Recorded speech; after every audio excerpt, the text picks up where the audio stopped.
Good afternoon, good evening, everybody. It is David Schlotthauer here in the home weather office with another detailed live discussion. We're going to do this much longer today since I have nothing going on this evening, so I'm all yours probably until about 9 or 10 o'clock tonight until the Recon missions are done investigating the system. So this will look at the this will look at the latest advisory from the National Hurricane Center, and as we can see, winds have come down below Category 5 intensity, but this remains an exceptionally dangerous hurricane over the next several days, remaining a major hurricane for the next 5 days. So even so we do see some weakening, it's still going to be a very intense hurricane all the way through this period, and we can see the cone of uncertainty very big. I mean, this is exceptionally large, still bringing us very close to potentially the Bahamas, and this stretches all the way up here near 30 degrees north latitude. So this is very big uncertainty in the track guidance. Still, we just don't have a whole lot of confidence yet on when this northerly turn will happen. If this actually goes further this way and then goes to the north like this, we just don't know yet. And I wish I could tell you, because this is also going to be moving very slow. I mean, this is a whole entire day right here. That is not very fast. That is probably like 5 or so miles an hour. So there's a lot of uncertainty in regards to the track guidance, but all we know right now is the intensity will remain at or above a Category 3 hurricane. And in fact, a Category 3 is the lowest they go in the next 5 days, and that's winds up to about 125 miles an hour, almost cusping a Category 4 hurricane. Moving to the west now at about 13 miles an hour, or west-northwest, that actually is. So here's a look at the most likely arrival time of tropical storm force winds, and as we can see, still a 5 to 10% chance for tropical storm force winds. I mean, they're not giving up on those chances right now, and there is increasing chances over the southeastern Bahamas, now up to 10% chance of that occurring.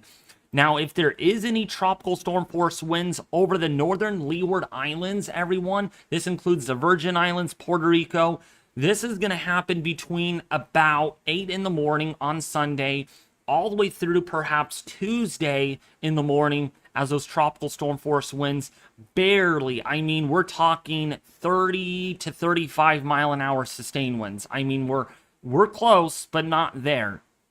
And so there is there's a slight slim chance you could still get some impacts, but the biggest impact that I've stated in yesterday's video, a live stream, and this morning's video and yesterday's video is that the surf is going to be big.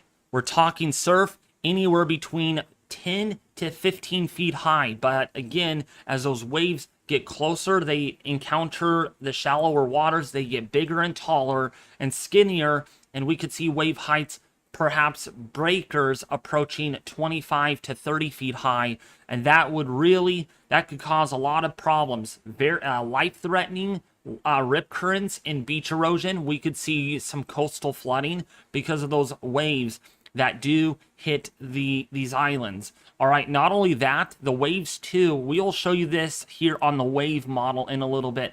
And most importantly, that the latest Euro model is exceptionally bullish on how intense this could get.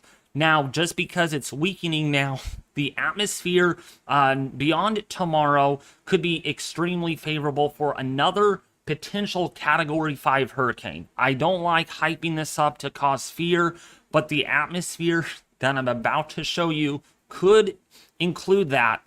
So now down to a high in 4, we weaken a little bit over the next 24 hours, and then this could really make a comeback very, very quickly. And yes, the maximum potential intensity over the next 4 or 5 days is 170 knots with this system. So don't underestimate this. Don't think that, oh, it's weakening, it's not going to be as big of a problem as it was yesterday. Good news. No, it's still a powerful, dangerous hurricane. For shipping interests. So if you're boating, if you're fishing, if you're doing, if you're cruising, you're gonna feel the cruise is probably gonna be kind of rocking back and forth a little bit. So just keep that in mind. They're probably diverting cruise liners around this anyways, because the surf here is going to be really a big deal. So I wanted to actually, before we really move on to the discussion, is that this is Saturday, this is Sunday, it's not moving very much, right? It's moving at about 10 to 15 miles an hour, and then it slows down here. So there's no threat right now to any land areas directly, but indirect impacts such as the surf is going to be something else, and maybe some banding futures that move over these islands. So the key messages for Hurricane Lee are as follows. Lee's core is expected to move well north of these northern Leeward Islands, the Virgin Islands, and Puerto Rico this weekend and early next week. Dangerous surf and life-threatening rip currents are affecting portions of the northern Leeward Islands. These conditions will spread westward and northward, affecting Puerto Rico, Hispaniola, the Turks and Caicos, and the Bahamas and Bermuda through the weekend. All right, number 3, it is way too soon to know what level of impacts, if any, Lee might have over the U.S. East Coast, Atlantic, Canada, of Bermuda late next week, particularly since the hurricane is expected to slow down considerably over the southwestern Atlantic. Regardless of dangerous surf and rip currents are expected along most of the U.S. East Coast beginning Sunday and Monday, continue to monitor the updates to Lee's forecast during the next several days. And there are a couple of model runs that I want to show you all that bring this exceptionally close to the eastern seaboard, especially the northeast, that you definitely need to be aware of.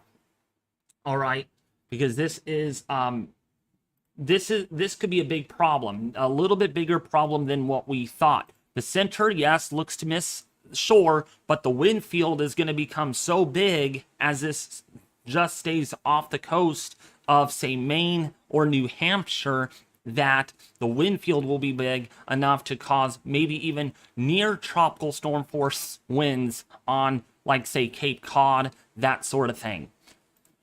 So here's a look at the discussion from the National Hurricane Center. Again, we are going to get Recon aircraft in there. There's 2 missions en route to investigate the hurricane right now. So we will get you some of that information when it comes forward to us. So the small eye of Lee has become cloud-filled this afternoon. At 16:43 UTC, a microwave overpass and the earlier reconnaissance aircraft reports indicate that that Lee's eye was a little less than about 10 nautical miles in diameter.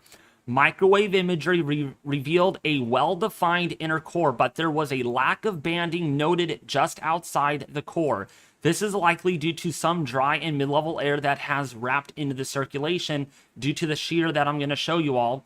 The Air Force Hurricane Hunter aircraft did not find any stronger flight level winds or surface frequency microwave radiometer winds after the release of the previous advisory, and the initial intensity for this advisory has been set to 130 knots. So this is weaker than it was last night. My gosh, yesterday at this time we were contending with a Category 5 hurricane. This is a blend of the earlier reconnaissance data along to go with the Doverick intensity estimates of about 127 knots from TFAB and SAB. NOAA and Air Force missions are being investigating in Lee again this evening. So we'll provide you some latest information, real-time data, and everyone really likes that very much. We're also going to provide you some 3-dimensional satellite images as well on this system. The moderate shear and dry mid-level air that has been that has been plaguing Lee today is not expected to abate during the next day or so. After that time frame, the upper level wind pattern even in the deep layer, will become pretty favorable for re-strengthening. However, the timing of an eyewall replacement cycle makes this intensity very uncertain, as when Lee might re-intensify pretty significantly. That's the risk here that we could be looking at. Although there is lower than normal confidence in the exact details of the intensity forecast, there is high confidence that Lee will remain a very powerful, dangerous hurricane. I'm kind of throwing some words into their discussion here. Dangerous in early next week. The latest NHC wind forecast is a blend of the HFIP and the corrected consensus model and the multi-model consensus aids. Lee continues to move towards the west-northwest, and that's pretty well straightforward. We're going to explain more about that.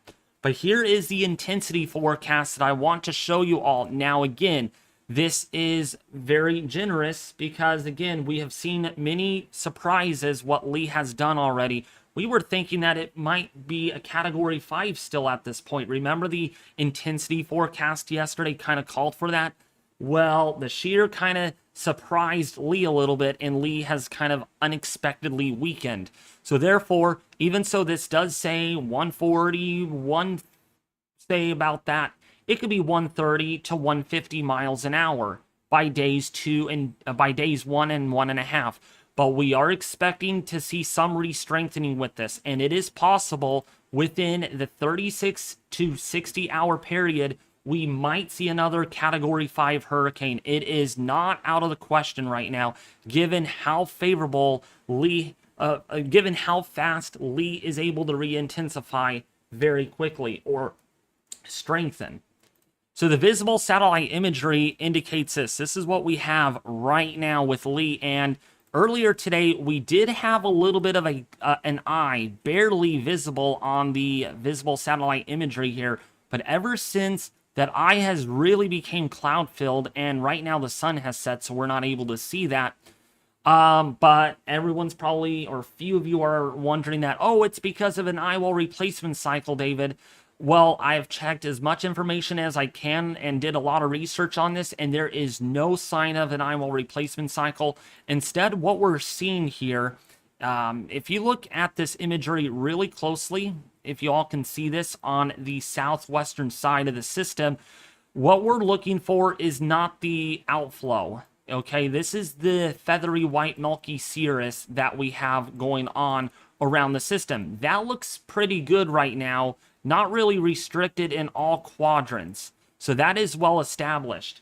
What we are seeing instead is, see these thunderstorms right here? See how these are popping off right now over the southwestern side? Some of this thunderstorm convection, that is. Well, some of these filaments are actually getting entrained from the southwest in towards the northeast. So we're seeing a lower level of winds that are undercutting this outflow that is actually getting into the system, helping to tilt the vortex. So we're not seeing a well-stacked vortex in a configuration type situation where Lee could really rapidly re-intensify or resume re-strengthening, in other words. We will see with what Recon finds this afternoon or this evening if this vortex is even more tilted than it was this morning. But right now, based on what we're seeing here, there is shear of about 25 to almost 30 knots that is really plaguing Lee right now, despite that we have a fairly well healthy outflow pattern in the barotropic layer, which is at about, say, 150 millibars above the surface. That's about 40,000 feet or higher. That's where we're seeing this outflow pattern. And there will be more on that on windy.com that I will actually show you all the different layers of the atmosphere. Because after all, the atmosphere is three-dimensional, and when things are three-dimensional, one layer is not the same like layers above or below it. So this is the latest Recon mission, and we are going to wait patiently for them to find what the system looks like. Is it weaker? Is it stronger? Is it the same? We just don't know yet. However, though, they're flying at about 500 millibars now, at about 18, 19,000 feet, or a little higher than that. and they are finding south or northeasterly flow here. So if we're seeing any of this cirrus, which we are, that's happening above that. So probably at around, say, 300 millibars, which is about 33,000 feet high, is where we're seeing that southwesterly flow. And remember, shear is not wind, and instead it's a wind direction change with height. So just kind of understand that a little bit. All right, let me see if I can zoom this in. This is a European model, by the way. Just trust me on that so you all can see this a little bit better. Actually, you know what? Let me zoom this in. Hold on. Let me go to the west. This should capture, yeah, this should get the northwestern edge of the image.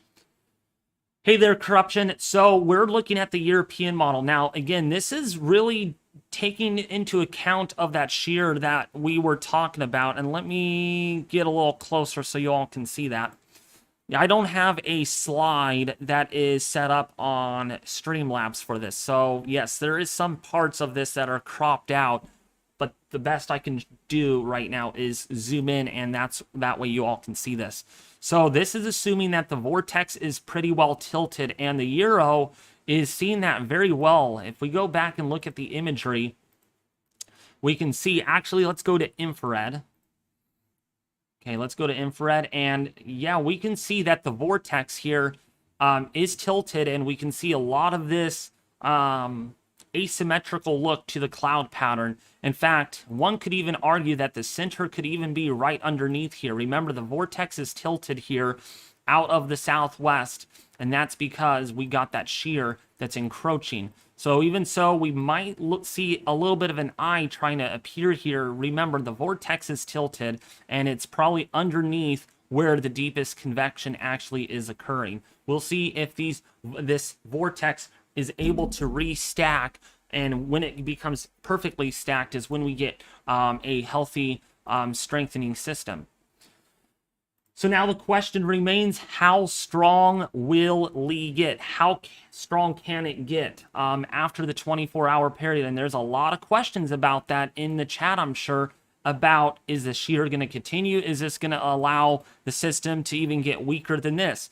I'm assuming definitely it's going to allow the system to weaken further, probably down to a 130 mile an hour system. But I don't think it's strong enough, the shear that is, to prevent a Category 4 hurricane. And I think this is going to remain a major hurricane regardless of how strong that shear initially is. So going forward, we can see over the next 24 hours, we still have a tilted vortex here. You can see it's still kind of asymmetrical in the next 24 hours. This would be through Saturday morning, all right? So not much changes to the overall scope of the vortex. Once we get beyond tomorrow afternoon, I think that's when this vortex will become better aligned, and where we're able to wrap a lot of this deep convection all the way around onto the up shear side of the system, because at this point the background flow will become more favorable for strengthening. Now, this is not how strong it gets. It gets a lot stronger on the Euro. Take a look at this. This is 54 hours out. This is 60. This is 66, 72. So this is 3 days out. This is Monday morning. We're talking about 940 millibars. This is a very intense hurricane. A mid-range, high-range Cat 4 hurricane at least. And then might even see a Cat 5. Look how strong this gets. I mean, 911 millibars on the Euro model. And just to show you proof, this is the Euro model. It's up here on the screen. You can't miss it. ECMWF, 6-hour precip. This is not a hurricane model, and it is really aggressive on how strong this actually gets at 911 millibars. So yeah, there's a ceiling that this could still make a run for a Category 5 still. Even so, we are seeing a weakening because of the shear, but the shear is not going to last too long. Now, after that time frame, the interaction with upwelling of cooler waters beneath the hurricane, as well as maybe some shear that will increase over the system will likely allow the system to slowly begin to spin down and weaken, but still 946 millibars, that is a strong category 4 hurricane by all means. So even so that it is going to begin weakening, there is better confidence, unfortunately, that this could remain at least a major hurricane, even if it passes by Bermuda, which is right here on the map. You can't miss it. There's Bermuda right there. Here is our beast of a hurricane. Here is Margot over here that also could become a hurricane in the next 4 or 5 days. So 2 hurricanes in the Atlantic. Definitely a busy period for the peak of the Atlantic hurricane season. All right, so that's what we're seeing, and then maybe we'll have to watch for more activity later down the road in the deep tropics. So now the question is, how close is this going to get? For that reasoning, let's take a look now at tropical tidbits so I could actually show you all the possible outcomes of this. So let's go to the GFS. So if we play this through, we can see now the GFS does not have this as strong. Of course, it's not as high resolution as what the European model is showing, but nevertheless, it is still calling for at least a major hurricane through this period. And then it does move a little bit to the west briefly here, really clipping these islands here of the Bahamas. When we go closer zoomed in view, yeah, that is, there's some rain bands impacting the islands. Maybe if we look at the wind field here, no tropical storm force winds impacting those islands, but still, we're looking at a pretty healthy system. So now, once that system gets there, when is it going to turn north? And still wrinkles in the forecast of that occurring. Some model outputs indicate that it might turn north sooner, maybe a little later. But either way, right now, I'm going to put X's here. That means that there's no impact to these areas. So Florida, no impact. No impact for the Carolinas or the Mid-Atlantic Eastern Seaboard for the time being right now. So we have better confidence today that there is not going to be a landfall or any sort of direct impact such as heavy rain, strong winds with this system. Yeah, you might get some heavy rainfall with this cold front that sweeps through the area. You can see it right there. Maybe some strong thunderstorms, but that's not related to Lee in itself. So when we go look at the northeastern sector, right here, this still gets, I mean, this model right here still clips perhaps Cape Hatteras, not Cape Hatteras, Cape Cod. Sorry, I get my little capes confused. We got Cape Cod here. We have Maine up here. We have Nova Scotia. So still gonna impact. There will be some sort of issues going on with this. Even so, this is offshore. Everyone thinks that, oh, the center is going to impact me. Well, you're only looking at one area of the storm. I mean, this is a very large storm by all means. This is huge. This is over 300 to 500 miles across from the center out. It is huge. Even on the northern side, it is very big. All right. We saw it with Hillary, right? The center itself did not make landfall in San Diego, but yet we got the rain, we got the wind well out ahead of it. So impacts could be well initialized, well out ahead of these systems. Now to show you the winds here, yeah, this is 52 knot winds. That is tropical storm force. Yeah, tropical storm force, perhaps maybe along the northeastern coast here of like New England, including for Nova Scotia. And by the way, that's a 957 millibar system. So that is pretty strong. That doesn't meet the definition of a major hurricane. At most, maybe 115 mile an hour winds at this point, but it won't matter very much. It's going to be a very large system, and just showing you how large this is in the low levels, yeah, that is still hurricane force winds at 5,000 feet. Even lower in the atmosphere, we could see winds that do approach 70, about 85, even 100 miles an hour, and those can come down with wind gusts So wind gusts, possibly hurricane force, even along the northeastern seaboard here of New England. Now, of course, this could hit Nova Scotia directly, but it all depends on the timing of where that northerly turn happens. So when we look at the 500 millibar Vort forecast here, there's a couple of things to keep in mind here about what we call players on the field, okay? It's like a football game, right? Where are these teammates going to be at this given time? This is about almost 3 days out. So when we look at this, we got a trough here. That's what most of the models indicate. Here is Lee down here. And still in all, we have this ridge. Now, everyone is probably thinking that, oh, if we have a ridge to the northwest of the system should go north. But the weather pattern is evolving quite quickly here. And by day 4, this trough here is able to get far enough down out of Canada into the Great Lakes to where this ridge is eroded, the northwestern flank of that. And so these two ridge axes, we got flow here. See the wind barbs, how they're going in out of the north, where we have wind barbs coming in out of the southeasterly direction on the northeastern side, which means that the net flow here is going to be generally off towards the northwest at this time.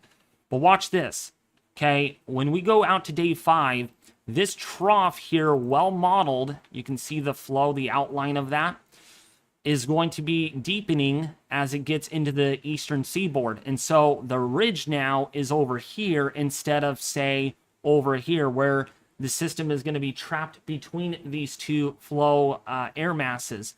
Therefore, the system is likely to, we're not really likely, we still don't know yet, but the likely outcome here is an escape route that is something like this because of the timing of this trough and where Lee is at this point. But if we just go back a few model runs, we can see that Lee was also a little bit further to the northeast from where it is now on this run. So we have seen a trend a little bit towards the southwest, including that this trough now is a little less deep than prior model runs. We can see how far this went. In fact, if we look at this ISO line, let alone right there, and if we go back to current model runs, that same ISO line is now over here. So this is definitely not as deep, and that is all that makes a difference about how close this can get.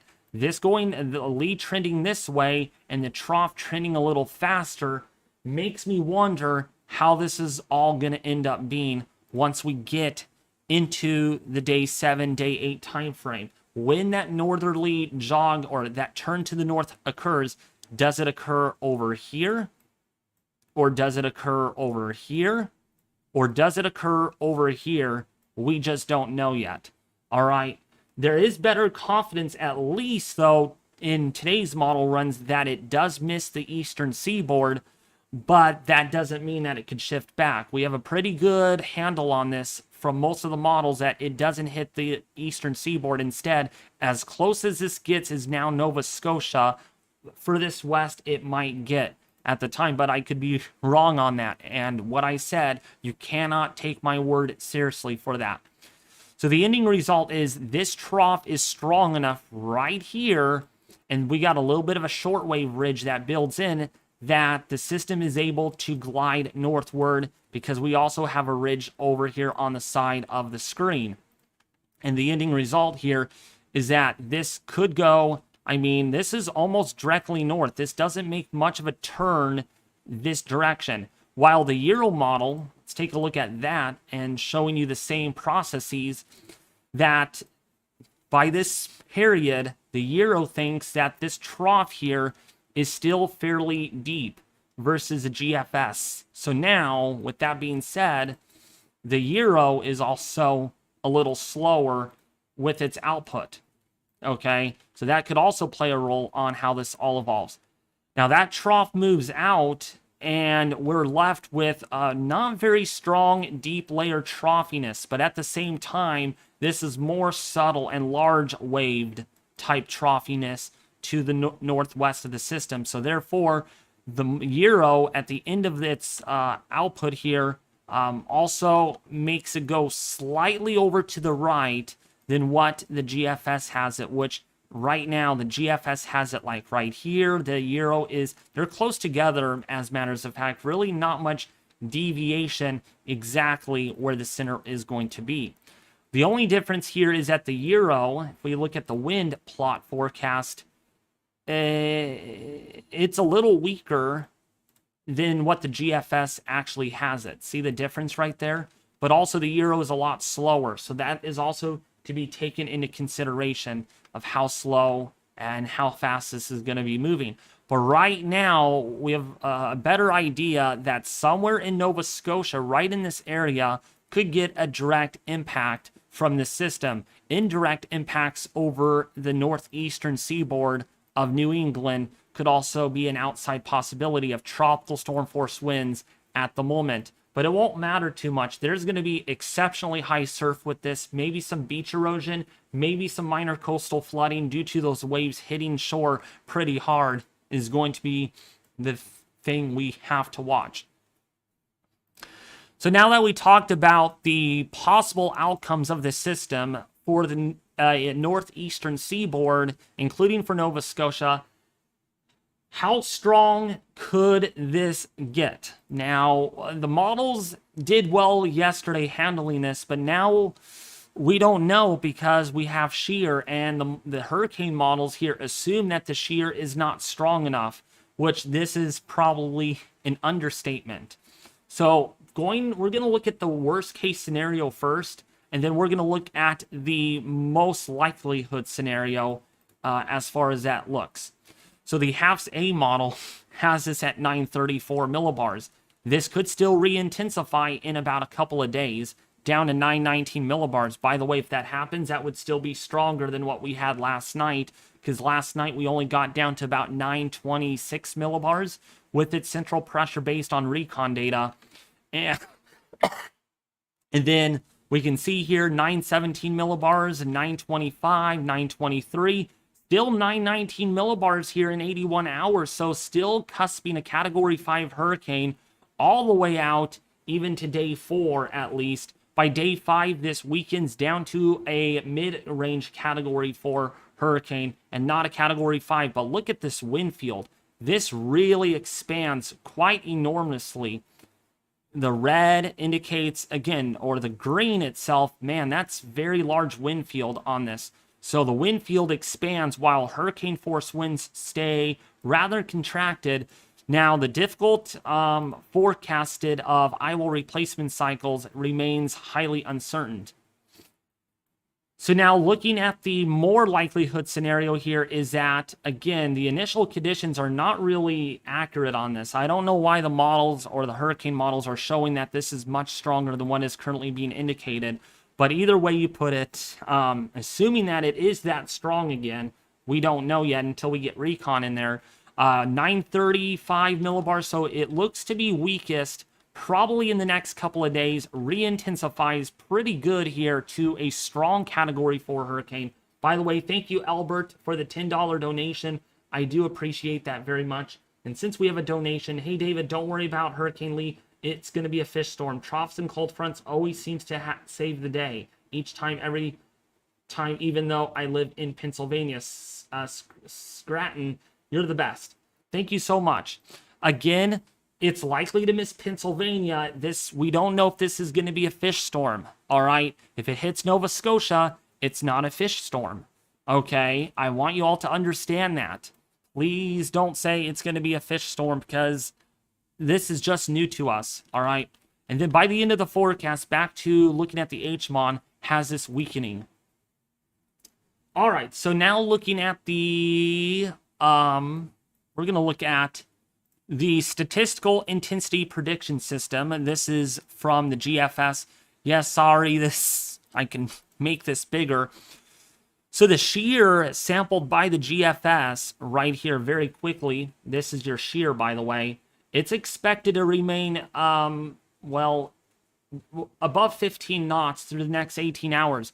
quite frankly, the GFS wants the shear to back off in the next 24 hours below 10 knots. In fact, probably below even 5 knots at times through day 5, which at time we could see this really explosively re-intensify, something that we have to be monitor closely. It is going to transverse sea surface temperatures of 29 to 30 Celsius.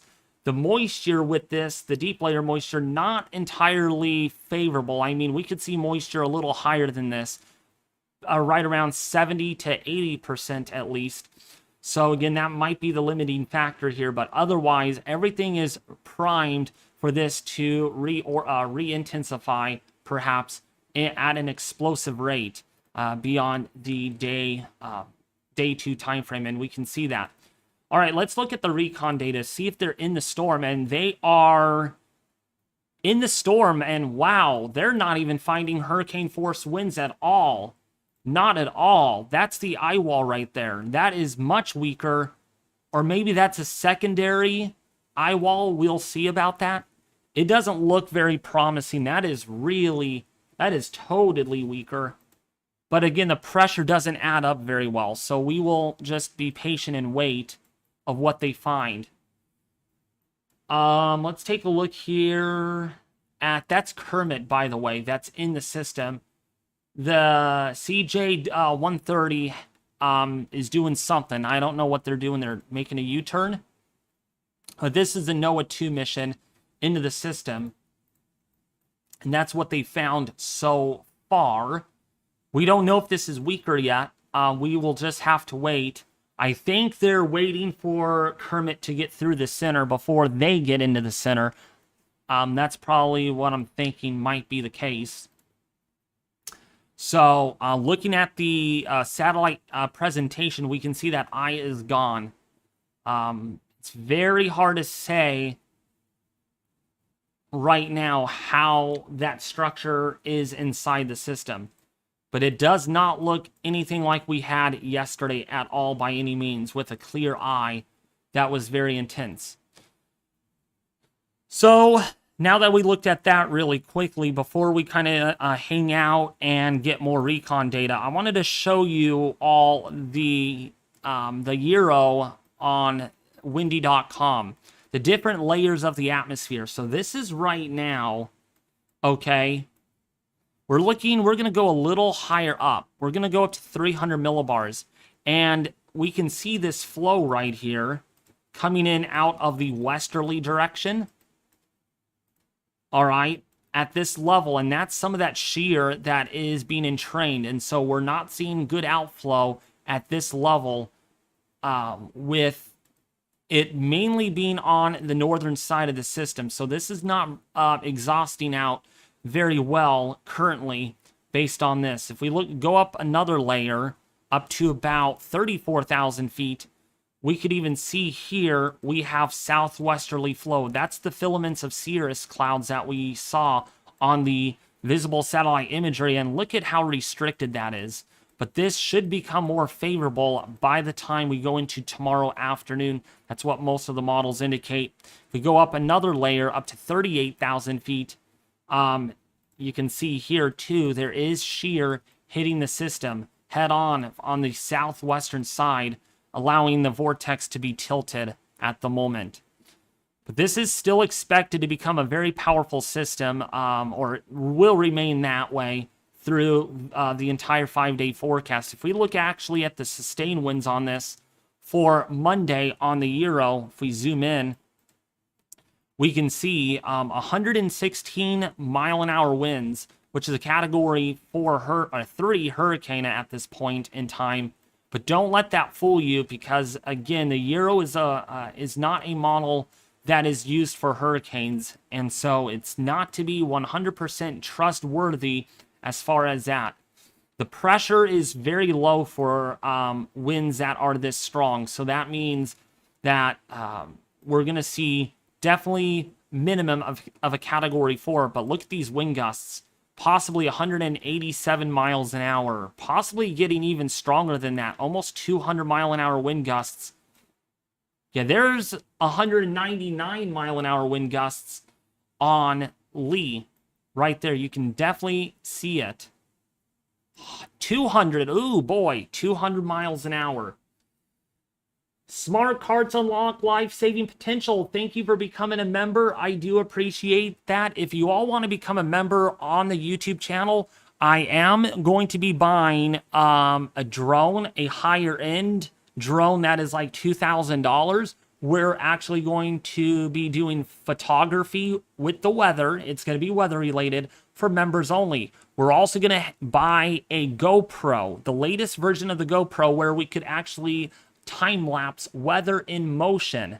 And again, this would be for members only. So if you're not a member already, please become a member, because I am going to be purchasing that type of equipment for members only. That's probably why you haven't seen members only content. That's because I'm saving up money for that, because you all deserve some perks, certainly with that.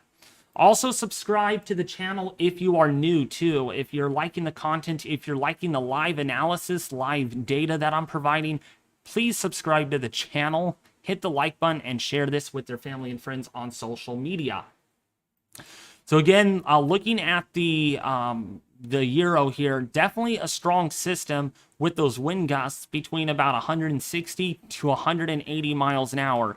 And look at, when we go forward in time here, by next week, when this gets really close to the eastern seaboard, yeah, look at these wind gusts right here off of Cape Cod, 45 to 50 miles an hour perhaps, with those wind gusts at the surface. All right, let's take a look at the GFS model. Yeah, look at the GFS here. Those wind gusts are tropical storm force. Probably almost 70 miles an hour with that. So definitely some impacts for sure. Let's take a look at the waves, because I wanted to show you all the surf with this, because that's still going to be exceptional. So right here we have surf of about 10 feet on some of these islands. The Virgin Islands, including for Puerto Rico, wave heights of about 9 to 10 feet. If we take a look at the core of this, 36 feet of surge, or of waves, sorry about that. Let's see if we got a new update on Recon, and we did not yet. So we'll have to keep an eye on that when they get the core, how low the pressure is. So going forward here for next week on Tuesday, yeah, this surf is really high, 40 feet, but look at, it's approaching Bermuda, and eventually this surf gets exceptionally high. Look at this. I mean, 43 feet, eventually getting a little higher. Possibly 47 feet, 48 feet. That is phenomenal.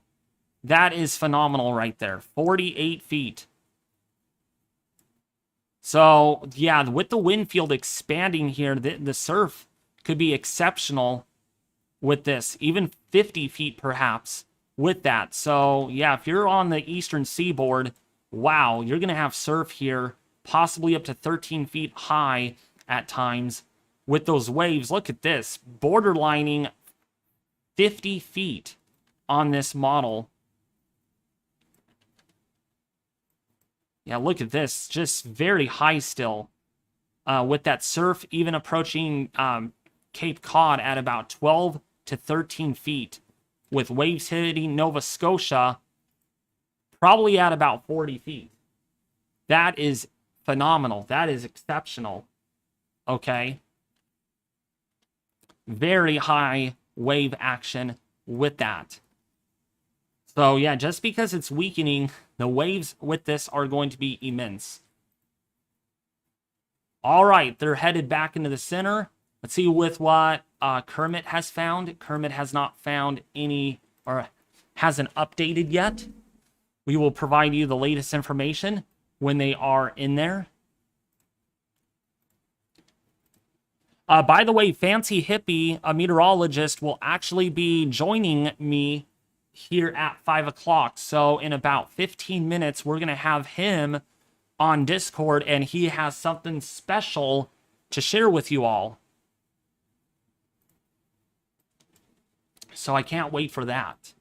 So here's a look at the latest P3 or 3D, WP3D Orion Kermit. And again, we're waiting for new information to come out on this to see if this is stronger or not.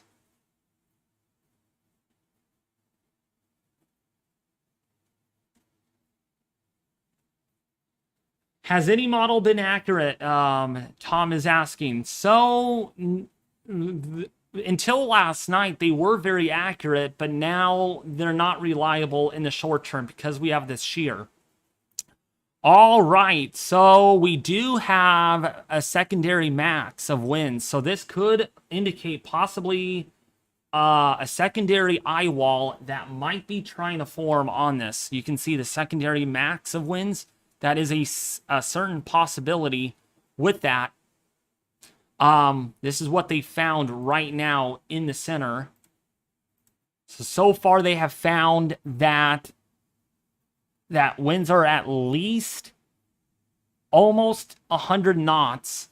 So that is category 3 intensity, but we just don't know if that's stronger on the other side or not. Happy VR Accidents, thank you for becoming a Tropical Storm member of the YouTube channel. I do appreciate this, folks, because again, hopefully this month I will be purchasing a drone and actually a GoPro, so we are able to do weather. When there's a storm, we're able to fly drone and do some cool stuff with that. So I'm excited to present that with you all. Because you all need perks, right? You all agree with me on that. Or the members that do agree. You all need perks. And I just don't want you guys just sitting in the dark like, oh, there's no perks yet. There will be perks soon. So we are watching Recon right now very closely. Because right now they have surface frequency microwave radiometer winds of about 80 miles an hour, flight level winds of around probably about 100, close to that. But again, they have not penetrated the strongest portion of the storm yet, and that is still to be announced of what they actually find. Looks like the storm might have made a jog to the west a little bit. Interesting to see that actually happen. Yeah, looks like it might have made a jog to the west. So we'll see what Recon finds, if that's true or not. So, yeah, so we're going to watch this live. By the way, this is the latest from this morning, and you can see they did find Category 4 force winds. Definitely a major hurricane by all means. That's the areas in red here, indicating major winds, Category 3 force.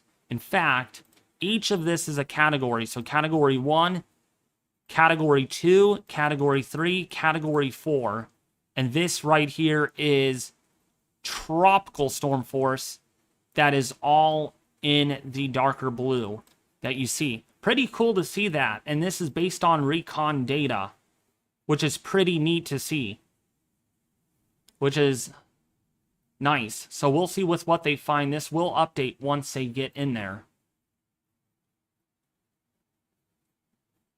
So, they go back and look at the latest NHC forecast. You can see a Category 4 hurricane with 150 mile an hour winds. And right now, still expected to be a major hurricane through the next, say, 5 days or so, possibly longer than that. We shall wait and see. But I'm very sure right now this will remain a major hurricane through at least the next 7 days. Through the next 7 days at most, we should see this be a major hurricane.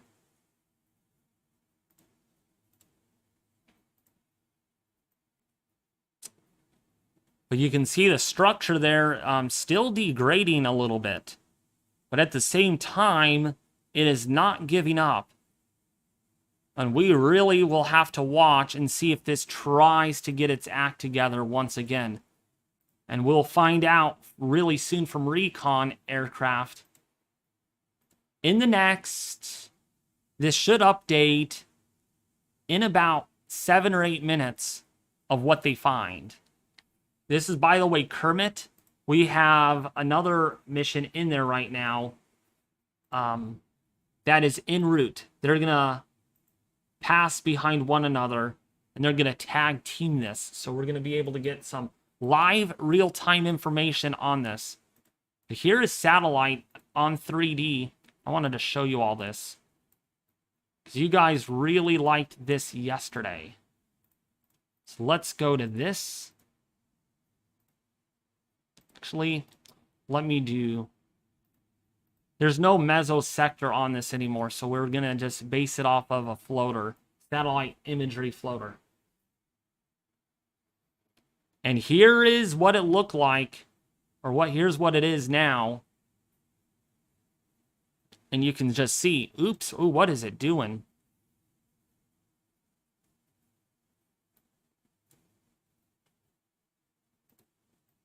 All right, why is it doing that? That is funny. My Radar Omega is freaking out on me.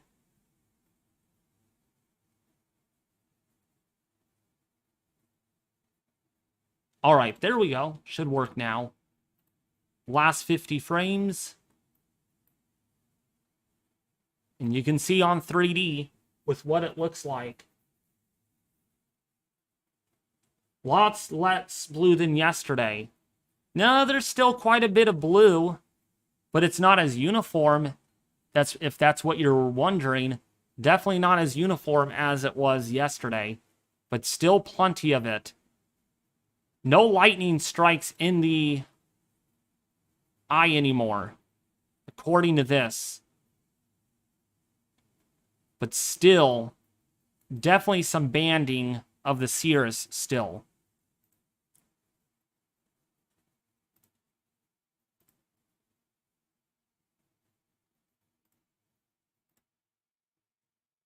So we should get a new update here really soon into the hurricane, into the eye wall, and let's see what pressure they actually find. Right now, they're down to 977 millibars with their extrapolated air pressure. But there is definitely a distinct secondary wind max that Kermit has found. Here's one of those wind maxes. Here's a secondary wind max. See if this actually leads to an eye wall replacement cycle in the next day or so, once the shear actually backs off. We'll see with what they find on the other side of the system. I'm excited. They should have this out in a minute or so with their latest Recon data.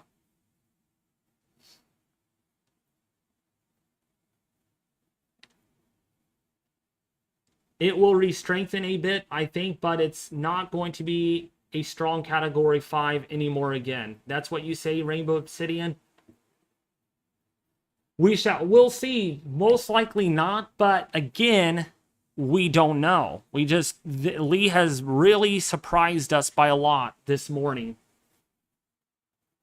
Yeah, I'm very happy to go live today on this, despite it being weaker. Tomorrow, though, I will not be able to go live. I won't have time. Hopefully, I have time for a video or an afternoon video update. But definitely on Monday, I will not be able to make any updates at all because I'll be working. And they want me working until like 8 o'clock at night. So I'll be working from like 10 to 8 on Monday. So I won't be able to do a video on Monday, but after that, I will be doing a video every day once again. But in the meantime, we're live streaming on this. That's the exciting part, is that I'm here live, and we will have Prestige Weather on at 5 o'clock Pacific Daylight Time, because he has something special to share with you all and everything that you all are going to really like a lot. So we're waiting for more Recon aircraft. data to come in to give us the center, and we're updating this as often as we can to give you those updates in real time. Everything here is real-time data. Okay. That's weird. The Air Force mission is avoiding the core. Or maybe they're going to pop through the southeastern side. Okay, they just got the center. Good old Kermit just got it. So we're going to wait for that data to come in. Oh, actually, it just did. And let's see with what the pressure they have found. 962, 959. Wow, this is a lot weaker. 957 millibars. 957 from 943 this morning. So it is a lot weaker this afternoon. Surface frequency microwave radiometer winds barely at 100 miles an hour. So this is barely a major hurricane. If we just look at the data, that's the northeastern side. So the shear is very much taking a toll on Lee this afternoon. Very much so. I mean, that is much weaker than it was yesterday. A whole lot weaker. In fact, weaker than what all the models indicate. I'm being serious. I mean, this is definitely underperforming a lot of the model guidance. Yeah, there is no signature. Actually, 109 miles an hour that was not flagged is barely still a major hurricane. So it doesn't surprise me in their next update if they lower this down to at least, if they average it out down to at least 130 miles an hour.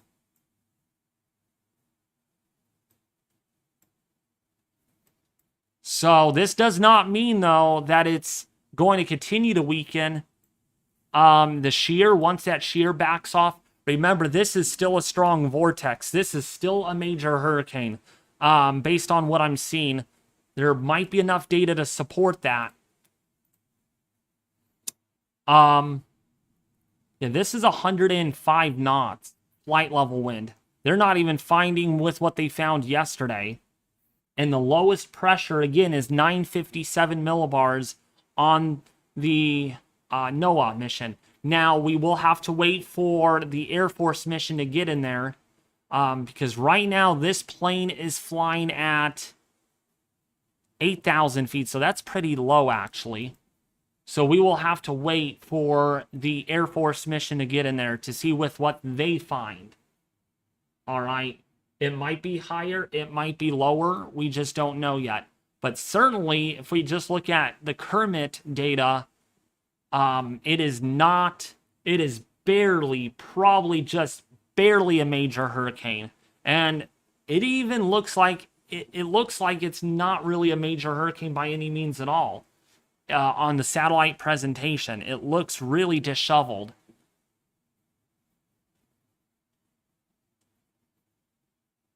However, though, we're going to have to really watch this southwestern side, or the western side,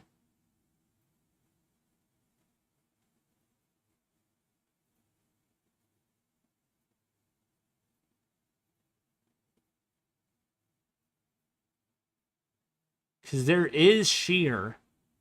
There's definitely shear on this. That's for sure. There's definitely shear.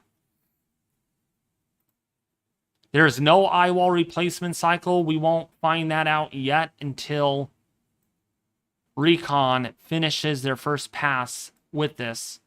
But definitely not as strong. Definitely not as strong as yesterday. That is for sure. I mean, yesterday we were in the 920 millibar range. Today we're barely at 950-ish. 950s millibar.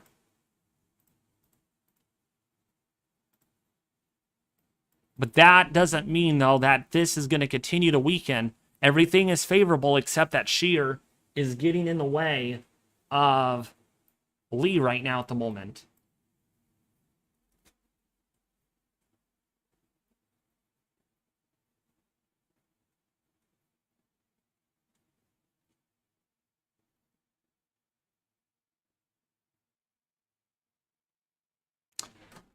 So we'll get you some latest updates live in real time once more recon missions or once more data comes in. But right now, as it stands, we're going to look at this and still say it's 150 until the next advisory comes out. Because the NHC knows 10 times, million times more than I do. But I'm just basing my intensity off of Recon. And that's what we have right now. But still in all, probably very close or at major hurricane intensity at the moment. Now, we'll see with what the Air Force mission gets when they fly in there, which we are waiting very patiently for.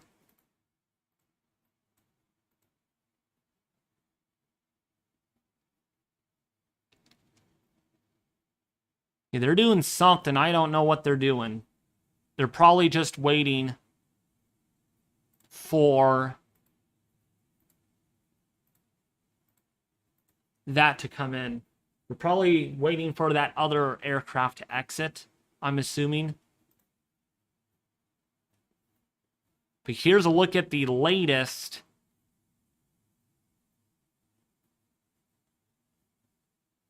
Oh gosh, that eye actually, there's no eye wall in there anymore. There's literally no eye wall. You can see.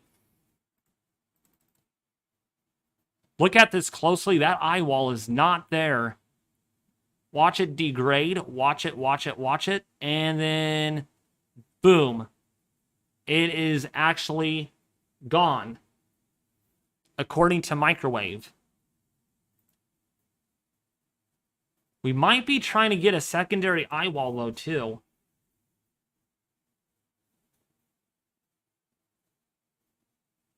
But that is that is not very, that's gone. That eye wall's definitely disappeared.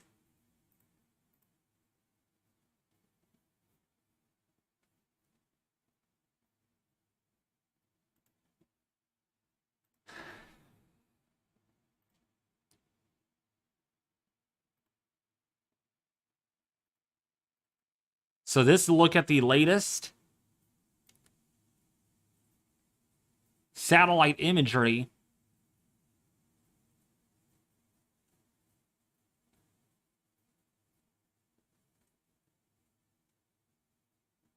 Looks like it might have made a jog to the west, briefly, in fact.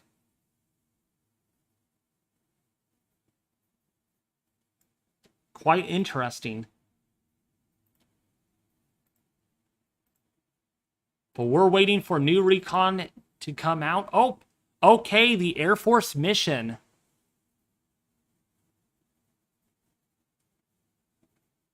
Was in there. Gosh, that is not very strong.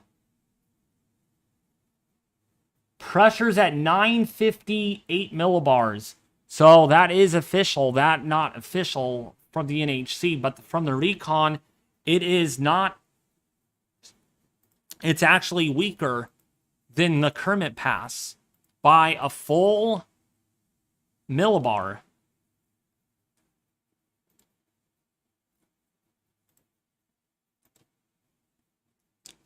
And they have not found a wind maximum on the southern side. So that is totally weaker.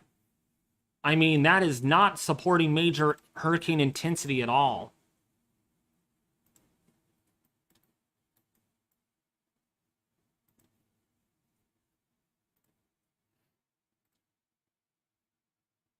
So it's still weakening at the moment? Yes, it is. It is currently weakening, but don't let that fool you. Do not let that fool you. This could recover very quickly. Remember, we are continuing with a hurricane. That is for sure.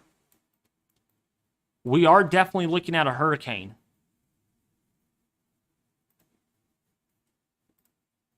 But it is...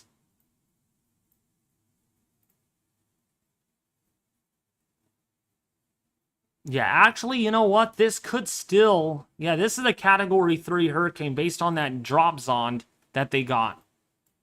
So definitely a weaker system.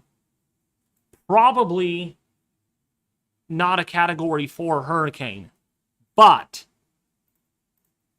that does not mean that it's going to continue to weaken. It'd be a very big surprise if it does, though. I'd be like, man... It's very ironic to see that actually occur.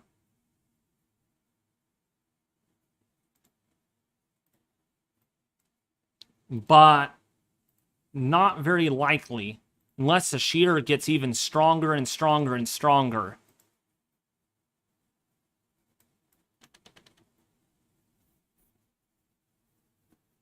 By the way, though, if we look at the low-level winds once again,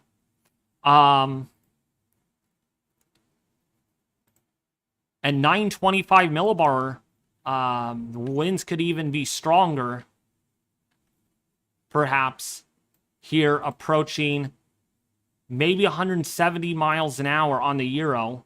See if that actually happens. We'll see. 800 millibar winds. Actually, no, wait. Let's go to 850 millibar winds. Definitely on the stronger. So this is going to probably recover. That's what we think might happen. Because if we look at the 300 millibar winds, this is now. So if we look at the structure, not really good. And that seems to be true with how the outflow is acting upon the storm. We're not seeing very good outflow in all quadrants, but once we get into Sunday, actually 250 millibars, this right now to even this tomorrow night, the outflow becomes a little bit more better established. And then by Sunday, we get much stronger outflow in all quadrants. And then might even see more of that on Monday. Look at this. This is definitely stronger outflow even on Tuesday. So the environment looks to get more favorable for Lee to re-strengthen. This is only a short-term wrench in the forecast. And you know how quick Lee intensified yesterday. It could do the same again, especially with a vortex that is fairly strong still. I mean, it could recover way more faster. Tyler, you're saying there's dry air too? That's interacting with that. That's going to be also a hiccup that could make Lee harder to intensify. But if we look at the moisture plot, the humidity plot, this is right now. This is, by the way, let's look at 400 millibars, or actually 500 millibars. We'll do that. Actually, no, 400 millibars is it represents that a bit better. So yes, there is some dry air, but also the shear is out of the southwest. So any dry air over here is going to get forced. But towards the northwest, that shear or that dry air is not really being forced into the system very much. But it's not until we get into tomorrow when I think this moisture is going to be able to wrap all the way around again, despite the dry air that's in place. And if we go back, you can see the shear on Lee right now being well indicated. I mean, you can see very, very asymmetrical look to this. The moisture bubble, not on top of the circulation very much. So you can see dry air coming in like this, because of that shear that's in place. by tomorrow, that's Saturday night into Sunday, a little bit of dry air still, but look at what's going on to the north. That moisture is able to wrap all the way around. And you'll see that, Tyler. You'll see that. Watch this. Boom.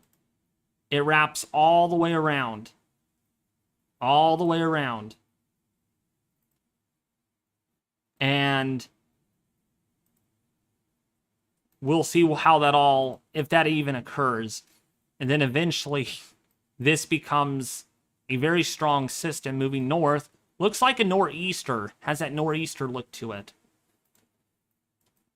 So that's the 300. Let's look at the 200 millibar level, because that's also kind of reflecting with what IR satellite is showing right now. So if we go forward, looks to be a little bit asymmetrical on Sunday, but Monday still asymmetrical. Then Tuesday, somewhat still asymmetrical. It'll be very interesting, though. It sure would. How this all pans out. That's 200 millibars. If we look at different layers, though, the moisture is really not so much of a... It's not really asymmetrical in lower layers. Just that top layer, that would be. It's the Tyler base. It's the Tyler Migliotti hurricane. I'm just kidding.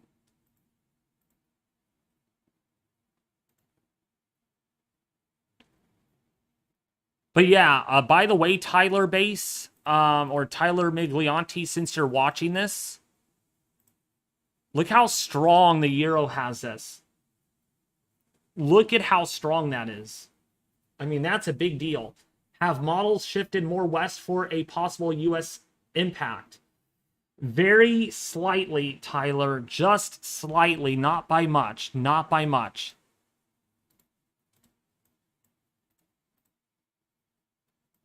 By the way, if this actually does impact Nova Scotia, I will probably live stream on this too, as it's making landfall. Because some people here in the Northeast will probably be asking, no one's live on this. I will probably be live on it for sure when that time comes. But this is where it's going to go, Tyler, on the GFS. And if we look at latest models, this is actually slower. But it is in the same area. It has trended further west by a little bit. We can see that just by a hair. The Euro model, definitely further west. Oops, we're able to get another model run. Now this scenario right here, this is a 12Z run from the Euro yesterday. Now this could still be a possible outcome scenario. That's why we're not ignoring this. This could get like, I mean, that is certain tropical storm force winds, but of course the Euro doesn't see the winds as strong as they really are with the pressure that low. This would probably be a hurricane, really scraping the northeast coast. But looking at today's model run, it is over, or it's hitting Nova Scotia by Sunday. By Sunday on the Euro, and by Saturday afternoon on the GFS. It is well over 7 days out, so I want to let you all know that. And I wanted to show you all the ensembles from the Euro. And we're going to go to weathernerds.org for that. So this is a Euro ensemble forecast. And if we look at the latest output,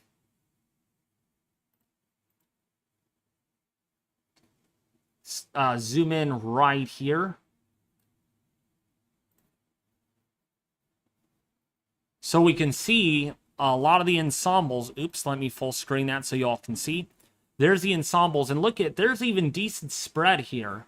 I mean, look at that spread. That is incredible to see happen. Still a possible outcome that this could go far enough north away from anyone where this could get really close. Some of these members actually bring it almost on top of or right there by the Bahamas. By the way, look at that one model there, 916 millibars. That is very low in terms of surface pressure. And actually, let me open this so I can zoom in and show you all.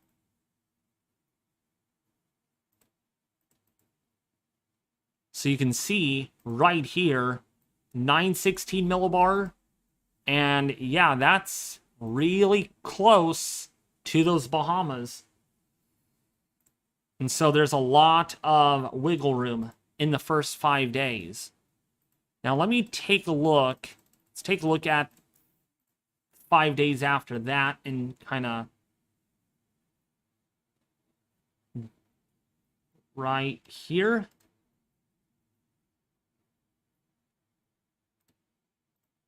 So now, this is where we're at on this. So most of the ensembles indicate that the strongest potential with this is going to be in this area on the ensemble forecast. There's still a couple of these models, these noodles, that are out further, but most of these are right within that. But notice here that all the models have something in common, that northerly turn sooner or later. So we have a scenario like this, or we have a scenario more like this. I mean, that's a big change in distance between these two models. Either Bermuda's going to get hit, or either the northeastern seaboard, such as, say, New England, Maine, New Hampshire, Vermont, their coastline, they can get struck by a very close call with this, because when that northerly turn happens. So if it turns north sooner, that's going to be good, but people that live in Bermuda, that could be some bad news for you. That could be a very strong Category 2, Category 3 hurricane, versus if it's further west, someone else could get impacted by that. Now, one more that I wanted to show you all is the next, going to go out to 210 hours. Actually, a little more. Let's go out even further and go to save image and look at this. So there is a lot of possible outcomes. I mean, some of these members want it going this way even, missing shore completely, versus some of the members want this going straight into Maine, maybe even perhaps getting really close and making landfall directly on Maine itself. So this one is bear watching. We have some crazy outcomes here. So right now, the furthest west this could probably get is, let me draw up a black line, is probably right in here.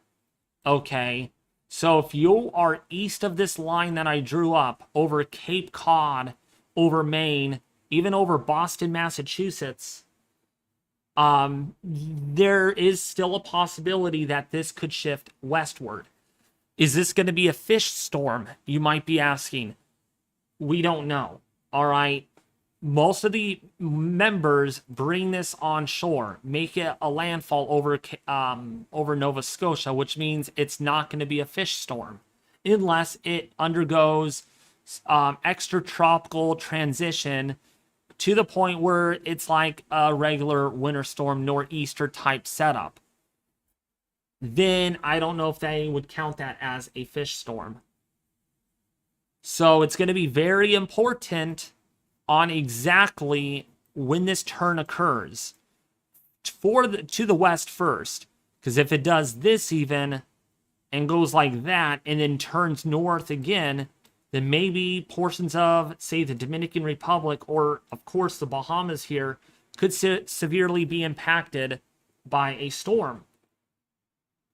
So I want to make that clear that the slower this moves, the more uncertainty we have. Okay, simply. All right. People are going to say fish storm. I'm not going to get impacted. That's up to you. If you don't want to get impacted by this, or if you don't want to get prepared for this, that's up to you.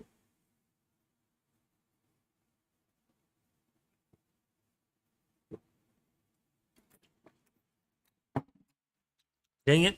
I spilled lemonade on me.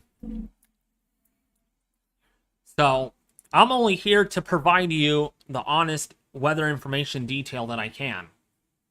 Because, you know, you saw a good idea on this is Hurricane Florence. And I want to show you all that. I know it's not related to with what we're talking about. But I want to show you all I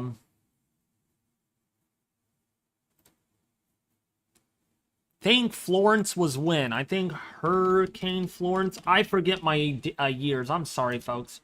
I know it was before 2012, I think. Hurricane Florence was... Oh, 2018. Okay. So if we go back to 2018 here. Let's go to Florence. And let's just do the archives on this. This kind of reminds us how uncertain the forecast actually can become. So here it is. Right? Oh, it's not going to hit the US at this time, right? Because this was going to go north. We all thought by that time it was going to go north. And then look what all happened. See, this turn was not even forecasted. This was going to kind of turn that way. And then look what happened. Never mind. The thing just took a beeline. See that right there? Boom. And then it made landfall in the Carolinas. I'm not going to say that's going to happen this time. But the thing we got to realize is that the cone of uncertainty is there for a reason. So it's possible that if we go back at our current situation, that this cone is pretty big and this is not moving very fast. So it's possible that this turns and does this and then goes north. Or it's possible that this kind of goes straight and then does that. Remember, that's a 5-day forecast, and that is one big cone of uncertainty. That's really big. So, yeah, people on the Bahamas here definitely need to be watching this still, as well as Bermuda, as well as the northeastern seaboard out up here in, say, like near New Jersey, but especially northeast of that, like Cape Cod, Maine, especially Nova Scotia. Definitely need to be tuning into my updates on this, because I will be providing updates on this as long as this remains a threat to land areas. And land areas includes Nova Scotia and the Maine area.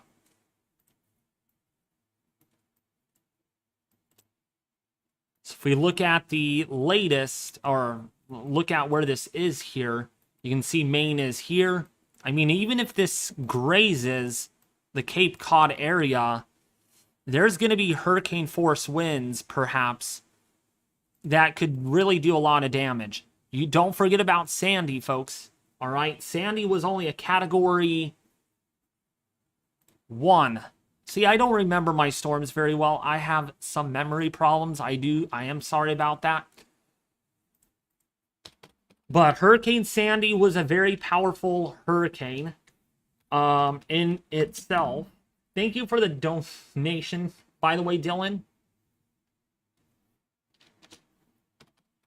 We go to Hurricane Sandy 2012 and look at the archives on that. Good old Sandy, right? Was one of the last ones too. Go to graphics archive. Oh, this was a little different.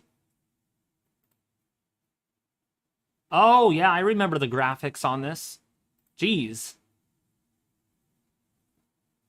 Wow, this is old. This is actually old. So, man. Okay, I want to stop the loop.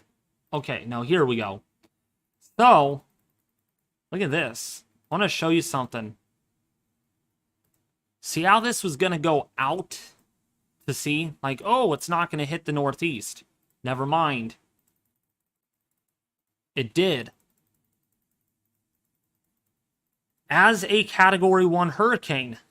And that's all it took to cause one of the worst storms in United States history. All right. Because how big it was. I mean, if we look at the wind field on this, we pause it right here. And actually, this is the surface wind field. Now look how big this was. I mean, that's a very big tropical storm wind field with what Sandy had and hurricane force winds there. And it was only a Cat 1. So just think that twice that, oh, it's small. It's, you know, that was Sandy. Oh, well, this is not going to hit the northeast. We don't know. We just don't. And I wish I can tell you all that, you know, this is not going to be a big issue to the northeast. But we don't know. That's the thing. That's why the cone of uncertainty here is there for a reason. By the way, what's up, Justin G? What goes up must come down. Exactly. And remember, Justin G, since you're watching the stream, remember how I was telling you last night that the eye was getting smaller?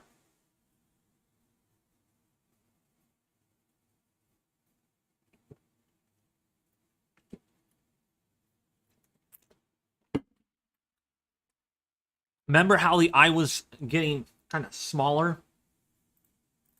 That's why I thought that something was kind of odd about the storm, too.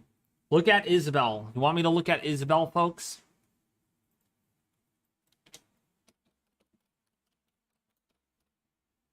That's 2003. Wow, we're going to really go back in time with that. Let's go to archives. Let's go to 2003. Someone wanted me to look at Isabel. Man, I was only 8 years old when Isabel was existing. And look how old this is. Man, this is one of their, this is really old versus where it's at now. I like their map color too. I just like that old look. Yeah, here's Isabel. Oh, actually, you know what? This is similar to Isabel.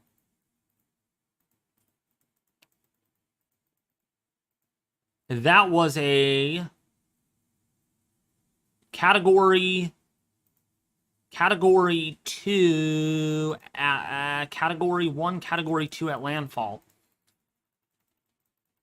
But this shows you the uncertainty with that cone. Now let's see what it looked like in 1998 with their first on Alex, the very first advisory.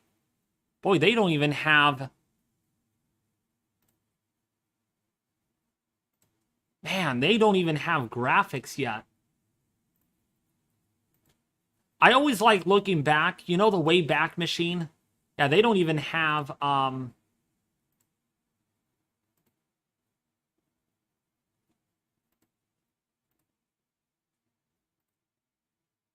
Oh yeah, here it is.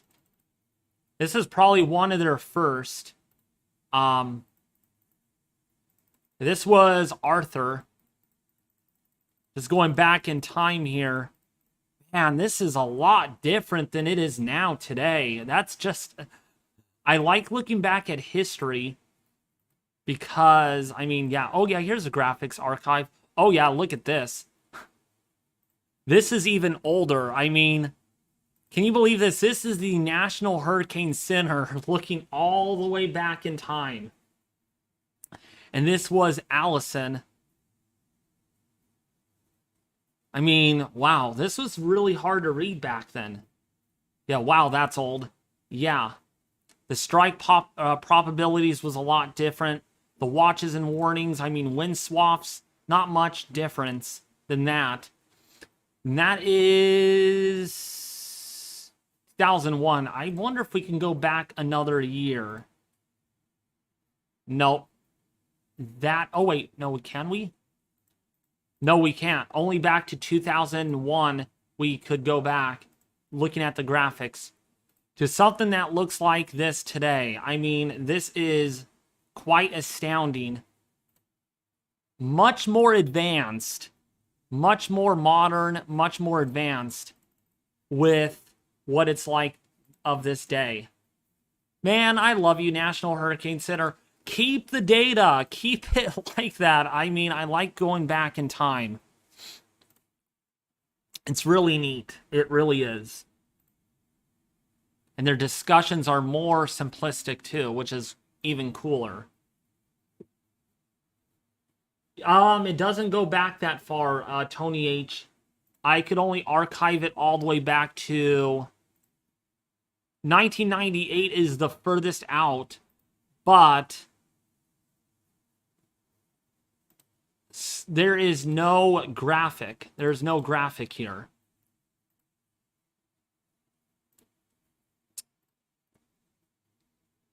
Yeah, this was way different back then.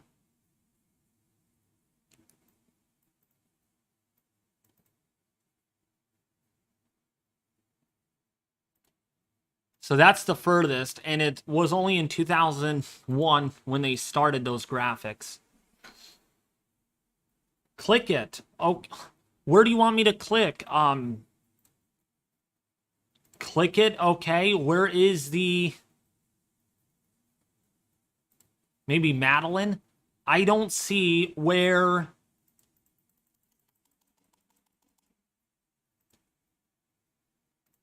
Oh, maybe up here? Oh, yeah, archives. Yeah, see, no page found, so you can't find it. You just can't see it. Anything you look at, no page found. So you could only click on their discussions and stuff that go all the way back to that point. That's actually very helpful. I actually like that the NHC actually keeps their archives, because that way I can look back at this. I don't think it goes before 98. No. Back then it was satellite only. True. All right. Enough with going back in history. Let's look at the current, the now. Here in the now. So, Justin G, what are your thoughts about Hurricane Lee? Do you think it could make another run for at least a high-end Category 4? By the way, Justin G is our hurricane specialist. He really is. He knows his hurricanes very well. I want to hear your thoughts, Justin G. Do you think this could reach 155 miles an hour within the next 3 or so days? Because, boy, the Euro model, did you see the Euro model on this 911 millibars on Lee? 911.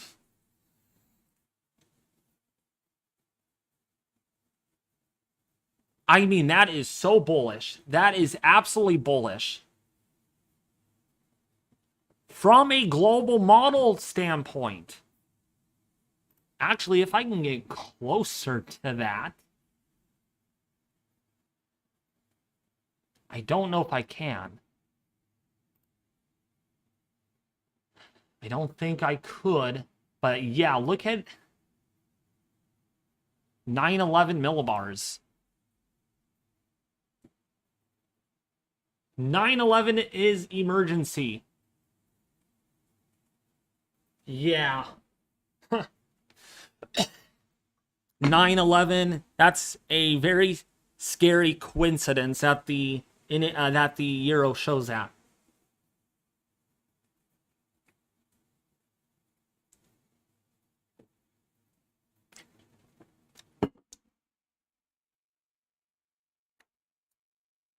It's riding the Gulf Stream. Great coverage, David. Thank you, Benjamin. By the way, if you guys like the coverage, please consider subscribing. If you haven't already, we're going to be live on this probably until about 9 or 10 o'clock tonight. Hit the like button and share this with your family and friends on social media.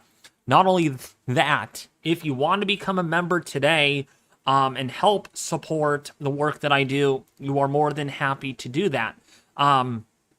I know there's no perks right now, but I am working on some perks. Me and my team are working on that. I've got some ideas, drone footage of the weather, sunset photography, as well as GoPro time-lapse footage of the weather. It's all coming back to the channel. I promise you, I'm working on it.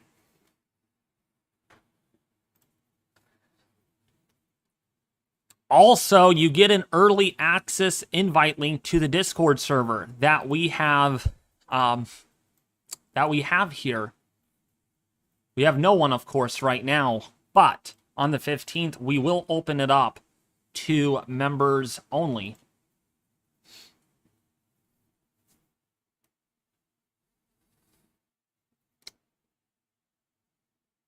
So let's see. Justin said here, a few comments. So firstly, there was supposed to be a more defined ULAC. What do you mean by that? ULAC, which we are not seeing. Secondly, the shear is 10 knots stronger than forecasted. So for now, Lee will continue weakening. All right.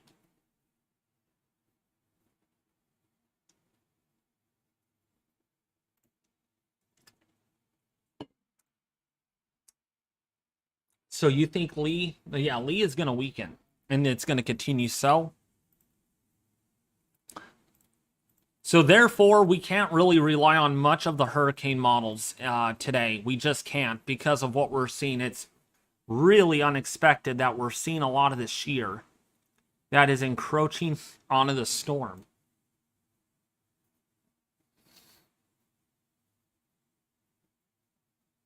Recon is going to be a long while yet. You know, let me see Recon. See what they're doing right now. Yeah, they're right here, 958 millibars is their official pressure reading. Yeah, 958 on both of the missions. The Air Force mission did not find very strong winds on the northeastern quadrant. ULAC is an anticyclone, decreased shear. Okay. So, in your opinion, Justin, do you see the shear weaker out ahead of this? That's going to be the thing.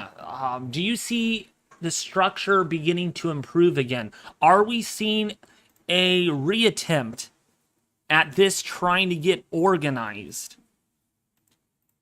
Again, Justin G in the chat, everybody, is a hurricane expert. And he's not just a hurricane expert. I mean, he could literally work at the NHC. He literally can. Because he knows what he's looking at. He really does. No, I can't, but thanks. I know, Justin. I'm just saying you're really good at what you do. You really are. No, he's not a meteorologist, but he is sure darn smart, though, for one. I mean, he really is. So what are your thoughts out ahead of this, Justin? Could the models down the road be underestimating the shear, or is the euro correct? Could we see this re-intensify to almost a Cat 5? I mean, look at what the euro shows. I mean, this is going to be going crazy, supposedly. You can see it right there. Very strong system. I mean, 9/11, can't ignore that. What do you guys think? I want to ask you all in the chat that are watching this. What are your thoughts about this hurricane? Do you think it could re-intensify again? In my honest opinion, I think it might. But I want to hear your guys' opinion too. You guys are the forecasters. And I know what Tom is going to say. It's going to stay out to sea, which means he's the more right side of the model guidance. A Cat 4 at most. A few comments. So once the shear subsides in 18 hours or so, Lee will likely begin to reorganize. There really isn't not much to deter organization and re-intensification post 24 hours from now. Okay.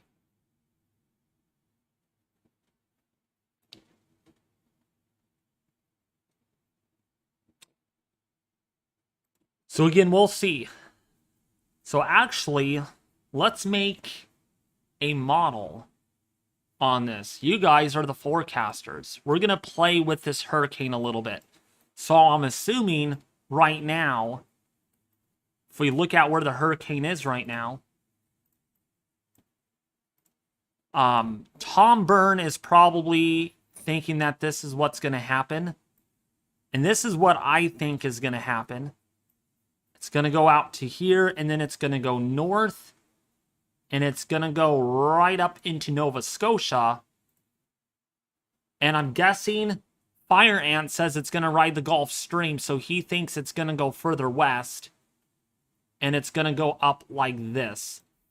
So I'm in the middle. Tom Byrne is on the right side. Fire Ant is on the left side of the guidance. Yep, Tom Byrne is a model. But he's also assuming that it's probably weaker, is why he thinks it's going to stay out to sea. Which I am really surprised. We'll see who is correct on that. Boy, if Tom Byrne gets this correct, he is going to get a golden star. However, I'm not sure it will outdo its first peak. But if I were betting, I'd bet it reaches at least mid-range Cat 4 strength again. Okay.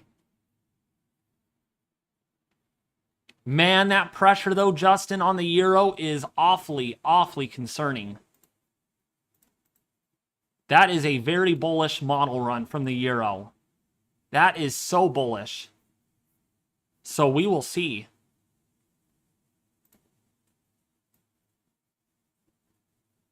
You know what, though? Justin, I want you to do me a favor. Does it look like the system is trying to reorganize? I mean, look at the cirrus. Or maybe it's more balled up. More kind of blobbed. There's not as much restriction with the cloud, the outflow on the western side again. There's still shear underneath that, though.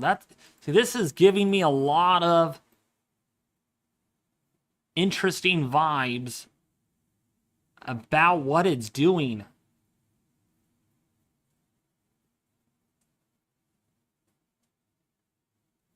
I will say I'm seeing some more banding and outflow. We think alike.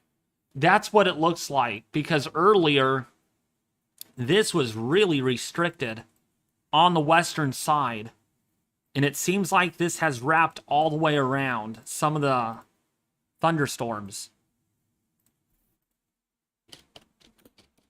We should have fans, Prestige Weather joining here really soon. Prestige Weather, are you there? Are you watching the stream? If so, join. I would like to have you join because you wanted to intervene something in the live stream today. Definitely on the downward right now, though. But that is a promising sign for re-intensification. Why would that be a promising sign of re-intensification, though, Justin? If it's on a downward trend, why would that promise some re-intensification? I want to know your opinion.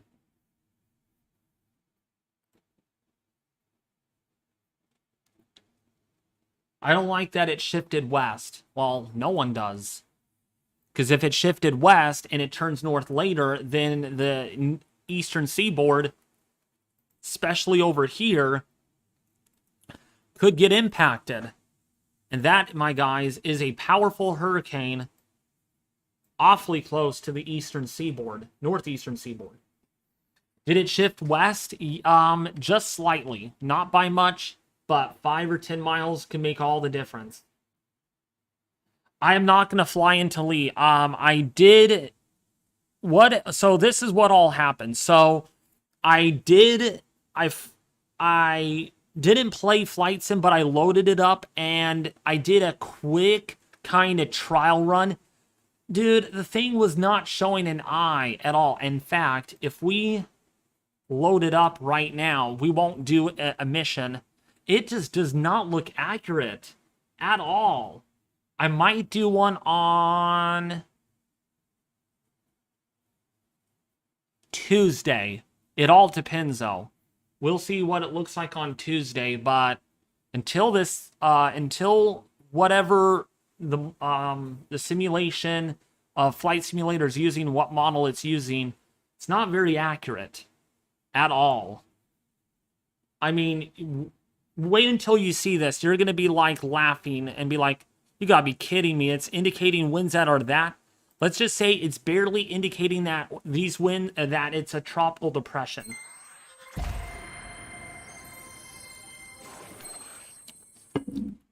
It's barely indicating that it's a tropical depression. Man.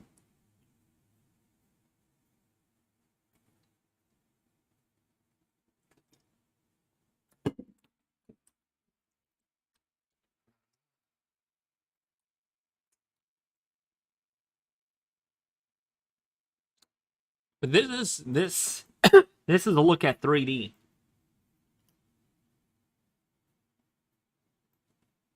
It's not unfortunate that it is weaker. The more banding and less restricted outflow.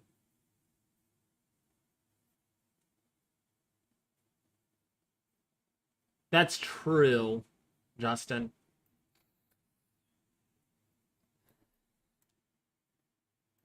It's the Justin G hurricane. That's what it's called. He's confusing everybody. No, I am not doing a flight, so don't be expecting that today. Just not, I was hoping that it would be more caught up with its presentation, but I doubt that has happened.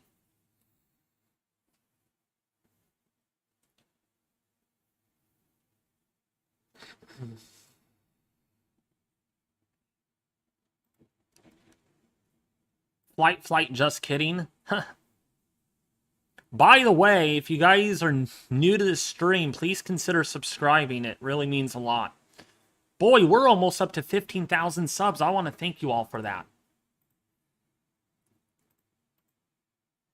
And trust me, there is more weather content coming. I'm going to be sharing my winter forecast, hopefully in a week from now. Hopefully a week from today, I will be able to do that. Gotta add more to the PowerPoint though before that is all said and done. Really quickly, I wanted to show you the modeling on this. You guys are gonna laugh. You guys are gonna literally laugh at this. All right. First of all, this is what it looks like.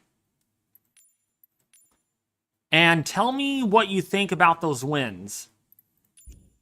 I mean, look at these winds right here. Oops, is it going to even load? 18 knot winds. 16 knot winds in the strongest. 19 knots. 18 knots. I mean, it's not accurate. There's just no way I'm going to fly into that. There's just no way. I'm just telling you right now. It's just not accurate. That's a joke. Yeah, it is a joke. Now, I'm hoping when Flight Simulator 2024 comes out, apparently it's supposed to, they will have realistic hurricane modeling synthesis, which means that it will be able, they're going to use hurricane models and base it off of that. And we will be able to get a 10 times, billion times better picture of how it looks. But that's not until 2024.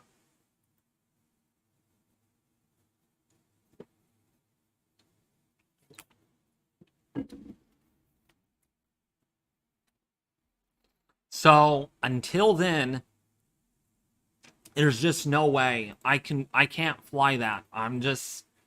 It's not worth the time. It really isn't. So we are waiting for more Recon data to come in. That will happen within the next 45 minutes as we are tracking Lee live on the channel. By the way, I want to hear you all in chat. How are you all liking the live stream coverage?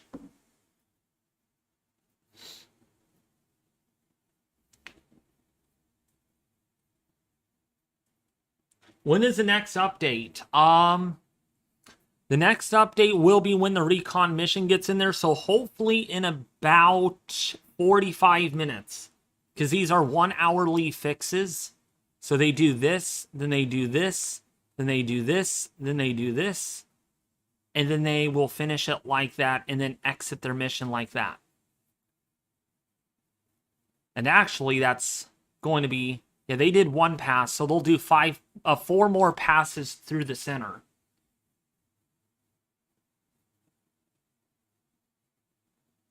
We need Pat's Path Predictor again. I don't know where he's at today. I think he's really busy. I've not seen him in chat.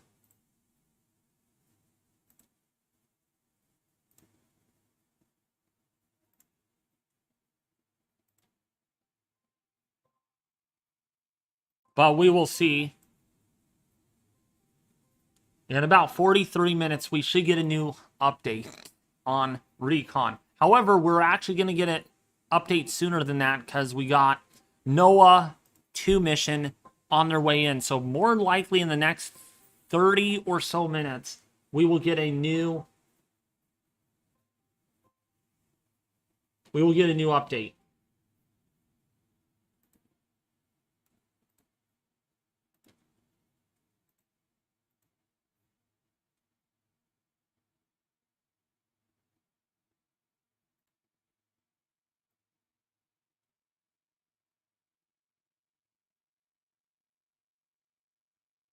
Oh, crap-o-moly. Okay. All right. You would not believe what I found on the GFS. Oh gosh, this could be bad. Guess what I found on the GFS model? And you all are gonna cheat and look at the models yourself.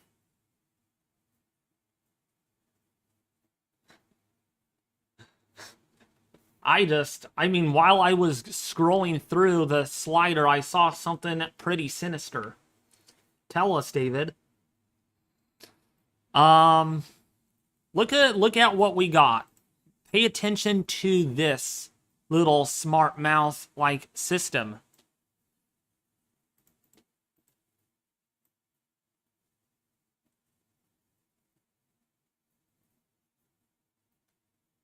Oh my gosh.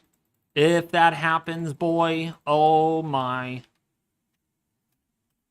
I hope it doesn't. I sure hope it doesn't. But of course, Fantasyland warning. It's the Fantasyland GFS. Don't trust it, folks. Do not trust it. But it's a reminder that we're not done with the hurricane season. Man, we could very well have 4 named systems at once in the Atlantic. Oh my goodness. There is Margot. There is Lee. This might be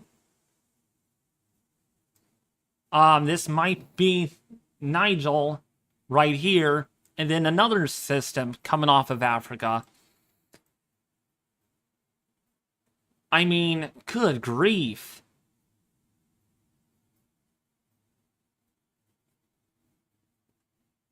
In the despite of an El Nino.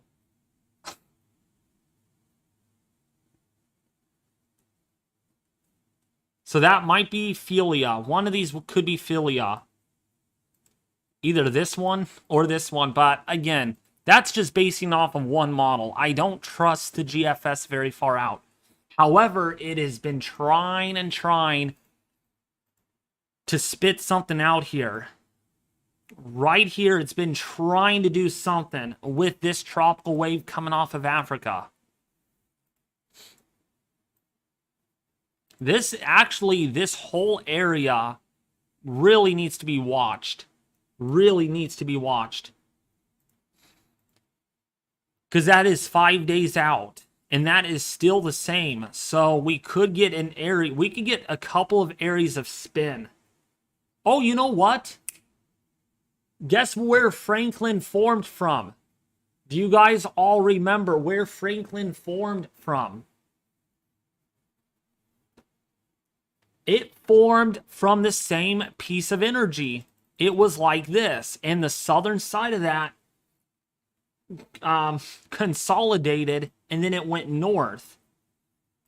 So we could be seeing something similar to that, only that this is going to bear right through the Caribbean into the Dominican Republic if it happens. And that could take another almost Ian path. That energy was a tad different though. Franklin took the energy, laughing out loud. Yeah, but look at the southern side of this.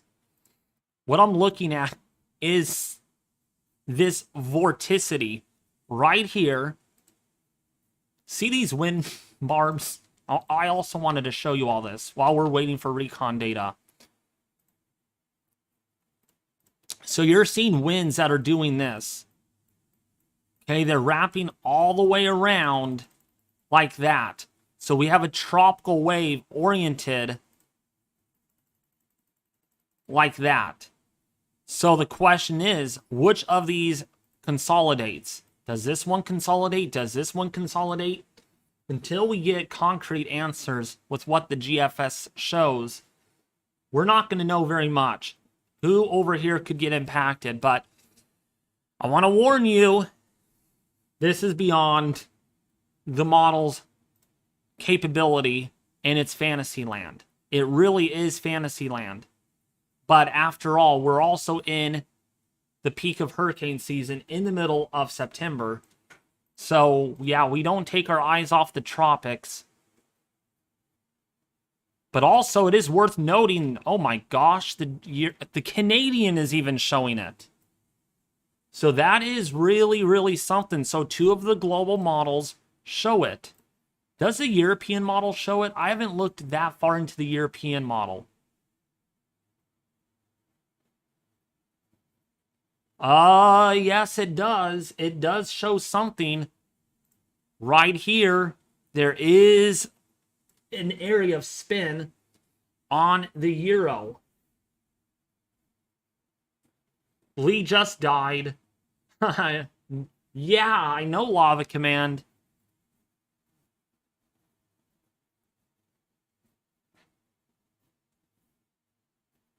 So the question is, we'll see if the Euro tries to pick something up. It is more aggressive, though, than the last run. I mean, this was barely anything, just a little tropical wave. And now it's a little stronger and sharper. So it's going to be interesting if it trends. I mean, it's even sharper than this run. I mean, the vorticity has been getting stronger with each run on that. Now, while the Euro doesn't show anything that far out, that wave really has my attention. That's probably going to get the NHC's attention probably in the next 7 or 8 days, maybe in the next 4 to 6 days. Let's see the nav gem. See if the nav gem shows something. No, it doesn't. Man, that's a strong system on the nav gem. Hitting main, lovely. Not really lovely, but possibility. A possibility. See the icon. Now that really actually gets me on my feet really well. No, the icon does not show it, but it's beyond 180 hours out. But it does show something else here that tries to form.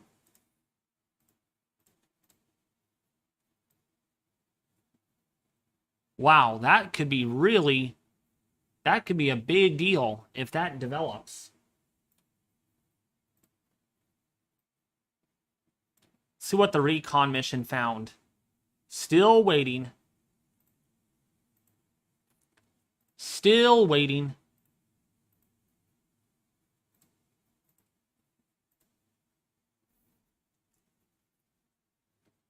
Lee just looks like a Francis clone.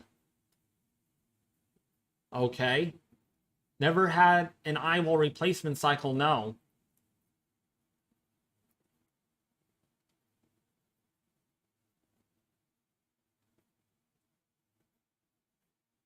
That's true, Justin. So now, Justin, what are your thoughts about that GFS model? What are your thoughts about the 18Z GFS model? And it does show a major hurricane, though. There's something that tries to form on that.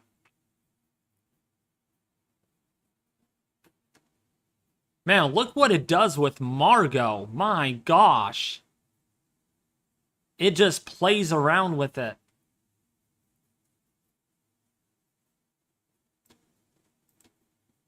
Man, I love the GFS. I could laugh at this all day because, I mean, not only you're looking at Lee, but you're looking at Margot and something else that tries to pop up there.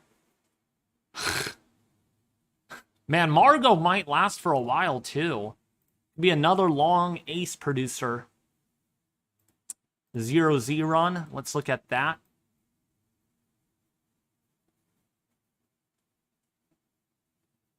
Yeah, something wants to develop right there by the islands. But it's about when, though. That's the thing. That's going to be the question. It has something there. 2 words, Fantasyland. Yeah, I know. It's Fantasyland. But boy, if that sticks, that's another Florida impact. That could be another big impacting system.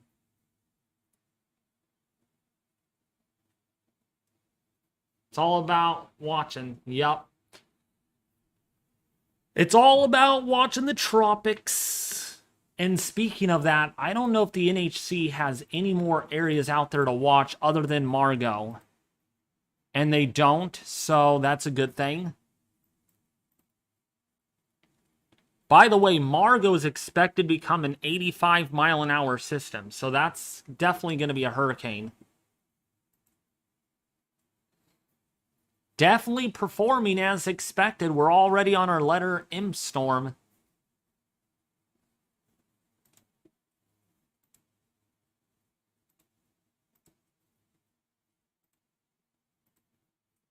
All right, the Recon is about to get the center. They're on their way. We're about to get some new data. We're about to get that eye again. Did the pressure go up or did it drop? We shall find out.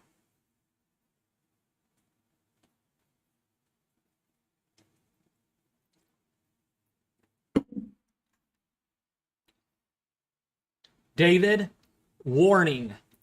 Lee is definitely starting to rebound in the overall structure like we said. Are you sure about that, Justin? Are you... Let me see. Oh, shoot. Yes, it is trying to. It is trying to. Oh, I misread that. Warning. I kind of add words to you. Sorry, I'm sorry. Warning. Lee is definitely... It makes sense. I think it is. I think it looks like it is trying to. Very hard to say, though. Very hard. I want your guys' opinions. Please, as viewers that love my live stream, what do you think? Is Lee beginning to show signs of recovering? Beginning to show signs of recovering. I want to hear every one of your guys' opinions, including Justin's. I mean, Justin just told me, but I don't know. This is a tough one. This is a really, really tough one. Yes, and headed more east. Oh, yeah, it did take a jump to the north. So it might be headed more a little offshore. That's the initial conditions, by the way, on the Tom Byrne model. By the way, everyone, Tom Byrne is a model, and he wants this system offshore still. We will see, though, if he's correct. We will see if this is indeed a fish storm. Cloud tops are much higher again. It has more symmetry again. If a lot of trends closer... Okay, no, hold on. Yes, and look like more west. A lot of you are saying yes. It's moving more east.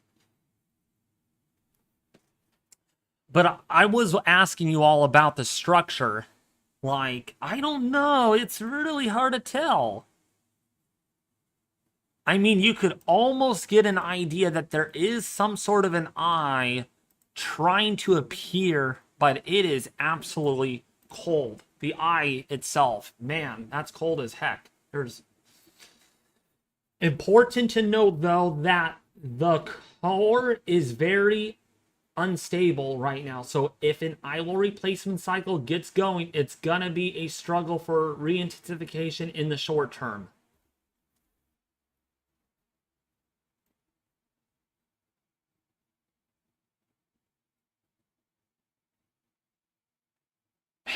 See, the thing is, Justin, there is shear still plaguing the system underneath that outflow, though. You can see... Actually, hold on. You know what?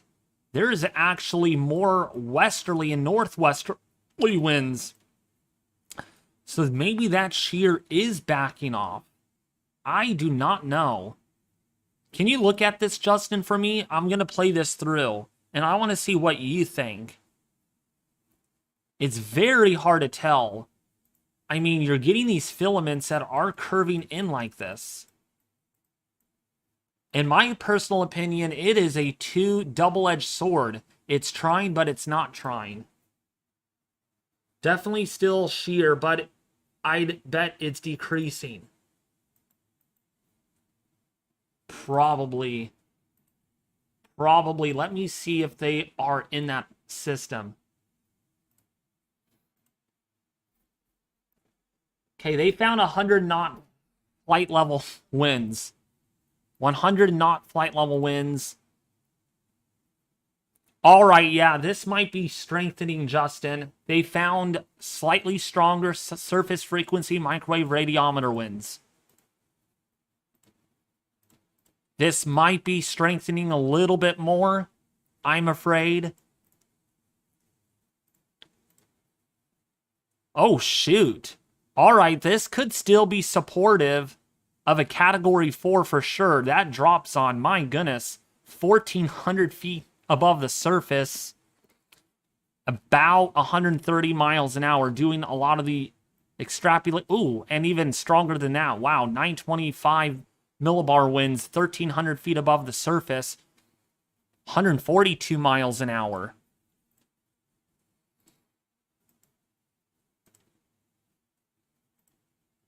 It's very, very, very hard to say, though. We'll see with what they find that eye when they fly into that.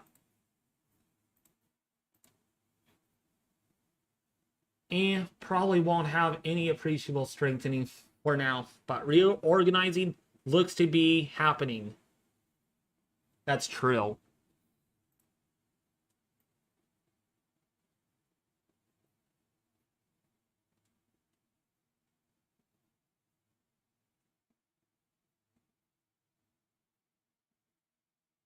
Man, this is giving me...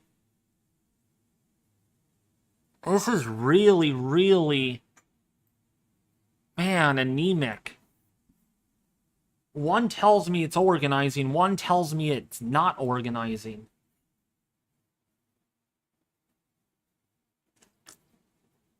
But of course, it's the Justin G hurricane. I'm just kidding. You know I'm kidding with you, Justin. Because you know so much about this hurricane. That's why I simply call it the Justin G cane. It looks like a jilted lover storm. So maybe Justin G is trying to organize. We'll see. Still asymmetrical, though. That is for sure. Really asymmetrical. So if there's any organization, it's slow. It's slow to occur.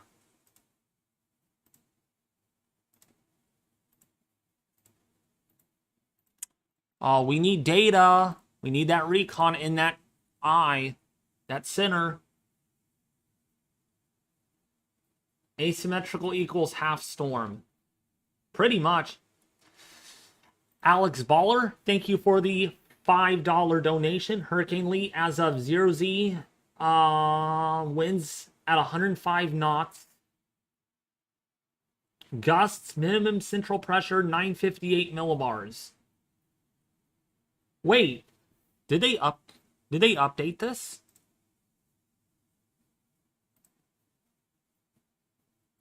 Did they update this at all? Still saying 150 on my end. Where are you getting this, Alex Baller? Well, you are by the NHC. That's where you live. So maybe you got more information than what I have here, which could actually be helpful. Oh, it's on tropical. See, I do trust tropical tidbits for their intensity. But 105 knots, that means it would be a Category 3. Now, I want to remind you all that there are still models that do want this up to a Category 5 still. That doesn't mean it will happen, but it is still a possibility. So if it's beginning to reorganize again, I mean, we saw how weak the storm got already. We literally saw that. So it is possible it could unexpectedly rapidly organize and re-intensify without us knowing. So this has many tricks up its sleeve. And quite frankly, it is really annoying.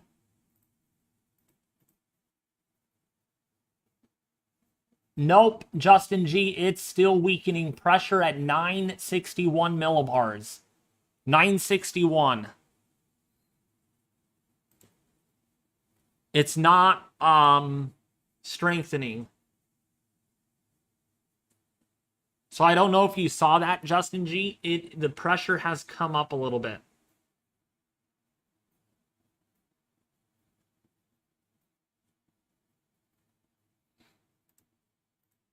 That's what we barely have hurricane force winds on the southern side of this now. Barely hurricane force winds.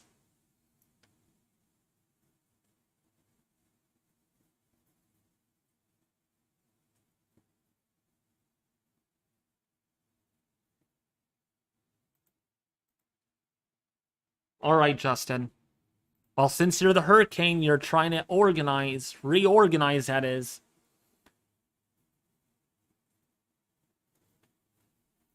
That's a 2 millibar rise in air pressure, though.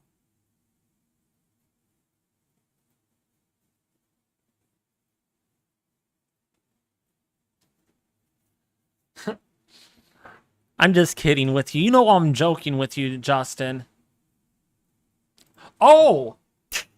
I wanted to ask you, Justin, how did you hold up to Hurricane Hillary? I forgot to ask you that this whole time. Because, boy, you got hit with Hurricane Hillary, I'm sure, with a lot of rain. Maybe not so much wind, but a lot of rainfall. We got some rain and got some wind here where I live. Some rain wasn't that big of a deal for me. All right, that's good. That's good. It was so weird, though, Justin, because when it affected us here, it only got down to like 73 degrees at night, but it was windy. We had southeast winds like we do during the winter time ahead of these storms, but it was so freaking warm and humid. It was just the weirdest thing that I have ever experienced. Honestly, I don't like wishing things, but I want to experience something like that again. That was actually fun. That was amazing. And actually, if I bring up my weather station data, who wants to see my weather station data on the new poll? Really quickly. Yeah, Hillary was fun. I feel, I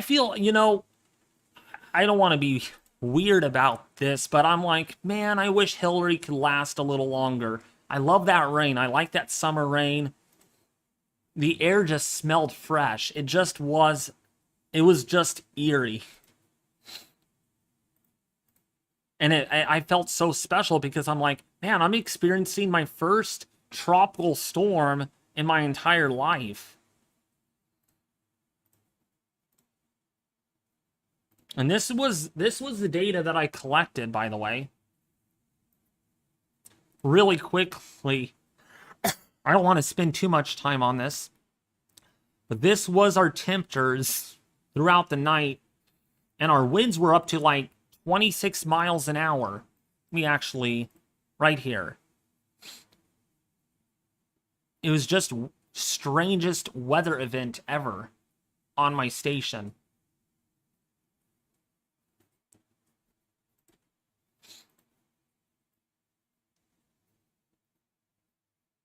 Oh gosh, this is really organizing now. This is definitely reorganizing. This is absolutely... Do you see this, Justin? Do you see this? Big burst of deep convection. Big burst right here. You know what? Is there lightning on this? I need to see. If there's lightning, then we got a problem. We got a problem if there's lightning on that.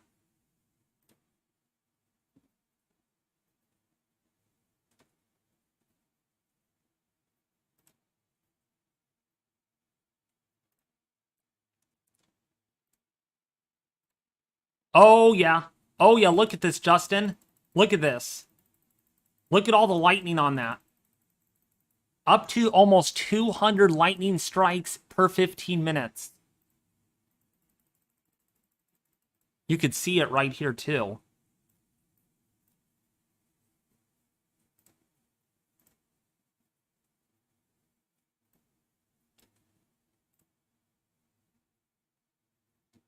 I mean, look at this. You can see it.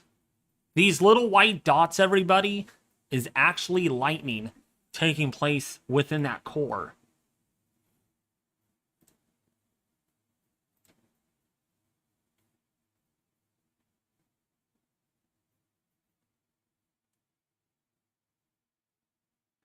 So if we look at this, yeah, look at all that lightning. I mean, right there, a big burst. That's like 90 lightning strikes.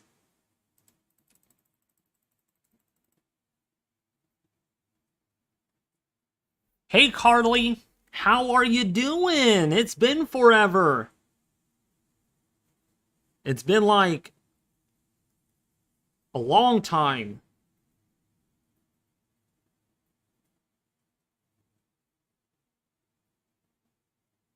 It's been like forever.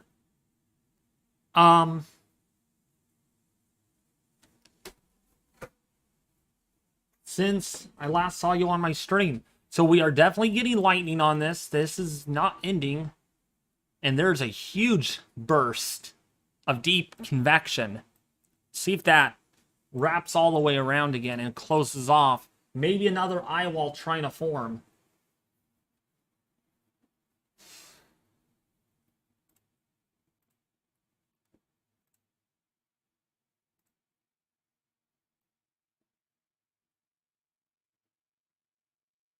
Oh, yeah, more. Oh, gosh. Yeah, there's definitely more banding.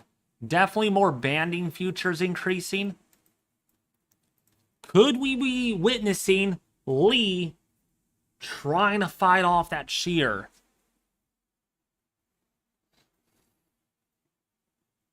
Oh, no, Carly. Oh, great. What's going on? Why are you in the hospital?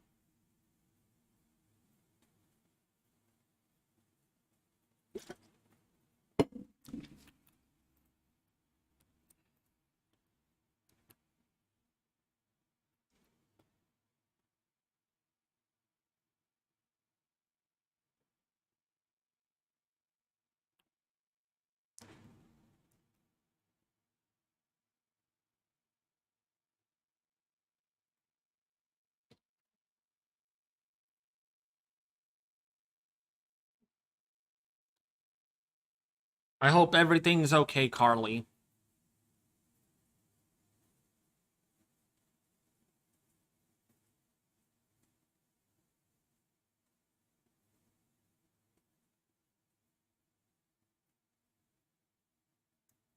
Is Lee using shear for inflow? I don't know, Lava Command. It looks like something is trying. Looks like we got a little moat region, though, trying to form. You can see that in place. That's not how that works, Lava Command. I think it's just shear decreasing.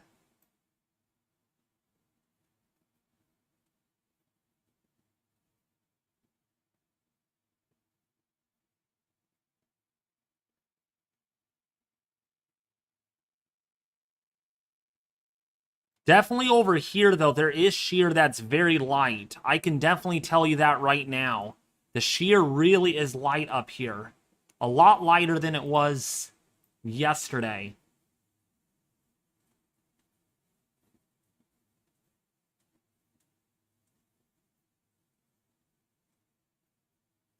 Yeah, that's...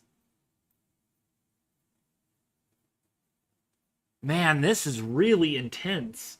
I mean, you can literally see the decrease in the westerly wind pushing up against the west side of it. What's up, Paul Smith? How are you?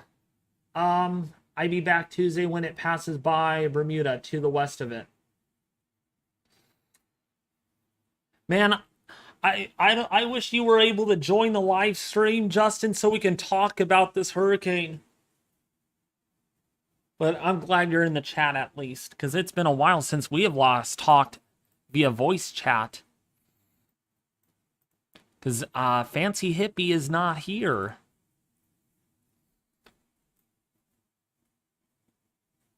Oh yeah, this is more symmetrical now. This is really starting to look healthier.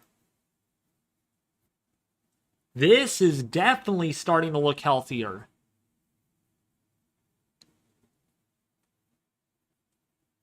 Yeah, there's a lot. Oh gosh, yeah.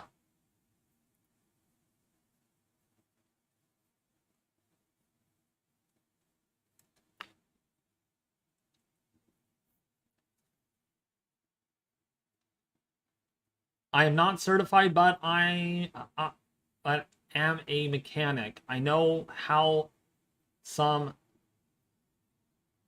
Oh, you're a mechanic? Rainbow Obsidian? You're a mechanic? That's awesome. You know what you guys would laugh at this.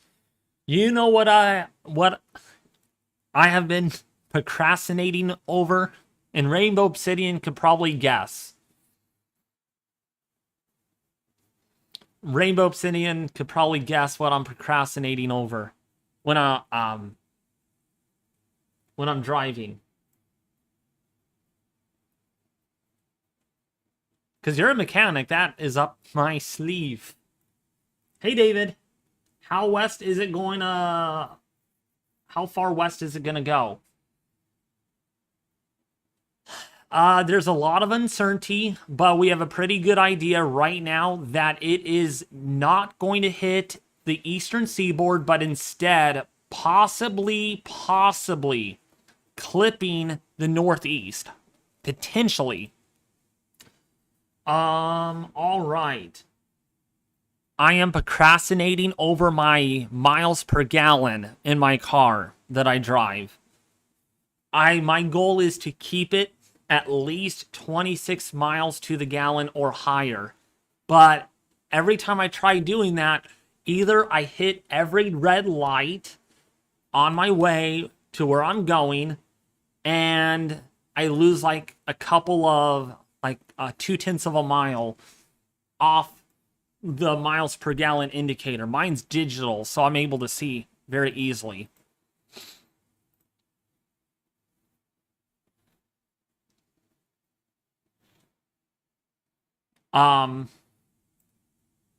So yeah, I always pay attention where I'm driving, right? But I'm always glancing down like, come on, can we get it? Can we get it? I'm like, darn it, we didn't get to where we were hoping for. That's why I always slow down like a half a mile before a stop sign.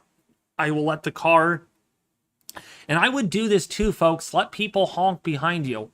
Before you come up to a stop sign, if you're out on a country road, and if you know where the stop sign is, of course, slow down like a half a mile before you get to the stop sign so you can let the car cruise down so you're not using gas to keep the car moving at the same speed. I also drive with cruise control on, which helps a lot too. So a little bit of a fun fact about driving. So if people honk behind you, just tell them, I'm doing what David's telling me to do.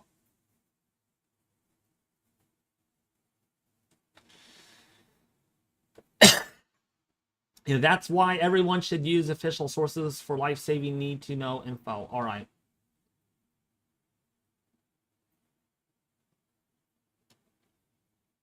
I'll tell you, I laugh at Tom Byrne all the time.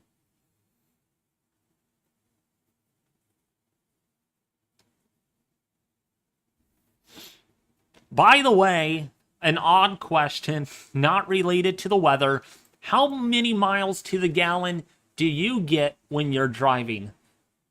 Do you drive like a speed racer, or are you easy on your car? Maybe I'm the one that has honked at you already. No, I don't honk at everyone. I never do. Rarely do I. Man, oh man. This is really looking organized. This is absolutely, Justin. Look at this structure on this.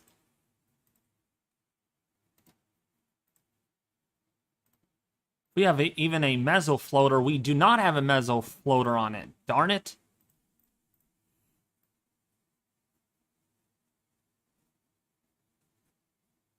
Man, it is so... It's trying hard. Can we honk at Lee to scare it away? I don't know if honking would work.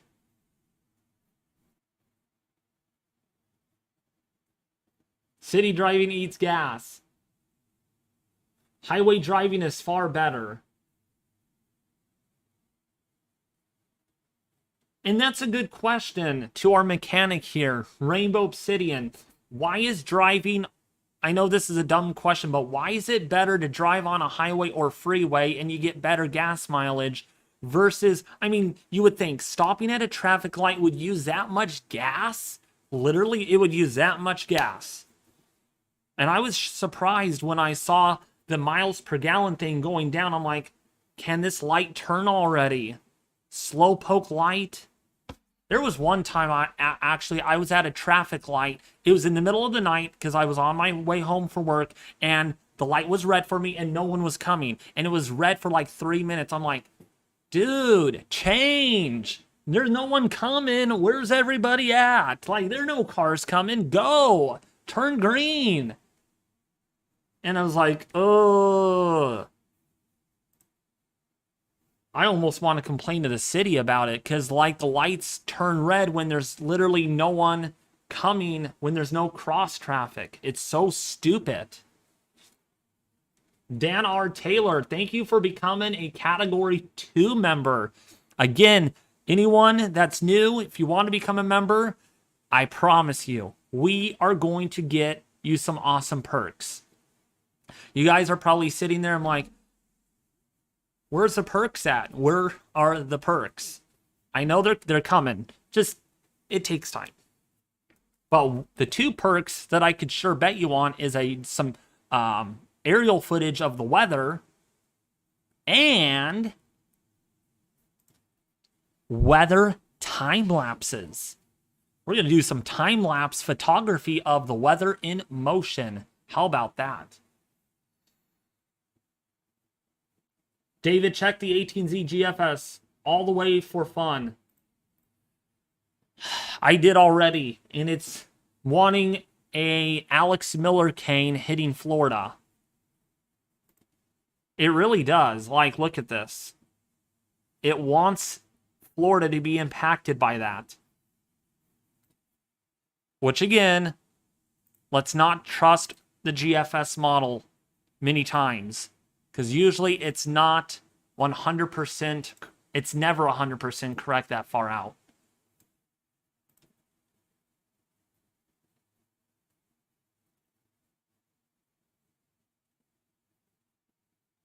In the chat for you? Oh, you did? I didn't see it. Let me scroll up, Carly.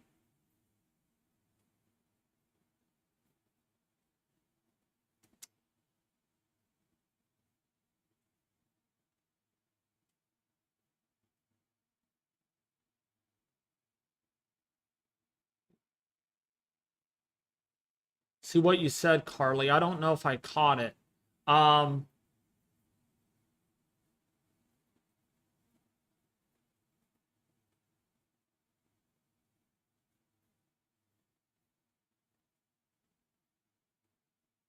Oh no, Carly.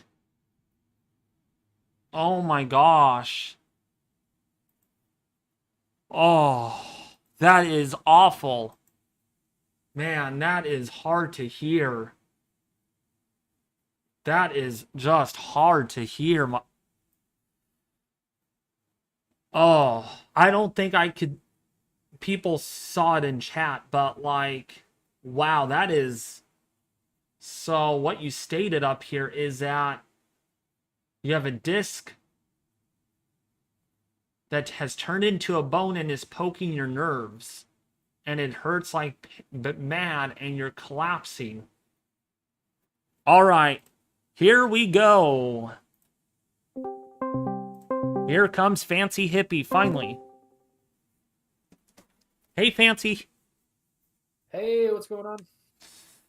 Welcome, Brendan, our meteorologist. How's it going? I'm pretty good. How are you? What did I miss? What did I miss from the tropical developments on Lee? Dude, it looks better now, but for a while, this thing might have been a category 2. It literally is getting destroyed by the shear. It is just Really? getting, oh, you got to look at the images. I mean, it really, there is no eye on this at all. I was thinking about that today, David, about the weakening of this hurricane, and I would be curious to know. I don't even know the answer to this, but we saw a rapid intensification yesterday, and now we saw it just completely just weaken down to what you said at one point a two. Maybe a I wonder if category we were to 2. go back. Yeah, I mean, I'd be curious to know if this is like when the last time something like this happened, where we saw a rapid intensification and then go all the way back down below a major within 24 hours. That's a pretty quick turnaround. Yeah, that is. That is formidable. That is and that's a good point. I did not realize that. I mean, it just went like this. Fascinating. And Yeah, it's like that. That's what it did. yeah. But now we're starting to see signs that it might be trying to reorganize. Justin is, I think he's still in the chat. What are you seeing on this now, Justin? What are your thoughts? I mean, is it continuing to improve? I want to hear your thoughts. Yeah. And by the way, I gotta say, you know, David, you've over the last couple of days, and I'm sure your chat agrees, done a phenomenal job at breaking this down, right? And it's so important to track these things, guys. Look, I know there's a lot of uncertainty with what's going to happen beyond this weekend and early next week, but I mean, the it's still very much important to track. If it wasn't important, we wouldn't be having recon missions go out on this thing on behalf of NOAA.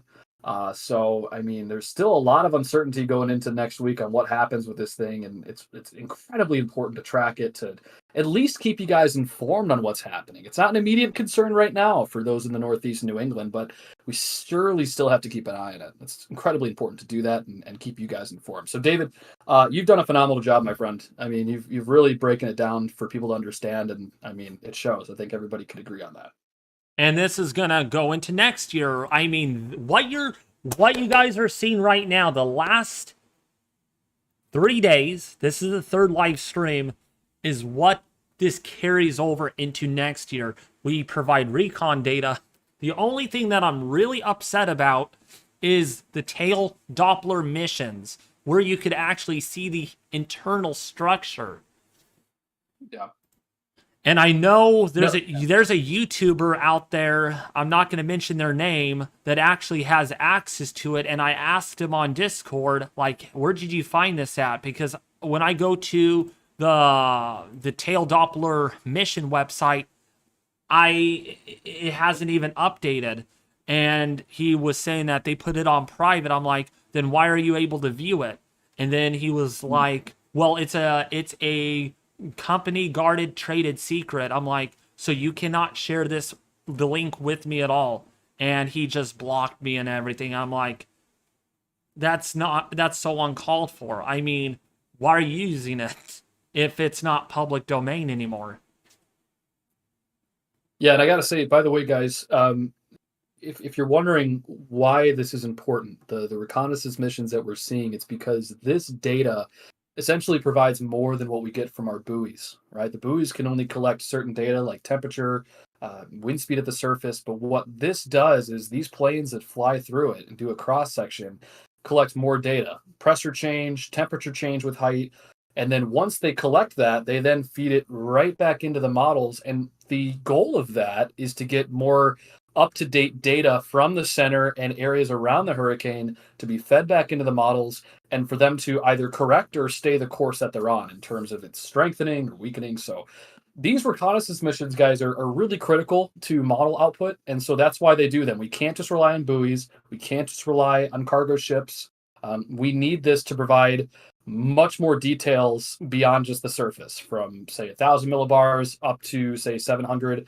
Also, the other thing they do is, and David, you've shown this on your stream a lot, is the drop zones. They literally drop an instrument into near the center of the eye or around it to collect critical data like temperature change, dew point change with height, subsidence. So very, very important. And that's why, you know, David, you tracking these is really fascinating, especially for us weather junkies like myself. Correct. All right, we got new drop zone data. I'm telling you, Fancy, this may not even be a major hurricane anymore. It's literally a Cat 2, and there's proof of that when I show this image. See, Awesome. see this, you guys, on the screen? This is the latest update as of 032 UTC, which is actually 5:32 p.m. Pacific time. And what this is showing us is the wind structure of the hurricane. Actually, in a way, this is somewhat like tail Doppler radar in a degree of sense. And so this is showing us where are there hurricane force winds occurring in the storm, where are there tropical storm force, what is the eye looking like, and we clearly do have an eye on this right now. It's just not apparent on the visible or microwave or IR satellite. So what we're seeing here is hurricane force winds that do extend initially about 25-ish miles out from the center, but we also have a secondary wind max well removed from the center that extends all the way out to over 100 miles out, by the way, Fancy. So this is going really far out. But where is our major hurricane force winds? And that is barely being apparent there based on drops on data and other factors. So we're barely seeing winds at 115 even on the eastern side. And doesn't surprise me if that's even lower or that's not even visible on their next recon pass, given just how much weaker this system has gone. And we're going to be looking at the satellite imagery in a second here to show you all that it is trying to recover. What's up, Sugar X Rush? How are you doing? We have a VIP in the oh gosh, we have a big VIP in the chat right now that has 120,000 subscribers. Congratulations for joining my stream. It's an honor that you're here. And again, when I see a gray check mark, they have to get a special welcome because they are a big YouTube channel. So welcome, Sugar X Rush. If you're new, please subscribe, share this with your family and friends on social media. The data that we're providing is critical, live, essential data. Yeah, and David, if you could talk about what kind of shear this thing's dealing with. You've talked about it quite a bit during your stream. For folks that are just joining, how much shear are we talking about to the southwest and to the west of this thing? And that's the area, correct? I believe it's right downstream of it. Yeah, so based on per shear analysis, let me reload this because we got new data. Right now, it is dealing with 25 to almost 30 knots of shear. Wow. Yeah, it is very strong, and it's out of the southwesterly direction.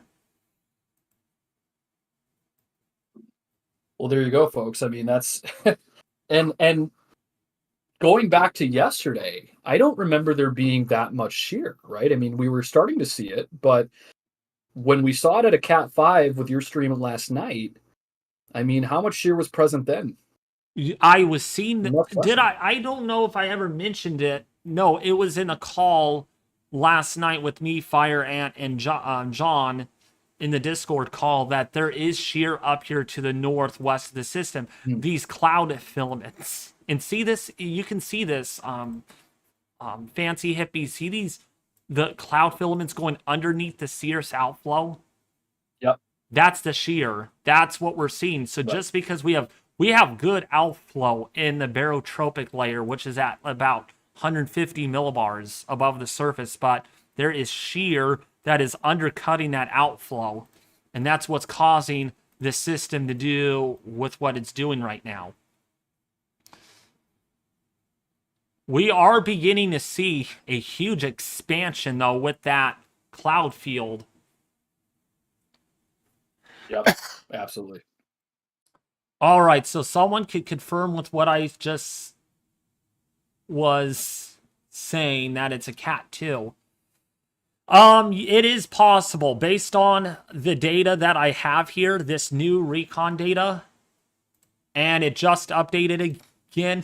This was as of 102 UTC. So this is literally about 10 minutes ago, Fancy Hippie. And guess what? It's even weaker than what it already is. There is just barely major hurricane force winds. And what it appears to be is that we might be getting a secondary wind maximum starting to show up here on the current structure. Nah, Tom, here's the funny thing. I love how Tom comments in the live stream, Fancy Hippie. He likes to disagree with a lot of things. He says, good news that it's weakening. Explain to Tom that it's not good news because of what could we be seeing in the next 4 or 5 days. Well, we could be seeing a reintensification. We could essentially, and also some of the models have hinted at the ILO replacement being around that time span. So we could be seeing this ramp up yet again. It's going into a much more favorable environment downstream. So just because, and I think, David, you even stressed this on a video earlier today. I don't know if it was in this live stream, but I think it was during your video today, that just because it's weakening doesn't mean that it can't strengthen again, right? These waters are incredibly warm. The shear is not necessarily permanent. It's temporary. So at least as we get into this weekend, I mean, quite frankly, it wouldn't surprise me if we saw this get back up to major status by then. So yeah, no, definitely. All right, the pressure is hanging steady at 9. It actually dropped a millibar. It dropped 1 millibar, according to the Air Force mission. So it might be re-strengthening or maintaining its intensification. It's got decent convection around the eye. I'm noticing a lot of deep convection still. I mean, it is definitely weakened, but that's pretty nice. At least on the southeastern flank. Or on that south edge right there. There you go. Now, it has weakened. That is a guarantee. That there's a lot of support. Yep. But that does not mean that it's going to weaken any further. Remember, this is a hurricane, and as long as it remains a hurricane, the vortex is very vigorous, very, very stiff. And so any shear that is hitting this system, one, it's about 25 to maybe 30 knots. But once it moves out of this belt of shear in the next 18 to 24 hours, by the way, Fancy Hippie, that the ships from the GFS intensity model guidance does indicate that the shear will get to less than 5 knots in the next 24 to 36 hours. There you go. There you go. And it's also moving into warmer waters too. So, oh yeah, the waters are going to be at around 30 to almost 31 Celsius. Yeah. But most importantly, look at the shear, everyone. Look at right here what I've highlighted. Right now, the shear is, again, supposedly, the GFS is sampling that the shear is not 30 knots or 25 knots. It's weaker than that, which could be an understatement. Yeah. So, assuming that this is 20 knots or so, it's probably going to be remaining that at least for the next 18 hours, and then it should start decreasing to where it is very light. You watch, you all thought that this was long time back that this was not going to get to a Cat 4. No, I'm not wishing this on anything, but I know what I'm looking for. And the environment, the background environment, really facilitates this to really reorganize whatever it's doing right now into another, possibly another peak of a high-end Category 4 with 150, 155 miles an hour at the very most. Doesn't surprise me still if this makes a run for a Cat 5 again. Yeah, it wouldn't surprise me either. A couple of people in the chat, including Sugar Rush, had asked, is there a chance it makes it to Florida? David, I'll let you touch on this too, but at least from what I'm seeing, I mean, considering the current progressive pattern in the lower 48, it is highly unlikely we're going to see that. If I had to put a percent chance, it's about a 2% chance, and that's very, very generous. David, what say you on that?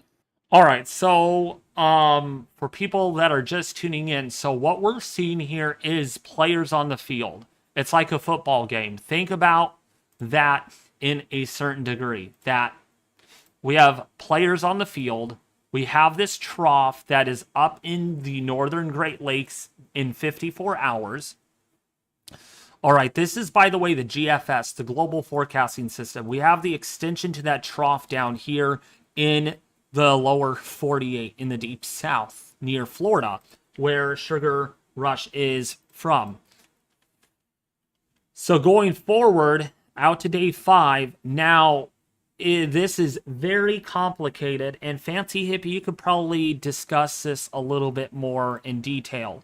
But this trough right here in the upper Midwest into, say, like where Illinois, the Great Lakes are, versus where we have our hurricane at this moment, maybe a major.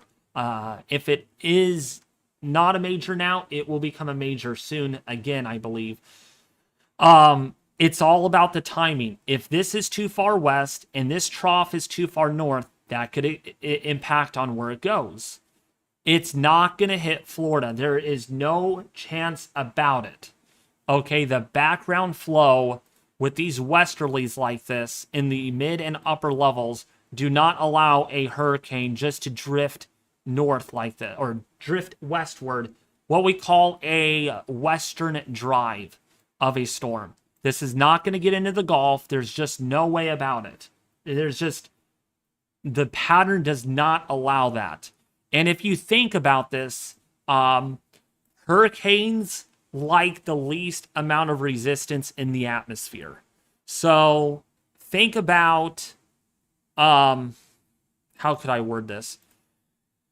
Think about that you're at a concert and there's so many people just crowding around you. Or think about this. How could I word this? Man, I need to try to think of a good analogy. You're doing great. I know where you're trying to go. So think about if you have, you see if I could word this. Simply, a hurricane wants to find the least of resistance. Okay? So if you have background flow like this out of the westerly direction over Florida with the subtropical jet that's in place, right? And you have a trough right here helping to enhance that westerly flow. And you have a ridge right over here, which is your primary steering feature. Then the ending result is that there's only one way out for this. It can't go west. It can't go east. It can't go south. The only way it's going to get out of, or going to get into this traffic of weather pattern is if it curves like this, which I think is probably the more likely outcome scenario, given with what the models have told us. Now, this trough right here, and the magic number I like to look at is simply the 570 decameter height line contour at 500 millibars. Okay, and this line right here. This is kind of the edge to the ridge. So there is an edge to where this ridge is. And usually when you get a trough like this, that's positively tilted in this sort of circumstance, and you get somewhat of a negatively tilted large-scale baroclinic or barotropic trough, we get usually baroclinicy type deepening and binary interaction with these two. So when we look at this, we can see there's even probably a little bit, another bit of a PVU streamer that actually comes down. And actually, if I could find that, I don't think this product has it. Shoot. No, it doesn't. However, we do have, let me see. I think this illustrates it kind of well. So you can see where a little bit of this baroclinic ascent is shaping up. So the system is going to escape out like that. It is very simple in that manner. It's going to go out towards the north. Now, could this shift west? For that, let's hand it over to Fancy Hippie. So what are your thoughts, Fancy? Could this shift further west still? Is there that outside possibility? Well, here's what I'll say. And I know there's been a lot of people in the chat that have asked about it, and I'm going to really summarize what David said, and I think he did a great job explaining it. When we talk about troughs, right, I mean, we're really looking at this from a large-scale weather pattern. The easiest way to think of it, think of troughs in association with low pressures. And as we know, low pressures have what? A warm front and a cold front. And of course, with our ridging, correlate that with high pressure. So, of course, out in the central Atlantic, we have our high pressure that steers clockwise in the northern hemisphere. That is going to, in this case, steer the hurricane west. But then, as David's highlighting with that trough out towards the upper Great Lakes, if it wasn't there, it's essentially going to steer right into Florida, right? Or even into the Carolinas. But because of that trough, that's going to actually steer it and deflect it away from, say, the Carolinas. The question becomes, what happens as it's steered north? That's really the big question mark here. Is it going to continue in a northeasterly trajectory away from the United States, or is it going to be deflected northeast temporarily and then move back north towards the greater portions of New England? That's where right now our models are very questionable. We have very high confidence that trough is going to dig south. Pretty confident in that. The ensembles have hinted at it. And also that trough is coming from the ridge out in the southwest that's going to collapse and bring that cold air down from Canada. So we have very high confidence that that's going to happen. Regardless of if that's placed in Kentucky, if it's placed in Michigan, it's really not going to deter it from making sort of that turn north and then eventually slightly north. What happens beyond early next week is where the models are sort of all over the board. It's either going to be deflected away and it's going to go for the fishies, or it's going to head on towards New England. So my guess, David, is I think I'm really confident that this is going to certainly miss Florida. It's likely going to miss a direct impact to the Carolinas, although for folks in the Carolinas, wouldn't be surprised to see some swells with this, depending on its severity. Beyond early next week, though, then we certainly have to keep an eye and see where this thing goes, because it's really anybody's guess at this point. Exactly. So I wanted to show them this, Fancy Hippie, and you could explain this. This is part of the steering mechanism of what most of the ensembles from the GEFS are indicating about that trough to better clarify on the potential outcomes here. So we're looking at this plot where it's red, green, and blue. And you've actually told me about this last year during winter storms and stuff. So what are we essentially looking at here? So you're looking at the exact same map that you just pulled up with the GFS, except this is what we call the GEFS. This is an ensemble view. So it's taking 20 different, essentially you can call them models or members, and it's averaging them out to provide us more forecast confidence. So you guys are familiar, if you live in the Carolinas, you live in Florida, or even anywhere along the East Coast and the Gulf, the spaghetti plots for hurricanes. Well, we also use spaghetti plots for our weather patterns. And so this is exactly what it's showing. It's showing us the confidence of ridges and troughs. So for example, if we're looking right at hour 54, you see that ridge expand all the way into the Canadian provinces from the southwest getting up into Alberta and British Columbia. But then as you go forward, there's also very high confidence that that trough in association with that ridge downstream digs southeast. Now, what's interesting is once you get beyond that point of early next week, you see your spaghetti plot just go nuts. And I like to sort of use the analogy of a 5-year-old drawing all over a picture, right, or a map. It would be as if you took a 5-year-old, gave him a pack of crayons, and have him just draw over the map and not even within the lines. That tells us that the models are not confident at all on really what's going to happen. So it's a really cool map to use. I have shown David this in the past. It really does hint at what our weather patterns. So we don't just use spaghetti plots for hurricane tracking. We also use it for our weather patterns. And this is also especially helpful once we get into winter, if we're trying to determine if there's going to be a nor'easter or any sort of snow system to impact the U.S. And it's like the chaos theory. And I'll explain this one. Little changes. Now, the weather pattern is always changing. So, what is initialized about an hour and a half ago? Okay, and let me actually go to the GFS here, and let me focus in on... well, I need a sector for... We'll use this. So, the chaos theory always works perfect. So, take note of where this high is for an example. Okay, watch this. Look at how different even one model run looks. You can see the difference just in one full model run. Yep. So and the idea of chaos theory, David, just to put it simply, is if there is any slight change in the models, it can lead to bigger changes in the rest of the variables. If one variable changes, then the rest can be thrown off. Great example of that, not necessarily the tropics, but winter weather, right? Because winter relies on temperature. And if there is any slight change in temperature that's forecasted, that's going to throw off your forecast on whether or not you get snow or not. So for my friends in the Northeast and New England or the Midwest, who deal with a lot of these snowstorms in the winter and are always wondering why the weatherman's wrong, that's why. And trust me, I'm also wrong too with that, because it's very hard to forecast for that very reason. Yeah, and you can see just how different models can be far out. Like this is,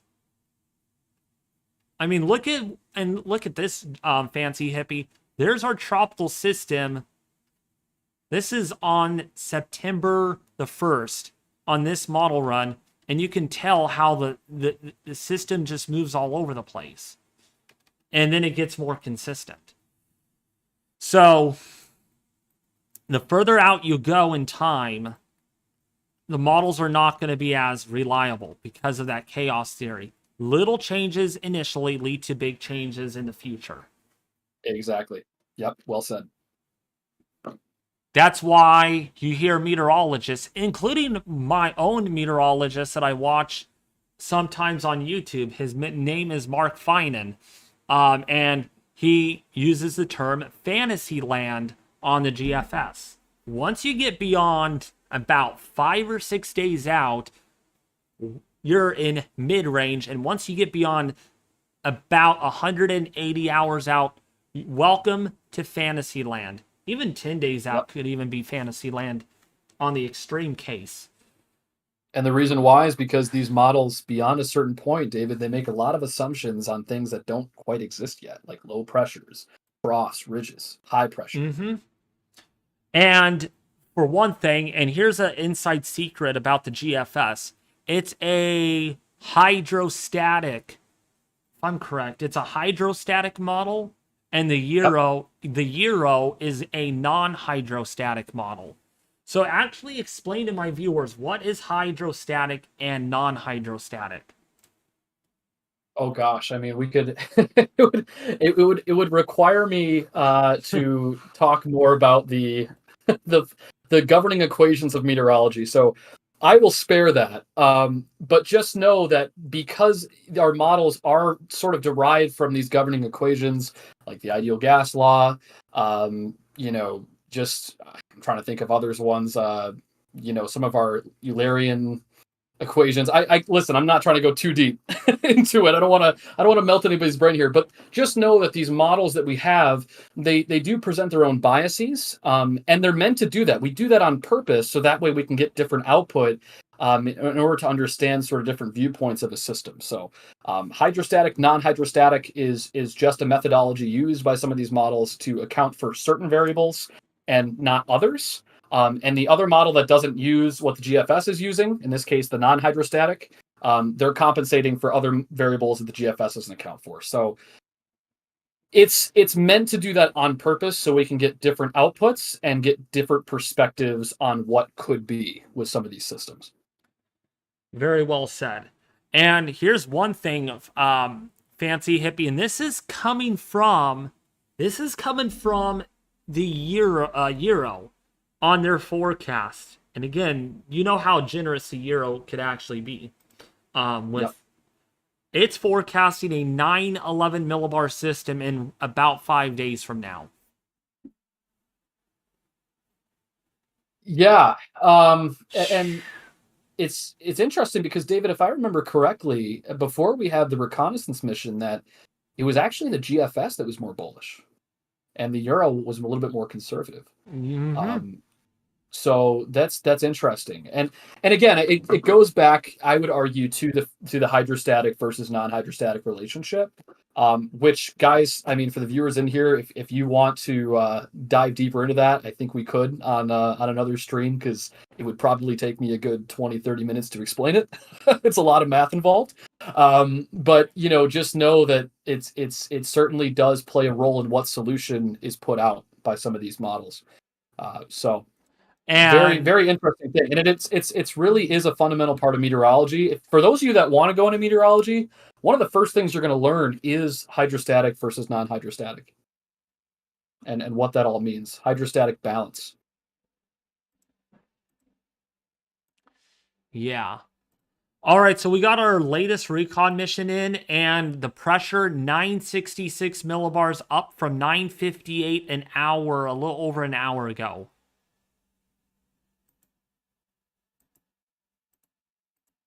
You there?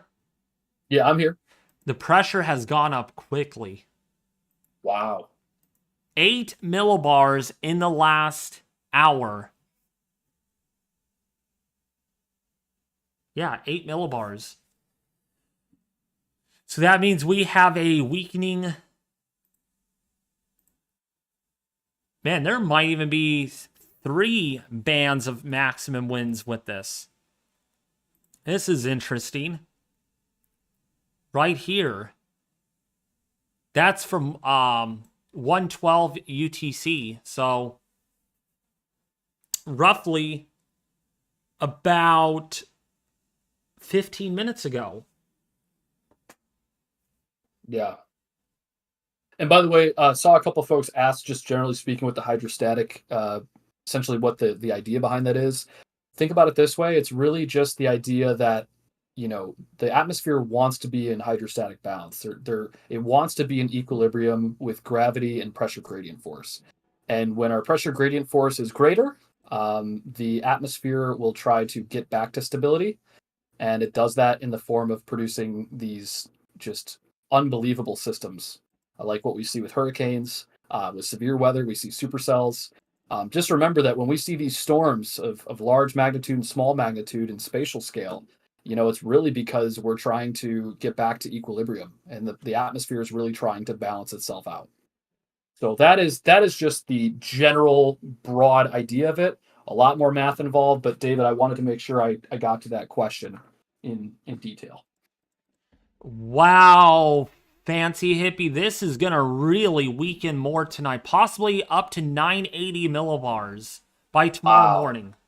980 millibars. Unreal.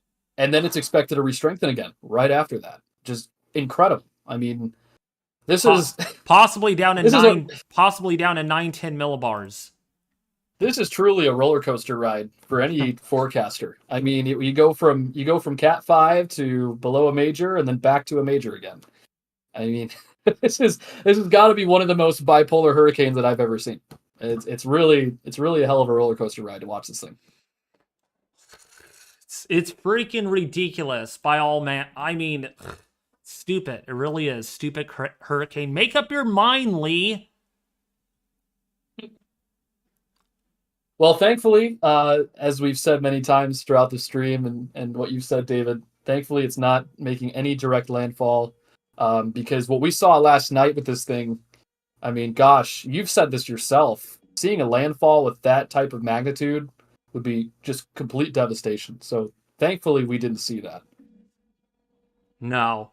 So, yeah, this looks to weaken, but it should start reorganizing and re-strengthening tomorrow night. Yeah, tomorrow. Wait.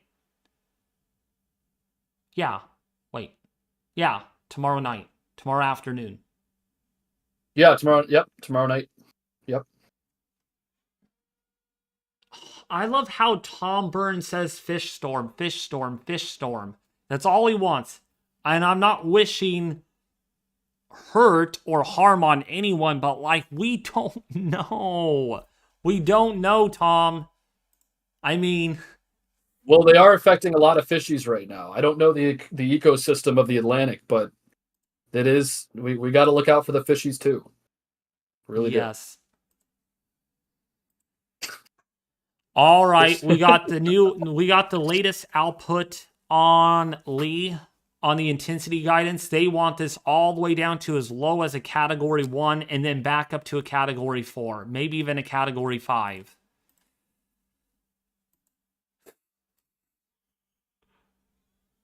Wow, unbelievable. Yeah, it looks like it's weakening. It really is. IWL replacement cycle, someone is saying. No, I don't think there is an IWL replacement cycle as of now. The wind field on this image looks like there might be, but I don't see one. I don't see one.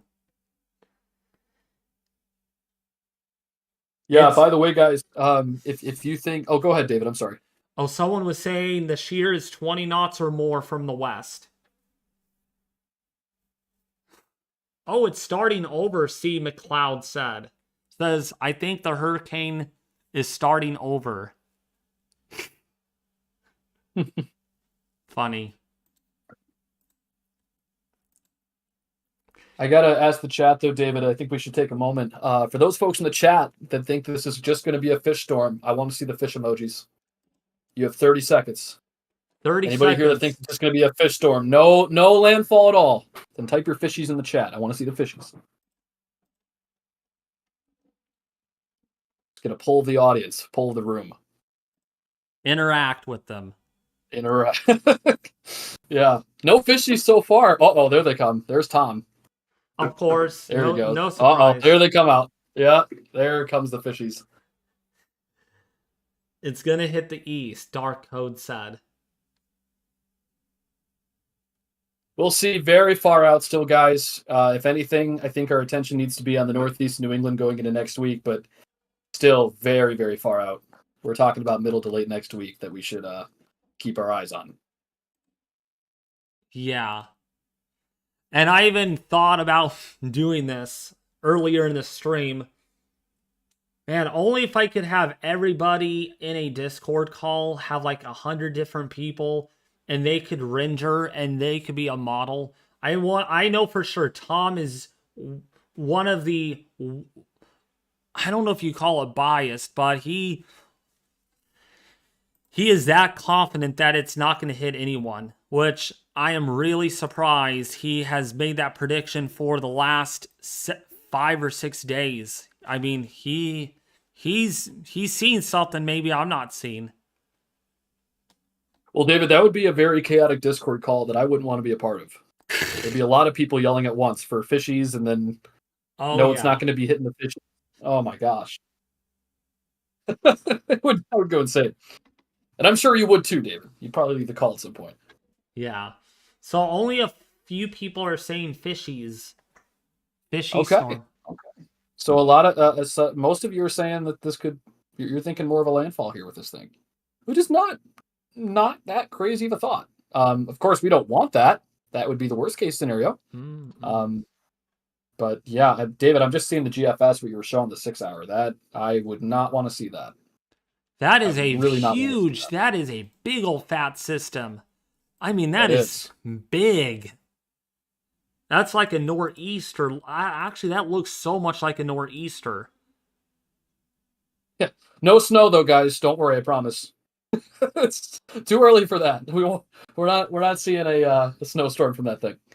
No, but the DNA really It adds does. up. Yep. I know what you mean.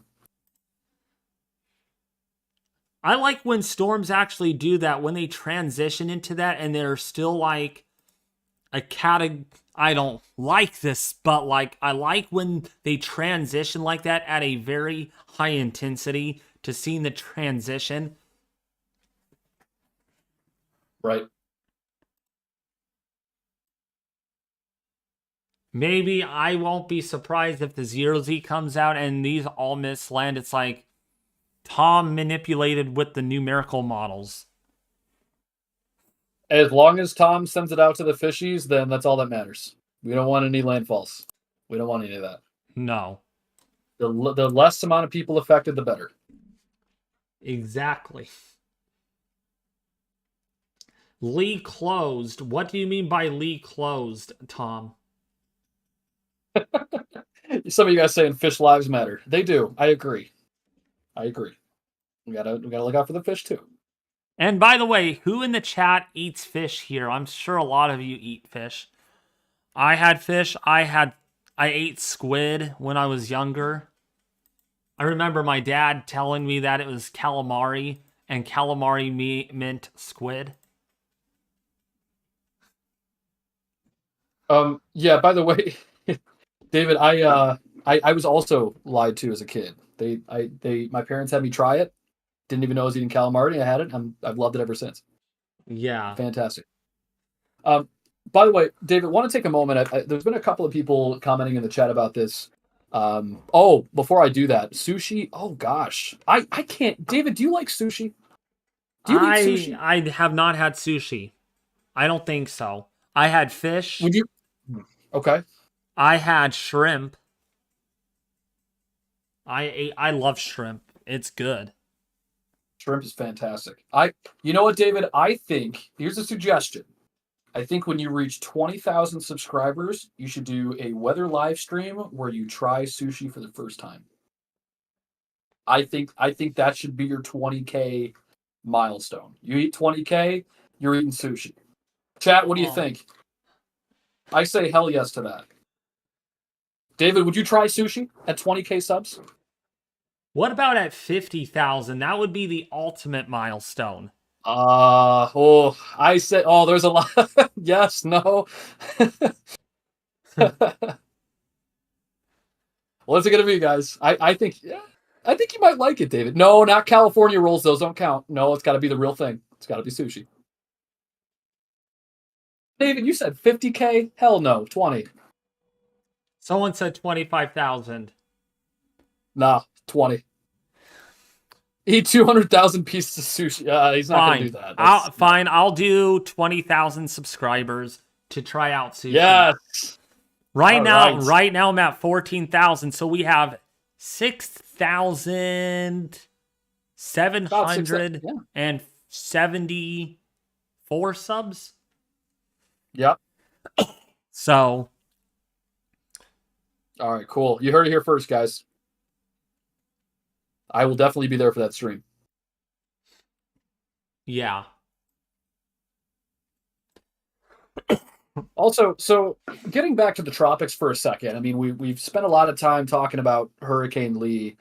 Where do you see in your eyes the rest of the Atlantic season looking like? I mean, you can also talk about the Gulf too, but where do we go from here? Do you still expect this to be an active period, at least over the next month or so? What's your thoughts? Probably, and the reason why is the GFS, I kid you not, wants to sniff out 3 or 4 more systems. And let's play this through. So we have Margot, we have Lee, we might have Nigel and Ophelia. that could form. I mean, look at this fancy hippie. What are your thoughts? I mean, this looks like a really busy period. I think considering the fact that we're seeing record high sea surface temperatures in the central Atlantic and the Gulf, that with these large bodies of water, it takes longer to cool down, right? Because water as a body is more dense. So it takes a seasonal change to see these temperatures really start to regulate. So because they're so hot, that certainly leaves a window of opportunity for these storms to form. And yes, we still have to talk about shear. We have to talk about the overall weather pattern.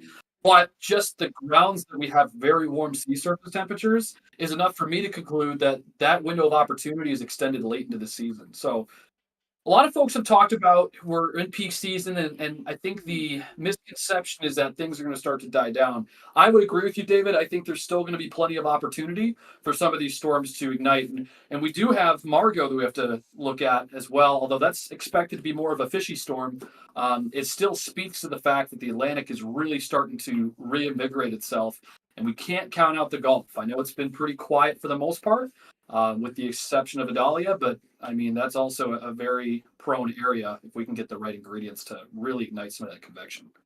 And if we look at the V plot here, this kind of explains it pretty well. That most of the Atlantic here, not really favorable for any more tropical development, but it might open back up beyond, say, the 15th of September, where we might get more development. And now what you all are looking at here is a Mercator projection. I've shown this in my tropical outlook and discussions in the past videos, and this is showing you just that. This is basically right down here is where the Atlantic. So I boxed this out in black so you all can see. And when we look up at this, this is basically the area that we really look at for any tropical development. And this right here, these lines are your time scales. So this is September the 11th. This is September the 16th. This is September the 21st. This is September the 26th, the 1st of October, the 6th, the 11th, the 16th, the 21st of October. Those are your timestamps. And then right here are your longitude lines going at an angle like this. Okay, so hopefully that kind of, you all can see that. So we're going down in time here. So this is the earliest. This is current up here. Okay, so this is current. This is October and late October. So these green colors indicate that there could be more upward motion, more moisture. And yes, we have had very busy Octobers, historically speaking. So it doesn't surprise me if we have another very busy October. Now that's the ensemble forecast. If we look at each different member, there's going to just be different outputs. Some are busier than others. And another way we can see this is if we go to the ECMWF MJO forecast, which also I have not talked much about it in my video. This is going to stay kind of over here near phases 3 and 4, which usually favor the Atlantic with a lot more tropical activity. That's why it's so busy right now. And so this is right now. This is where we're at, and this is going to go back into the null phase, but it's not going to go way over here where it might favor the Western Pacific. It looks like it's going to stay right over here somewhere, with some of the model members actually looping this back out into phases 2 and 3, and then maybe even back over into phases 3 and 4 eventually. So we're going to have to see how that happens. This does not mean we will see a lot of activity in the tropics. That's just kind of, it's more of a instigator. You know, when you instigate someone, that's kind of what this kind of indicates. And so the ensemble plot here does cover this still in a phases 2, 3, and 4, which usually favor the Atlantic, with more tropical activity. So the question is it going to be busy from here on out? I think we will remain fairly busy. Any landfalls to the United States after Lee, if Lee makes a landfall, anything after that hitting land, we don't know. We haven't even seen anything develop in the tropics yet on the GFS, so I'm not too worried about it right now. But there is another plot of moisture. Let me put that here. Okay, there's more moisture, more convection that could develop in the intertropical convergence zone out to day 6 and day 7, and that might be our next areas to watch. Anything that kind of tries to consolidate into a closed surface low really has my attention for the possibility of a storm that does spin up. But right now at the moment, I don't see anything else after Margot in the short term. I think Lee and Margot are the only ones that we see. But again, that could change very quickly. And in such a way, if we think about this, how strong Lee was last night, if we go back to September the 1st, we saw Lee moving this way, but see how different models can behave after that. I mean, look at this right here. September the 17th and the 18th, lots of dry air. But look at now. Lots of moisture. So models usually use the current data and then they kind of forecast it out. You still there? Fancy hippie? Yes, I am. Oh, Just let me talk. Oh, yeah. All right. So that's basically kind of with what we have to watch. I mean, it is, technically speaking, the peak of the Atlantic hurricane season is not until this Sunday and Monday. Kind of that 10th through the 12th time frame is the Atlantic peak of the season. So just because we get on the downside of it basically by mid-September and late September, there have been hurricanes that are Cat 4, Cat 5. I mean, look at Ian Love last year. Hurricane Ian. Okay. Hurricane Ian of 2022. That was in late September, October 1st. That yet became a Category 5 hurricane with 160 mile an hour winds. Right? So we could get still some major destructive hurricanes well into even November. I mean, look at Iota. That formed on my birthday. Remember that fancy hippie Hurricane Iota?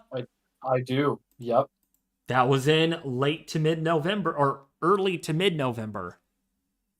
So, yeah, I mean, we have a ways to go. This is just the start. We saw this coming. We knew. Mark Sedeth talked about it in his previous videos early in the season. Dr. Phil Klocksbog, Daniel Swain, not Daniel Swain, Levi Cowan at Tropical Tidbits, he was even mentioning about it. We saw this season coming because of the sea surface temperatures. And now we could use this as an analog that despite El Nino, we could have a very busy Atlantic hurricane season because of the sea surface temperatures that are so warm. I mean, like what Fancy Hippie was saying, these are very warm. I mean, you can't really get much warmer than this. And when we look at the central or the tropical Atlantic, I mean, 30 to 31-ish Celsius waters, it's very warm for this time of the year. And actually, you know what, Fancy Hippie? I think the waters, that cold wake left behind Franklin is recovering pretty quickly. So by the time, by the time we have Lee that moves over those waters potentially, it could still be very intense. Yeah. I mean, and guys, just to put this in perspective, what we're seeing in the Gulf and the Atlantic with our sea surface temperatures, We're talking about 174 years of record keeping. And out of 174 years, for example, this is the hottest the Gulf has ever been. The Gulf has never been hotter, at least by our records and by our accounts, than what we're seeing today. Same goes for the Central Atlantic, especially off the coast of Africa, right? Very, very hot, and record breaking. So, it's I think we've seen that kind of play out, David. We've seen this battle between favorable environment and then not a favorable environment and then back to a favorable environment with Hurricane Lee. And I really think that in the years to come, we're going to be talking about Hurricane Lee for its rapid intensification, its rapid de-intensification, and then what we expect to be its intensification yet again as it gets into that more favorable environment downstream and as that shear is expected to sort of wane a bit. I know, David, you and I, we're going to be talking about this for years to come as a wonderful case study to look at. Mm-hmm. Man, Franklin really turned up those waters. You know, the waters northwest of Bermuda are nearly almost 3 degrees Celsius below average. Wow. Yeah, That is, and by the way, guys, and Tom, to your point, waters are not everything, right? I mean, we're seeing that play out right now. We have very high sea surface temperatures, but also we're encountering shear. So there's other factors. And when we're talking about landfall, we talked about this earlier, about 30 minutes ago. It also comes down to what's happening in the lower 48. Do you have any troughs that are moving through that can steer this thing out? Is there more ridging taking place to where it just makes a direct landfall with the easterly flow? There's more factors beyond warm sea surface temperatures. There's shear and also Saharan dust. David, you remember at the beginning of the year, the Atlantic, and it was pretty quiet. We had a lot of Sahara dust that really prevented a lot of convection from getting going. So, Tom, great point, my friend. You definitely hit it right on the head with that. yeah. And actually, Slim kind of works with the Atlantic. Actually, not really. Shear lift, instability, moisture. That's more likely for severe weather, but Severe weather, yes, but I know what you mean. there's just not warm sea surface temperatures. The air has to be moist. We have to have a lot of latent heat release with these thunderstorms. After all, hurricanes do expel all that heat out of the ocean. And honestly, do I rarely say this in my live stream? And I hope I don't get bashed for it. But hurricanes, in a sense, are good at removing heat out of the ocean. I mean, if we'd never had hurricanes, I would really bet you that our oceans would be very warm, warmer than they are now, because all that heat, you're witnessing heat from the surface being expelled into the upper barotroposphere or into the upper troposphere where it exhausts. Yeah, That's why you get outflow out of hurricanes, because essentially it is hotter air in the middle of a hurricane, and that air needs to go somewhere because hot air is less dense than cold air, and it's gonna want to go in all quadrants. And that's yeah, why. David, great point, by the way. I mean, it's energy transport, right? It's Mm-hmm. exactly what you're talking about. If we didn't have energy transport, we didn't have energy exchange, yeah, we'd be talking about a much different planet. The hurricanes are basically a heat budget regulator. It really is. Exactly. It's kind of like this. You have so much money in your bank account, you should spend it on something, So to keep it, stable, you should spend more of that money on something like a car or going to the grocery store. That's kind of what hurricanes are doing right now. This hurricane is basically going to the grocery store and buying a lot of food. And that food is all that heat out of the ocean. Yeah, I don't think it can be buying a car anytime soon. Car prices are too high. So I think the only place it'd be going would be the grocery store, David. Yeah, I know. I know. That was good though. That was a good analogy. I like it. There is some.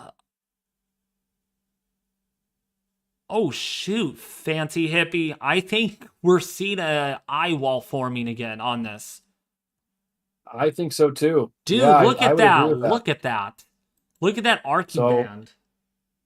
I think we're right now, David. Let me ask you, talk more about this. Are we seeing now that re-intensification beginning? Is this now? Do you think the very early stages of it re-intensifying back to where it was? That is a hard question. I don't know if Justin G is here. Justin G, I don't know if you're in the chat. If you are watching the stream, I hope you are.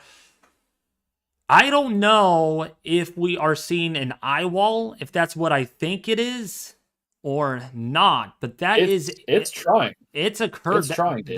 that's a curved band. That is Yep. definitely. And actually those cloud tops fancy hippie are as cold as negative 92 degrees Celsius. Yeah. So, David, I know Justin G's on here. I would go ahead and just say that this thing is in the beginning stages of trying to intensify.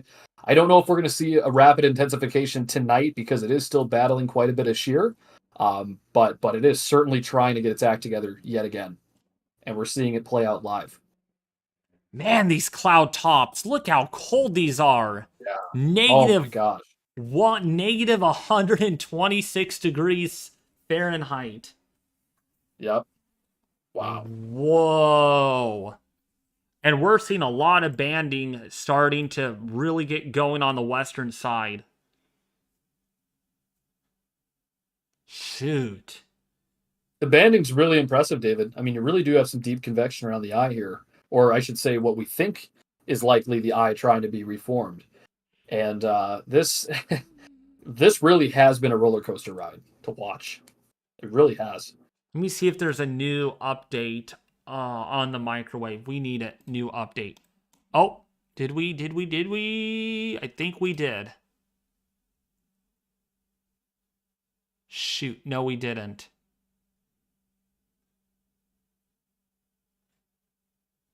Nope. We did not get a new update from the microwave pass, so we don't know yet if it's trying to or what. Shoot, I missed the pass through the center there. Oh, is that one? Oh, shoot. I think it's stronger. I think that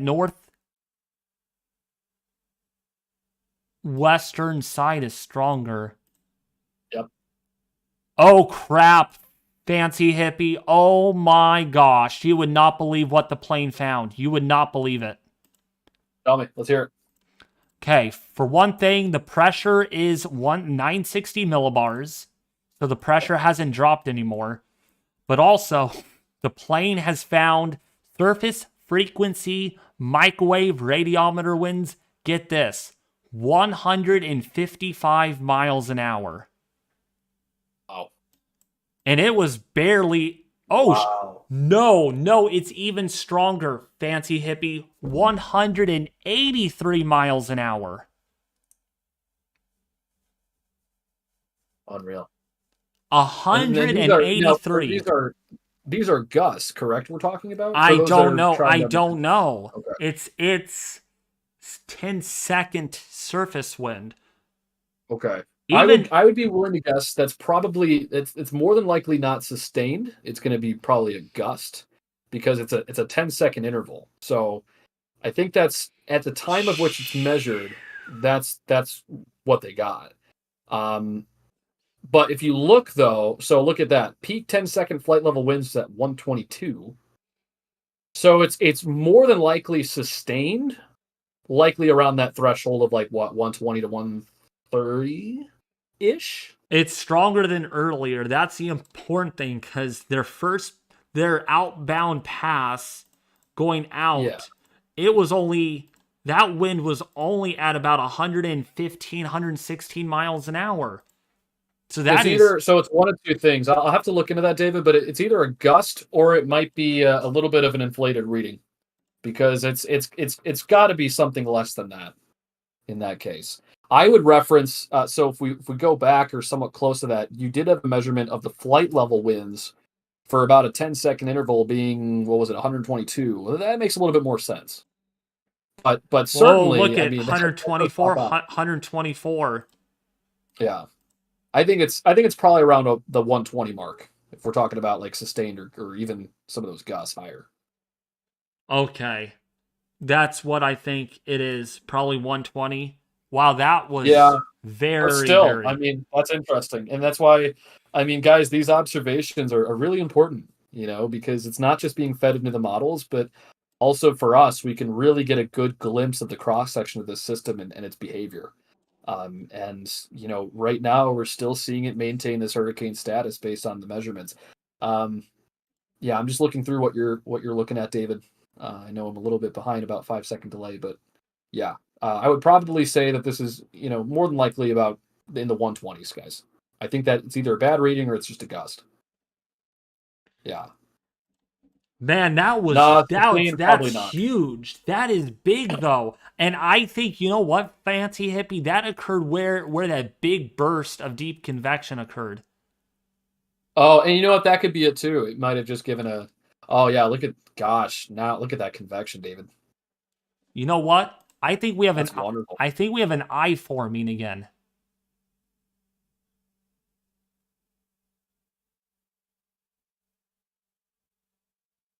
Shoot, fancy, we have an eye forming on this. We have an eye forming again.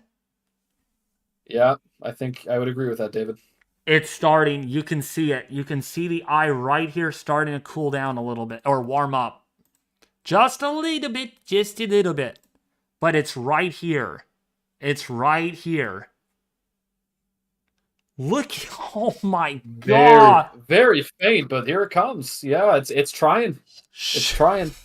Look at And it's look at these cloud tops. Negative 129 degrees. yeah. Gosh, David, I'm just really throughout this entire Lord. conversation, I'm trying to think back to the last time we've seen something like this. I mean, just the up and down nature of this system. And also I think what impresses me too is it's not just the bipolarness of Hurricane Lee, but it's also uh just how much it's able to overcome. We're talking about 20 to 25 knots of shear, and this thing is still maintaining just shy of a major. Unbelievable. And you can I even mean, that's see and look at, crazy. you can make out the eye or the eye wall. Like you can see it right here. It's like a kind of a tilted C shape. And there is the eye right in here. So that is very defined.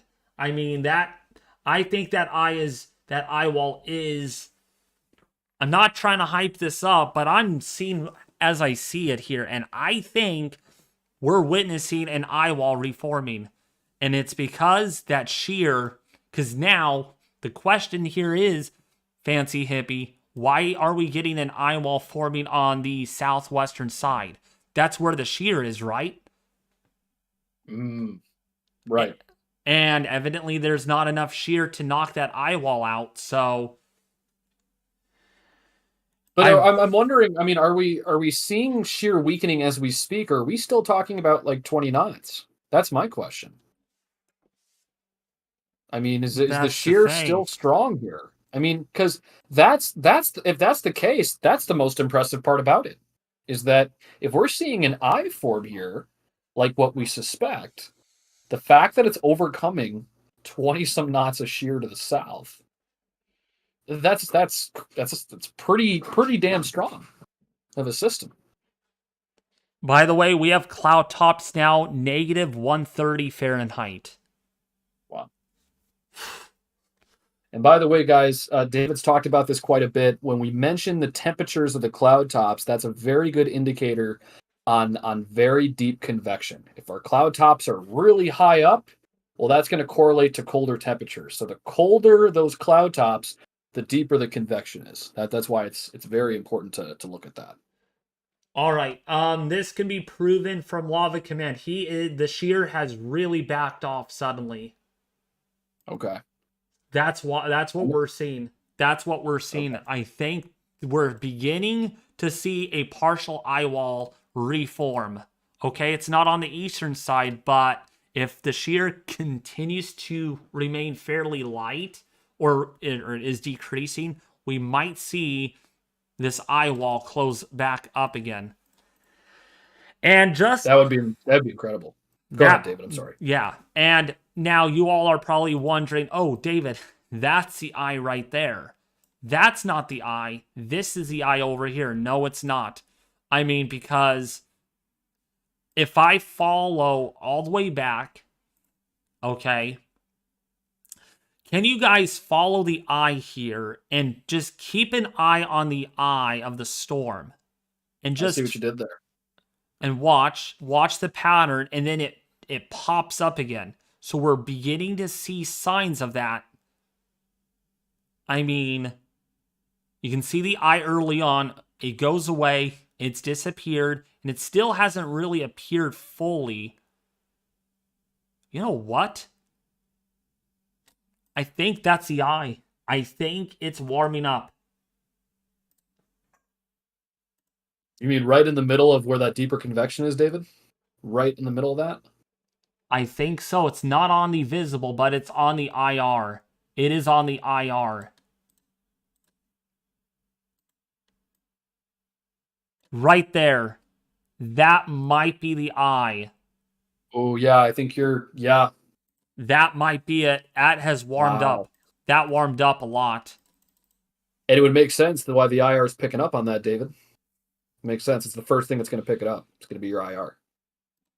Yeah, and so when I go back to there, that's not good. Okay, so let me go to and update the plot here so I could kind of reiterate on this. Yep, right there. Gosh, look at the lightning activity in this. Fancy? Wow. that matches up. That matches up right there. You can see a defined sea-like structure. And so if we're getting west-southwesterly shear on this, that eye is not really getting destroyed very much. So... No, because you got that deeper convection, right? That's kind of acting as a deterrent. Mm-hmm. And so right here is where I think... Now, the GLM lightning detection is a little bit offset, usually for many reasons. I don't know. But that is the eye. The cloud pattern really illustrates that we might be trying to get an eye formation right in there somewhere. Wow. We may be seeing an eye here, David, live on stream. Lee getting its act together once again. That's fascinating, guys. This is really interesting to watch. And also, hey David, I'll mention this too. I think when the hurricane hunters went out the first time, they reported a lot of lightning with it too when it was back at a Cat 5. Yes. This thing has been, I mean, the one storyline that really hasn't been talked about as much is the lightning production on this thing has just been unbelievable. I mean, there's even lightning strikes being detected even on the southwestern quadrant. So that means there's a partial eyewall formation. And we will get a new update here soon from IR satellite. But I'm telling you, these cloud tops now are colder than minus 85 Celsius. In some sense, even negative 92 Celsius. Actually, you know what? Let me go to Fahrenheit to Celsius.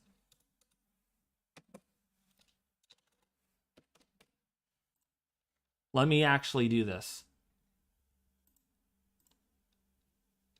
So, minus 130, that's negative 90 Celsius. Fancy. My goodness. My goodness. Earlier, and remember, earlier we were only getting cloud tops of about negative 78, 79. And so now I don't know if this means that it's trying to get its act together, but there is a convective banding future that is over here. So earlier, by the way, there was nothing in the way of convective banding at all on that side. And actually, we go to visible from earlier. I mean, there was no thunderstorms on that side. Fancy. Right. There was nothing. There was nothing. Now, if we look at the imagery, Yeah, look at, there is deep convection. And actually, you know what? Fancy hippie, there is no shear.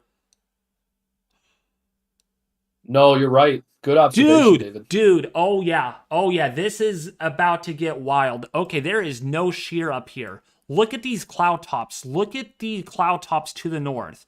Keep an eye, and also watch how these cloud filaments up here, watch how those cloud filaments change direction.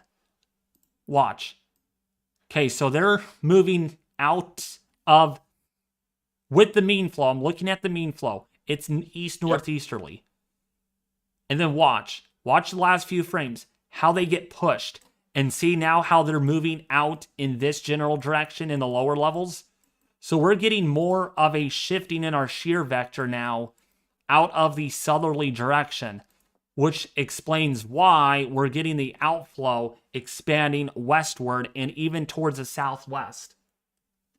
So it's because, essentially, to emphasize David's point, because we're seeing that parallel to the hurricane, or to the western flank of the hurricane. It's why we're seeing that deep convection really start to ramp up on the western edge of this hurricane.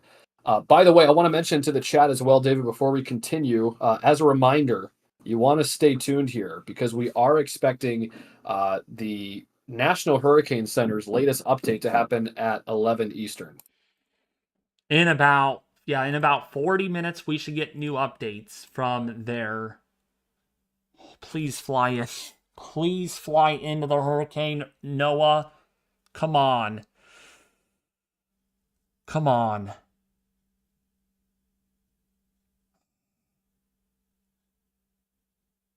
The pressure did go up.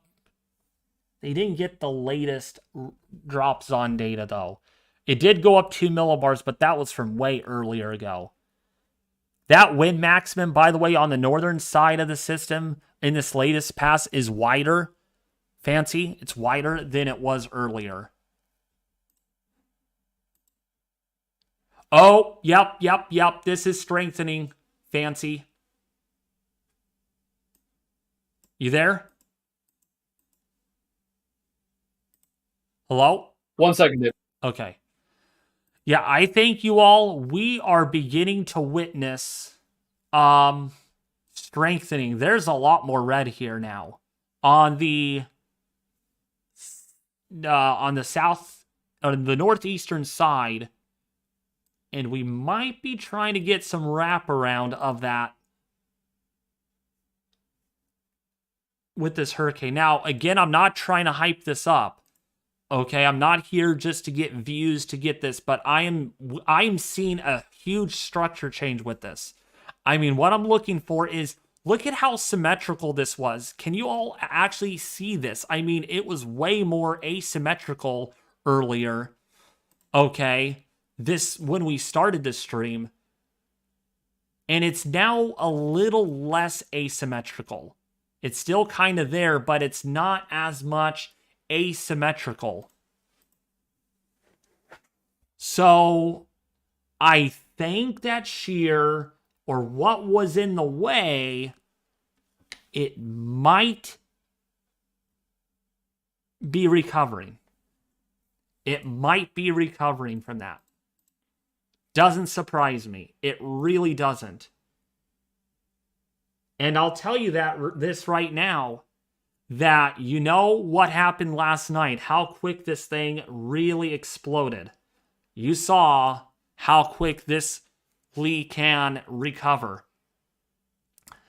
And it's recovering. I think we're starting to see signs of that.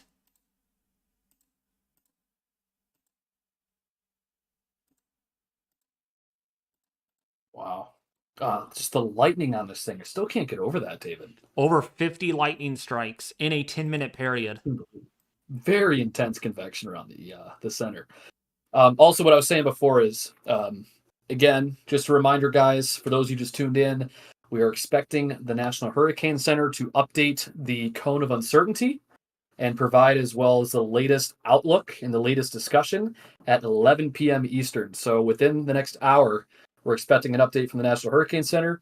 we will bring that to you here, and we'll be seeing that here in the next 30 minutes. We'll break it all down and talk about the latest thinking from the National Hurricane Center. The one thing I'm going to expect, David, I mean, I'm not going to try to fill in the blank here, but I would anticipate that we're going to expect to see this be a major yet again by the time we get into this weekend at some point, maybe even tomorrow night. What's your thoughts on that? Well, based on what I see here, this is the wind field. This is the radial wind field around the hurricane, and this just came in, by the way. This is not old data. This is 0202 UTC. And there was barely any red on this, fancy hippie. There was barely any red. And now look at how much red there is now.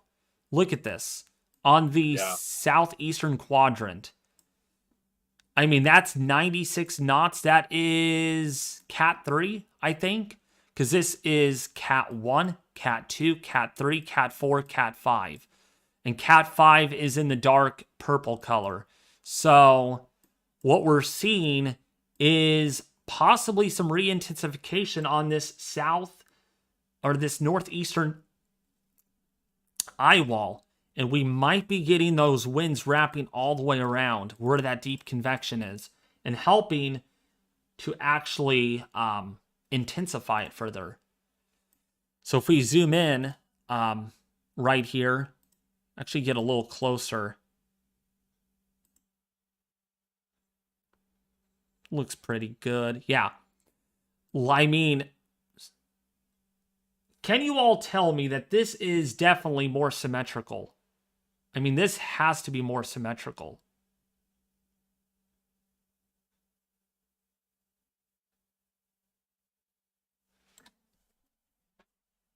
By the way, we have almost 900 people watching. So if you guys like the content, share this, subscribe.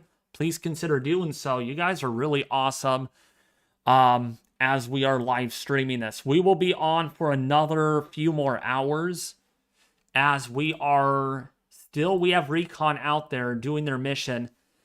They have only done 2 quadrants, and I'm hoping they'll do 2 more quadrants. So that means they'll fly in here, do this, and then exit like that.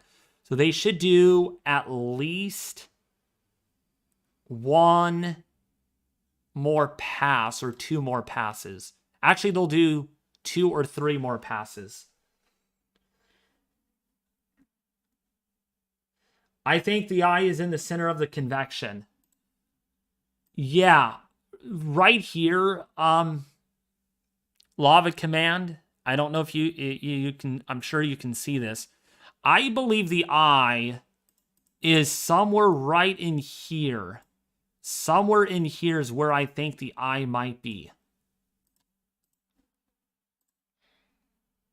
We'll get a new update from the NHC in about 30 minutes. In about minutes, yep. Yeah, in about 30. So we will get, I bet you this is down below at least a category 4, maybe 130, 129. I would agree with you, David. We just talked about the latest recon data that we have, and it is showing that to be the case. I would probably say anywhere between, I don't know, David, probably about a cat, maybe close to a cat 3. Oh, crap. Dude, you know what they're doing? They're going back. They're going back into the northwestern eye wall. That's interesting. And that's the area we've been talking about quite a bit here the last 20 minutes. I you know what? I'm really not surprised by that, considering the developments we've seen on that quadrant of the hurricane. Yeah. I'm really not surprised they did that. That's what it looks like. The plane is aimed right towards there. I mean, they're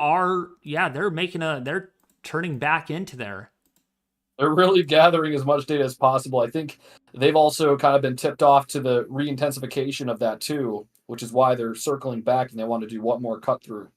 At least one more cross-section. Geez, they're finding hurricane force winds way outside of this.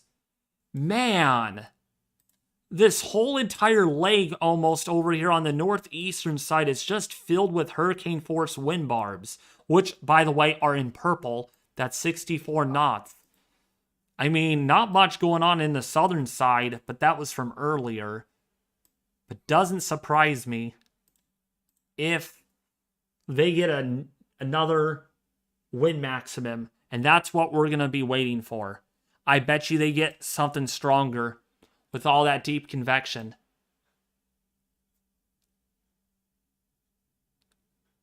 Also, there's a lot of banding with the cirrus clouds as well.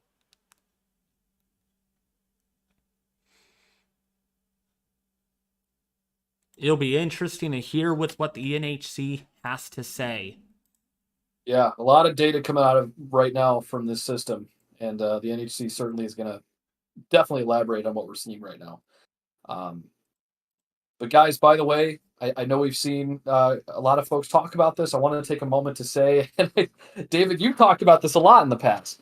We do not have a Category 6. There is no such thing as a Category 6. It only goes up to 5. Because our frequency of hurricanes even getting past a 5 threshold is incredibly low.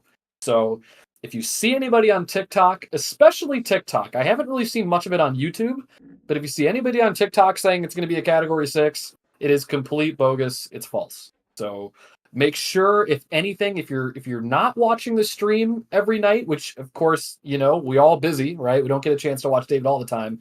If you seek any information from any source besides this YouTube channel, National Hurricane Center, the local National Weather Service offices, as well as NOAA is really a good source. And of those sources is what we pull from here on this very stream. And the models that we pull from are the same models that forecasters are looking at. So we definitely make sure to do our due diligence and pull from the best sources possible. So please, please, please, if you ever see Category 6, disregard it. That does not exist.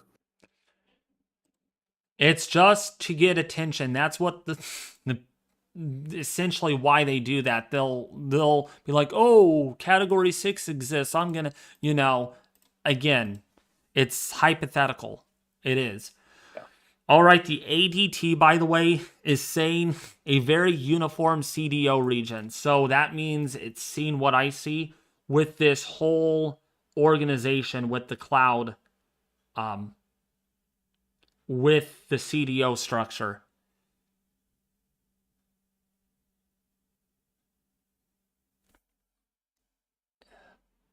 Man, that is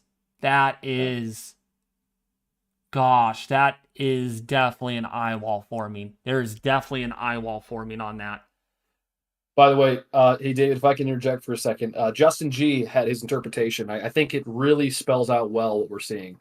Big time reorganization over the last hour or two with continuous expansions in outflow channels and symmetrization. But it will be a semi-long road to re-strengthening given the internal changes today. Justin, I got to say, I agree with a lot of the points you made. And by the way, guys, Justin G is a phenomenal moderator on this channel. He's also one of the rising stars in forecasting. He's a bright mind in the field. He's got a bright future ahead.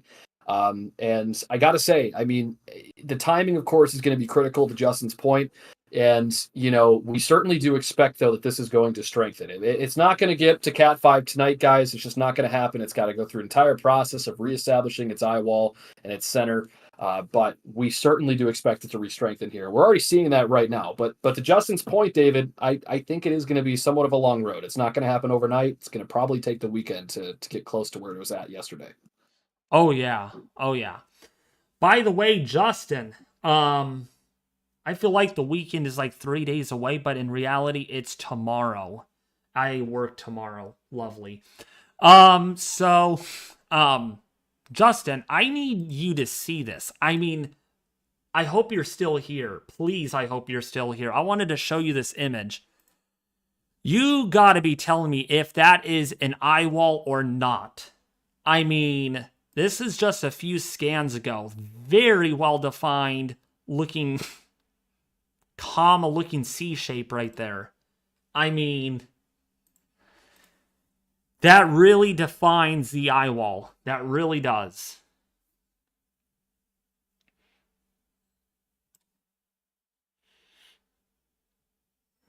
I hope you're still here, Justin. I think he might have dipped. Oh, I think he dropped his paragraph of knowledge and then just dipped. But that was very helpful what he provided. I think that was a lot of a really great way to summarize what we're seeing right now. all right. Recon Air Force mission going to do their northeast pass. They're looking at that side very carefully. They really are. They're seeing something that we're not seeing. I bet you know what? The radar intensity on that is higher than earlier, and that's why they're doing that.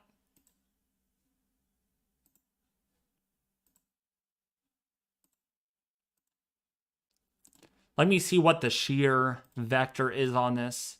If this updated, reload. Let's see, shear. Shear is at 25 knots still.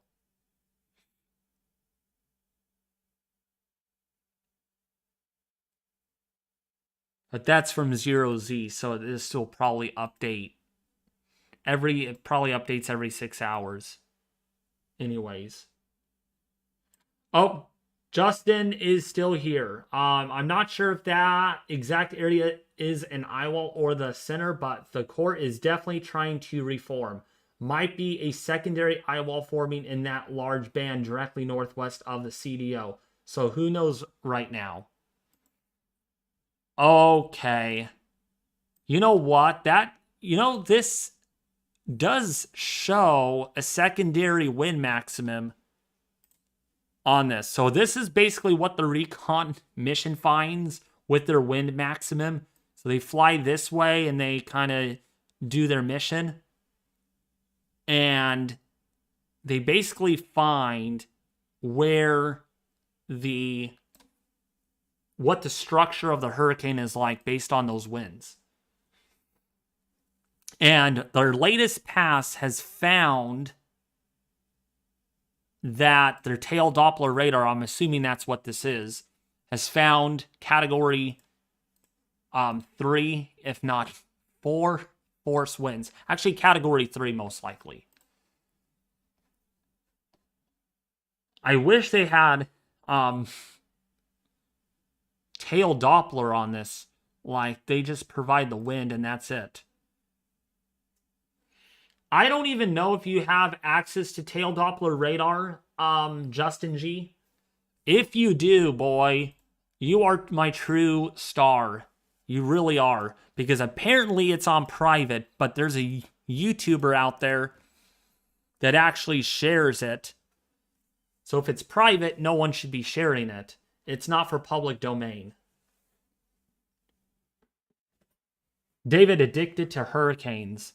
Well, that's my specialty, including winter stuff as well. Hurricanes are just exciting to see when they go through their different formative stages. I just kind of like how they transition, you know? It's not private, I bet. Well, we don't know. Maybe Justin G knows about that. But they're on their way into the northeastern side.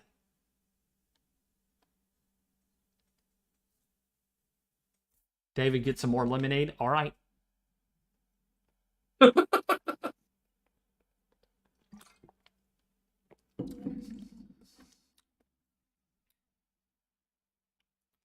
I've never seen someone use that graphic. So, yeah, I definitely don't have it.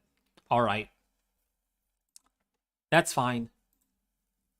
I thought you would, because you know all these websites. I mean, I want to actually thank Justin G for giving me and sharing this website with me. This I never knew existed. So I mean, it gives me different things. I mean, oh, interesting. Look at what this shows, fancy hippie. Oh, a lot of great data there. Look at the maximum potential intensity could be at or above 150 knots through the next 5 to 6 days. Also, the wind shear. Okay, this is 50 knots, so this is going to really be hard to read. There's no middle point here, but I'm sure the shear here is under 5 or 10 knots through the next 5 days. Sea surface temperatures 30 Celsius, moisture actually is going to go up in the next 3 to 5 days, all the way up to about 70-ish%. And look at the plot here.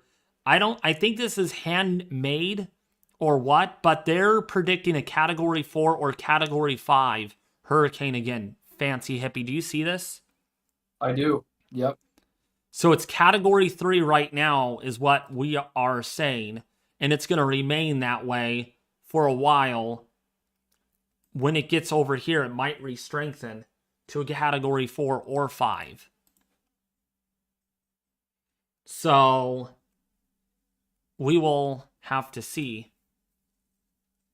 But I want to thank Justin G about sending me this because, boy, this has unlocked a lot more better data, including the wind thing. Yeah, that website is top tier. Yeah, exactly. I absolutely love it. I do. Especially the wind thing. I mean, this is exciting. It gives me the structure of what they found.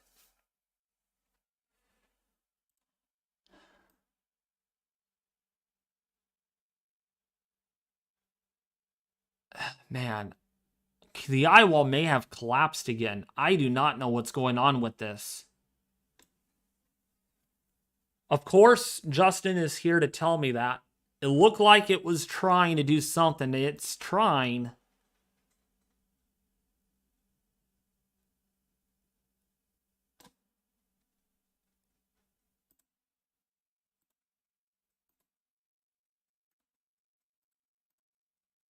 But yeah, let's not forget about the Euro showing 911 millibars.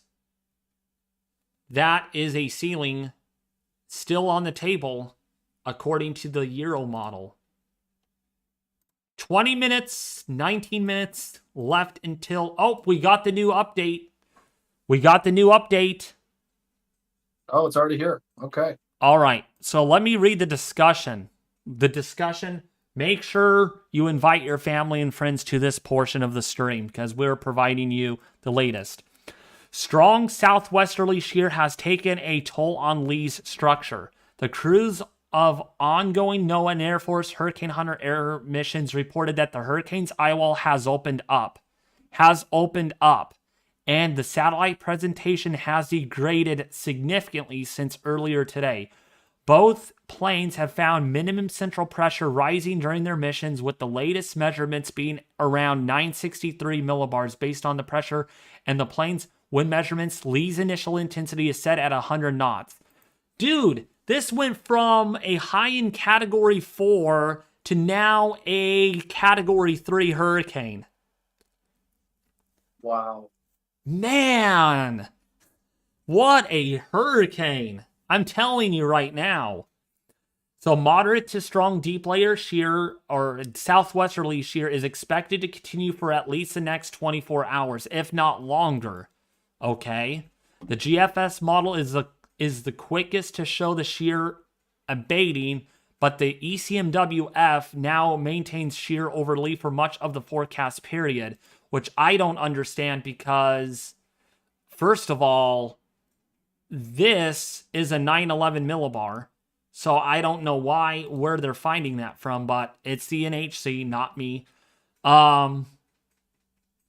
So most of the intensity guidance shows Lee weakening further during the next 24 hours, while the shear is at its strongest, and that is shown in the new NHC forecast. Despite the uncertainty in how the upper level wind pattern and hence the shear profile will evolve around Lee, it is assumed that the atmospheric environment will become at least a little more conducive for re-strengthening after 24 hours.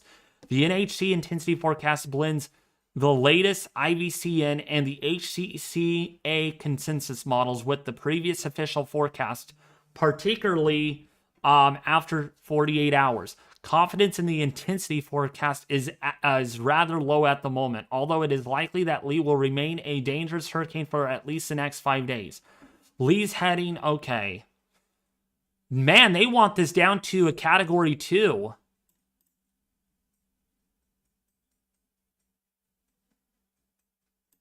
You there, fancy hippie? Yes, I am. Yep, I'm watching. They want this down to a category 2 hurricane. Do you want to scroll it back up to the impacts, the 1, 2, and 3 that's listed there, if you can? Yeah. So I want Lee, to read sort of the rest of that here. yeah, I'll use it in my key messages. I like doing that with the graphics on the side. Yep.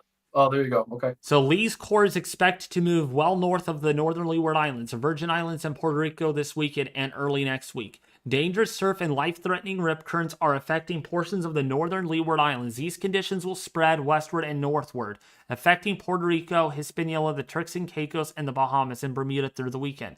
It is way too soon to know what level of impacts, if any, Lee might have along the U.S. coast, Atlantic, Bermuda, as well as Canada in the next week, particularly since the hurricane is expected to slow down considerably over the southwestern Atlantic. Regardless of dangerous surf and the rip currents are expected along most of the U.S. East Coast beginning Sunday and Monday. Continue to monitor the updates to Lee's forecast during the next several days. So here's a look at the plot, and the chances are still there for potential tropical storm force winds on the southeastern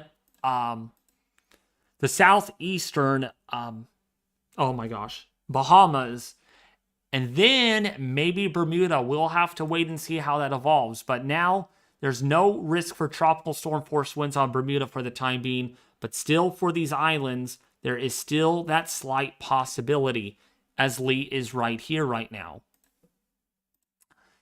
So let's take a look here at the latest NHC, and they still, wow, this is really slow, fancy hippie. Look how slow this is. Yeah, I feel like it's continuing to. I mean, with our track, our cone of uncertainty, it's sort of delayed because of the speed of this system. I mean, it really has slowed, hasn't it? Oh, yeah. And not only that, there's a chance now, look at, interestingly enough, the NHC's cone of uncertainty actually bends this a little southwest and then back west, and then it rounds off like it typically does. So there's a possibility, as I illustrated, that this could still dip and then move off in this general direction. So this could still get very close to the Bahamas in the next 4 or 5 days, according to what the NHC says. While no direct landfall is expected, but that cone of uncertainty really, really illustrates the possibility here. So there's the wind field. Definitely large tropical storm wind field on this. Hurricane force winds about 30 miles out from the center, which seems to sort of fit with what we have here with the wind field. So and David, if you can, go ahead. You go with that first, and I got a question. No, you go. You go. Go ahead. Well, I was going to say, I mean, this is interesting because I think over the last couple of days we've seen the speed of this hurricane slow down, right? Talk to us about sort of what that means for the forecast going forward. We got a lot of people in here that are, in New England and the Northeast who are paying close attention to this going into next week. Does this sort of change the forecast going forward? What does this do when these systems slow down like they have? This could certainly change the forecast, especially if this slows down right here and then moves west for a little longer time and then moves north again. Or maybe moves north. Again, the timing of that north turn will be critical. If it just goes this way and goes out, it might miss Bermuda, or it might hit Bermuda head on, versus if it goes like this, it turns north later, it might hit the northeast. So I'll just say this, all right? If it turns late, like what the NHC cone of uncertainty, okay, does this and turns north like this, it's going to hit the northeast in some degree. Maybe a hurricane force winds there, maybe not, but there will be more significant impacts. But if it passes and moves like this, and the cone is like, or the track is much further east, then the impacts to the northeast are much lesser. That's according to with what my emphasis is on the track of uncertainty here of what I think is going to happen. So there is a lot still of uncertainty of what's going to happen. But what we do know is that this is expected to become a major hurricane again by Sunday morning. By Sunday morning, it's expected to become a major hurricane. So re-strengthening is still expected. It's what most of the guidance indicates.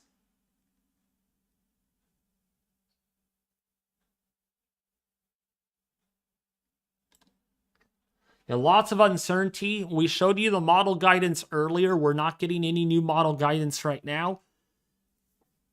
Lee's MLC and LLC don't look perfectly aligned anymore. So, though it appears to be reorganizing on IR, which is probably it's going to take a significant decrease in shear before re-intensification. You know what? I do see that too, Justin. I do see that.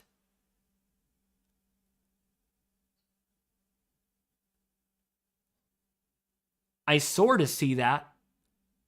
Yeah, I think that would not make sense. Where are you seeing the vortexes that are not aligned?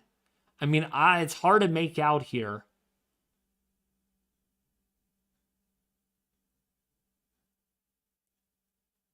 It's really hard to tell.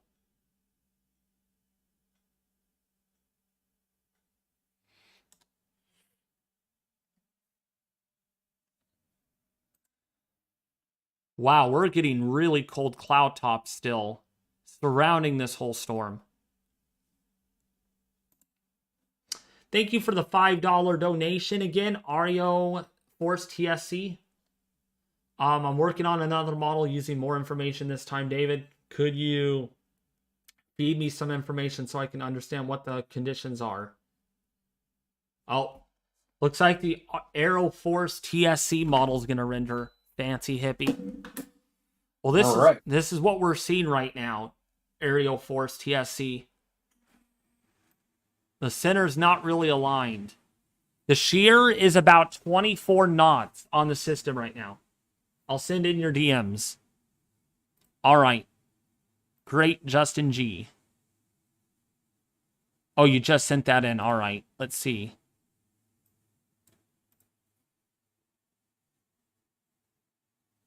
Wait, where are you getting this from? This is cool.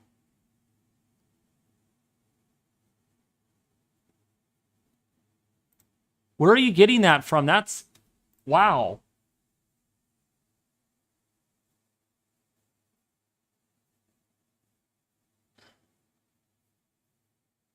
Six kilometer, 2 kilometer center. So M means mid-level center.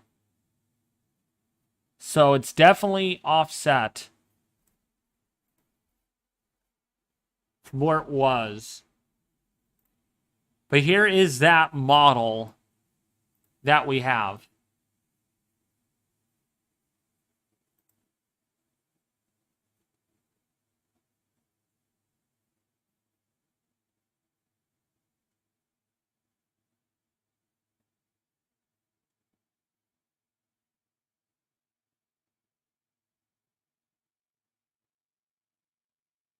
Wow. Aero Force wants this to miss the land completely. There's no landfall according to that. Thank you, Johnny, for the $2 donation. I do appreciate it. Long time no see. I know, it's been a long time since I last saw you. I've seen you in the comments, but welcome back. How's your YouTube channel doing, by the way?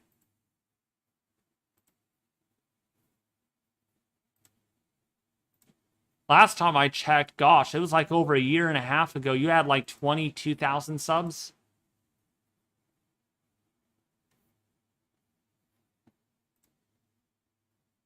It's all right. Oh, sorry. So it's the same thing. Front is supposed to weaken, I heard. Yeah, Fancy Hippie, what are your thoughts about that? With the interaction with Lee? My thing is, even if the front is expected to weaken, I mean, even if it does, and I would say that it's still going to act as a steering mechanism, right? Because it's a pretty, I mean, again, you have a shortwave trough that's digging from the upper Midwest and the upper Great Lakes. That's going to be enough forcing to steer it north. So even if the front is weaker than anticipated, I don't think it's going to be much of an issue. And it might help to really deter this hurricane. I really think it's unlikely we're going to see a major, even if it gets its way up into New England. I think that's going to certainly play a role in that. But guys, I still think that it's still going to play a pivotal role in trying to steer it north. Oh, yeah. Any news about the hurricane off the Mexico coast? Are they talking about Jova? Yeah. Right? Okay. Jova right now is down to a category 1, and it's going to die out here in the Pacific. No issue to any land areas, maybe some swells near Southern California, but otherwise this is literally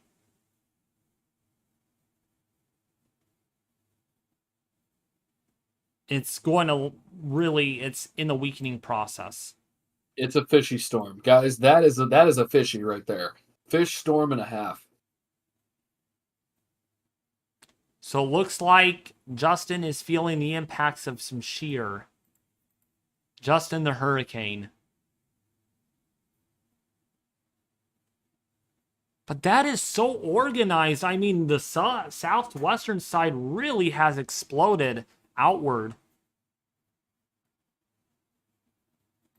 It really has.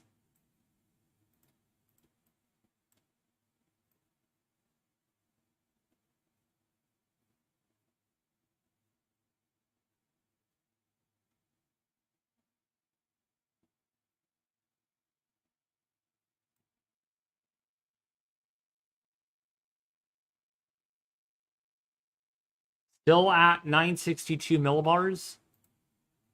Someone said. Yep. Wow. Actually, Fancy Hippie, they found a wind maximum slightly stronger than earlier on the northwestern side of the storm. Oh, wow. We're waiting for new Recon to get in there, though, on Google Earth so I could kind of sample that. But they did find slightly stronger winds than earlier. 115 knot winds, which is a category 4 intensity.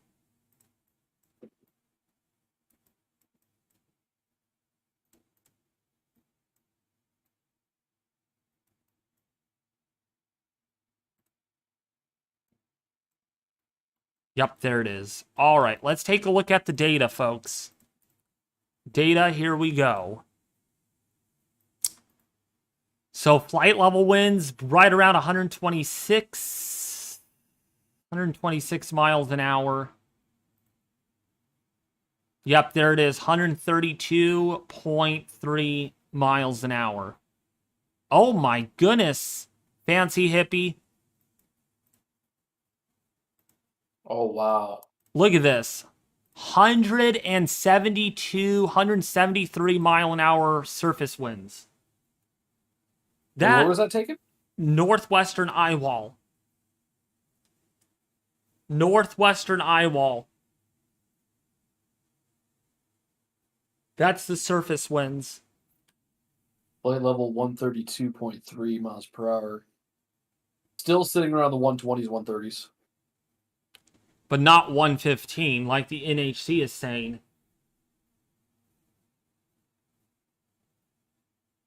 The pressure has not fallen anymore, which means the shear that was influenced by turbulence and an increased rain rate. Not accurate. Okay. All right, Justin.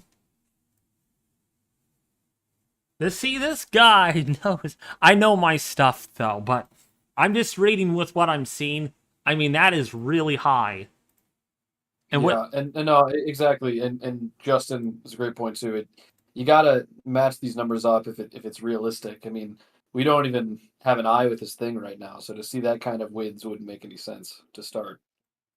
we are down a 961.7 millibars, which is lower than earlier. Oh no, yeah, about the same pressure. It's not any higher or any lower.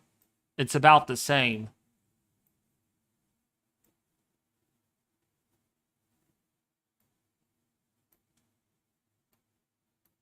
Look at all the drop zones that they dropped in there, though. Dang, a lot of drop zone data.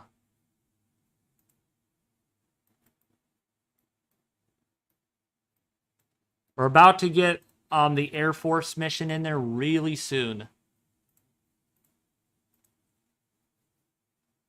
to provide us some information. We're about to get it in there. You know what? Why did they fly around? They're not getting the eye, fancy hippie.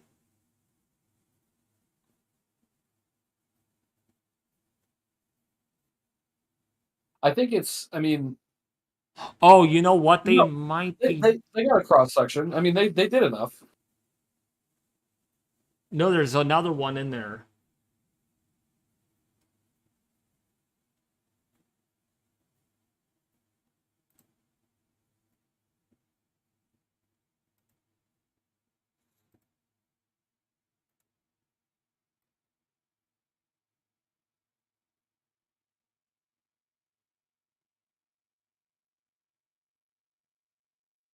Oh man, it's doing something though.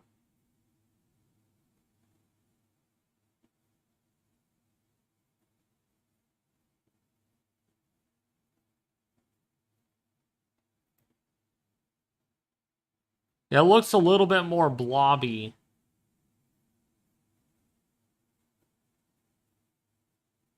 For sure. It's what we're seeing.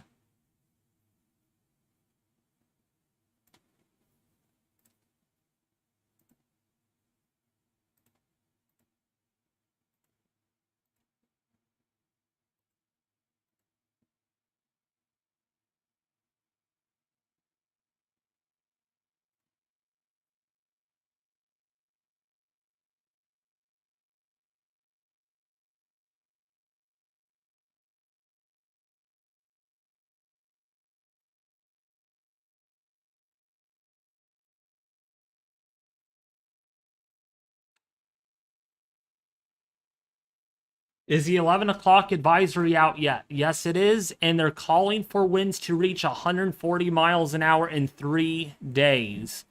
And a little sooner than that. Category 4 in 2 days is when that will happen. And then it could remain that strong all the way through to the middle of next week. Still remaining a major hurricane out to day 5.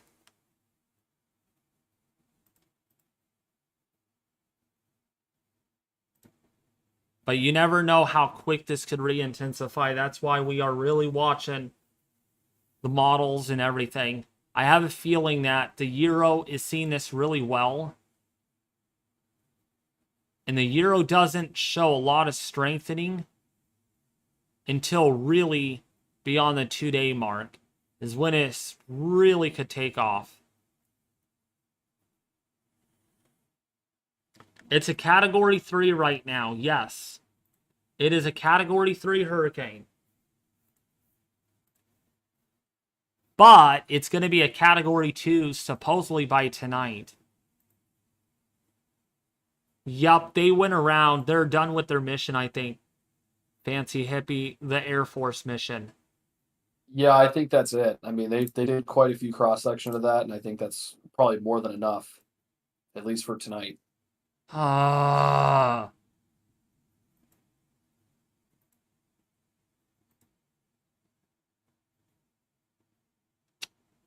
I don't think they're going to be out there tomorrow, or are they? I don't know. I mean, we'll see. I mean, as it continues to get closer to the Aleutian Islands, wouldn't be surprising to see that. They may just. I mean, honestly, I wouldn't be surprised if they did a reconnaissance mission like tomorrow evening. If not, they're going to certainly do one Sunday. I think once it starts to ramp back up to a major. And that's just my guess. I mean, it's really up to them on what they feel is the most beneficial. Um, so would not be surprised if we see one tomorrow, but the more likely case scenario is probably another reconnaissance mission once we get to Sunday. Okay. Because we need data. We need that data. Yes, we do. Absolutely. Yeah, ADT supports this as a Category 3, so that's what's going to stick.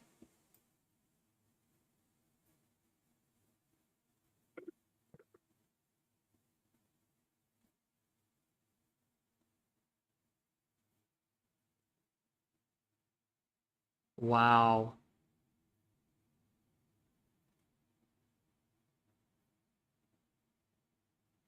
That CDO is expanding a little eastward, though.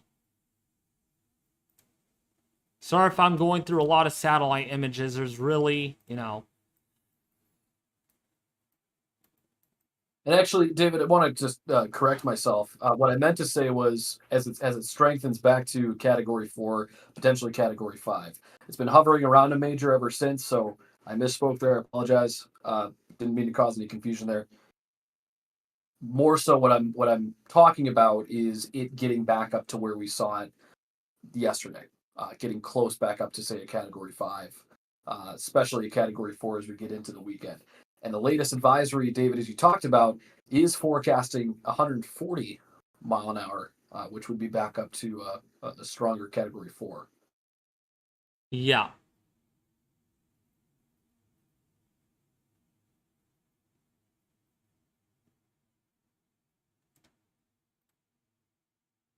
Man, that is really expanding that CDO. And I'm gonna look at the 200 millibar winds on the Euro. And this is the 18Z reference, so this is the latest model data that we have.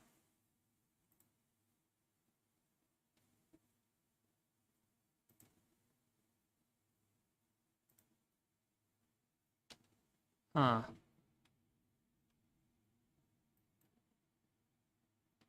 That outflow is restricted even more through tomorrow. Actually, tomorrow afternoon, that outflow could improve a little bit more.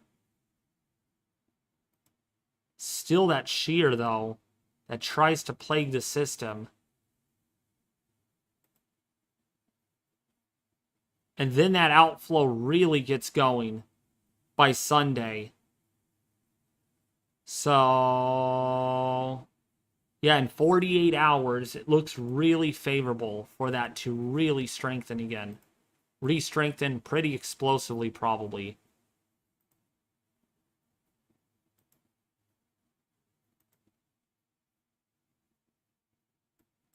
And it gets to the point where we do see some strong outflow at 200 millibars.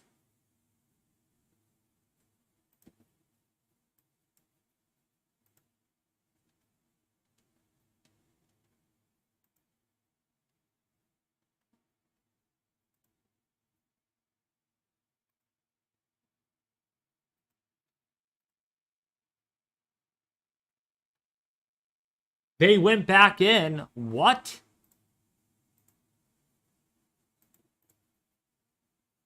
Oh, shoot. They did. Oh, fancy hippie, the pressure dropped. Oh my goodness, fancy hippie, you there? Hello? Oh, come on. I think he's here still. I am back. I lagged out. Sorry about that. They found even stronger winds in the northern eye wall with a pressure down in 961 millibars. Wow. That's gone lower, actually. That's a little lower than just a little bit ago. Yep. 100%. New Recon Pass Mission 5 is a millibar deeper and slightly stronger. Yep. That's what I was saying. It's stronger.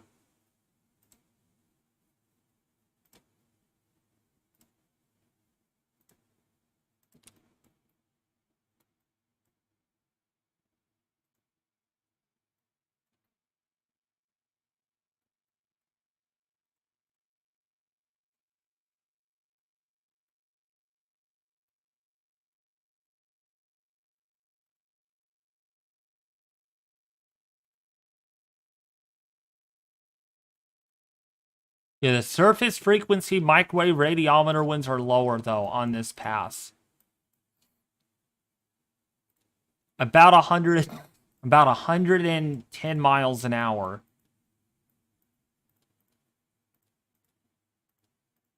But that flight level wind is much stronger, though. That's 138 miles an hour. Yeah, that's 138.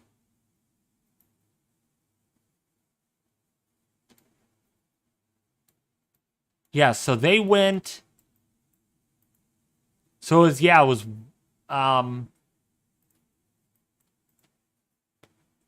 nine. Okay, this was it. Fancy Hippie 961.7 millibars to now where they flew through the center again. Pressure is 961.0 millibars.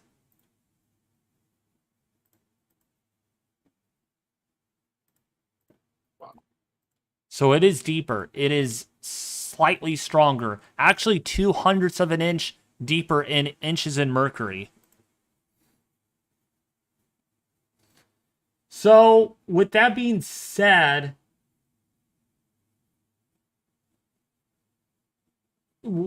so what are your thoughts on this now, Justin? If it's dropped a millibar now, what are we seeing? What do you think?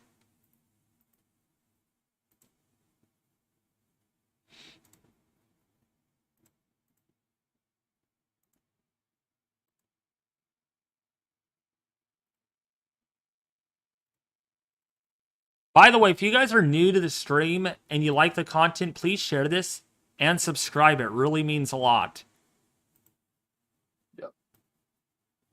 And also, if you David, want to, oh, go ahead, David. Sorry. if you want to become a member, there is perks that will be coming out hopefully by October or November sometime that I'm excited to share with you all. So, yeah. For those 800 people that are watching, should I buy a drone first before I get a GoPro? Or should I get a GoPro first before I get a drone? Let me know in chat, please. Not solid on my appreciable yet. Not until the core becomes more intact and more defined. All right, Justin. Makes pretty good sense.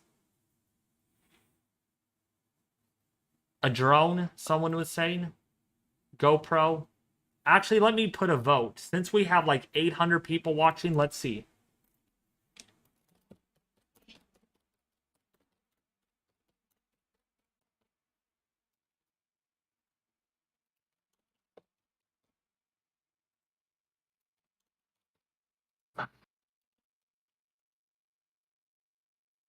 There we go.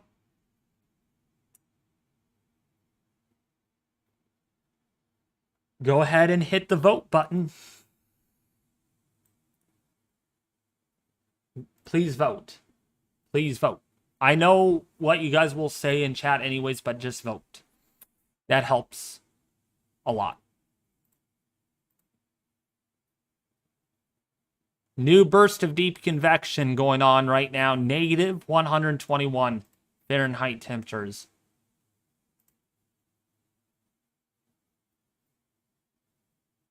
You know what? Fancy hippie, I wonder if they avoided the eye because there was so much lightning in it, that Air Force mission.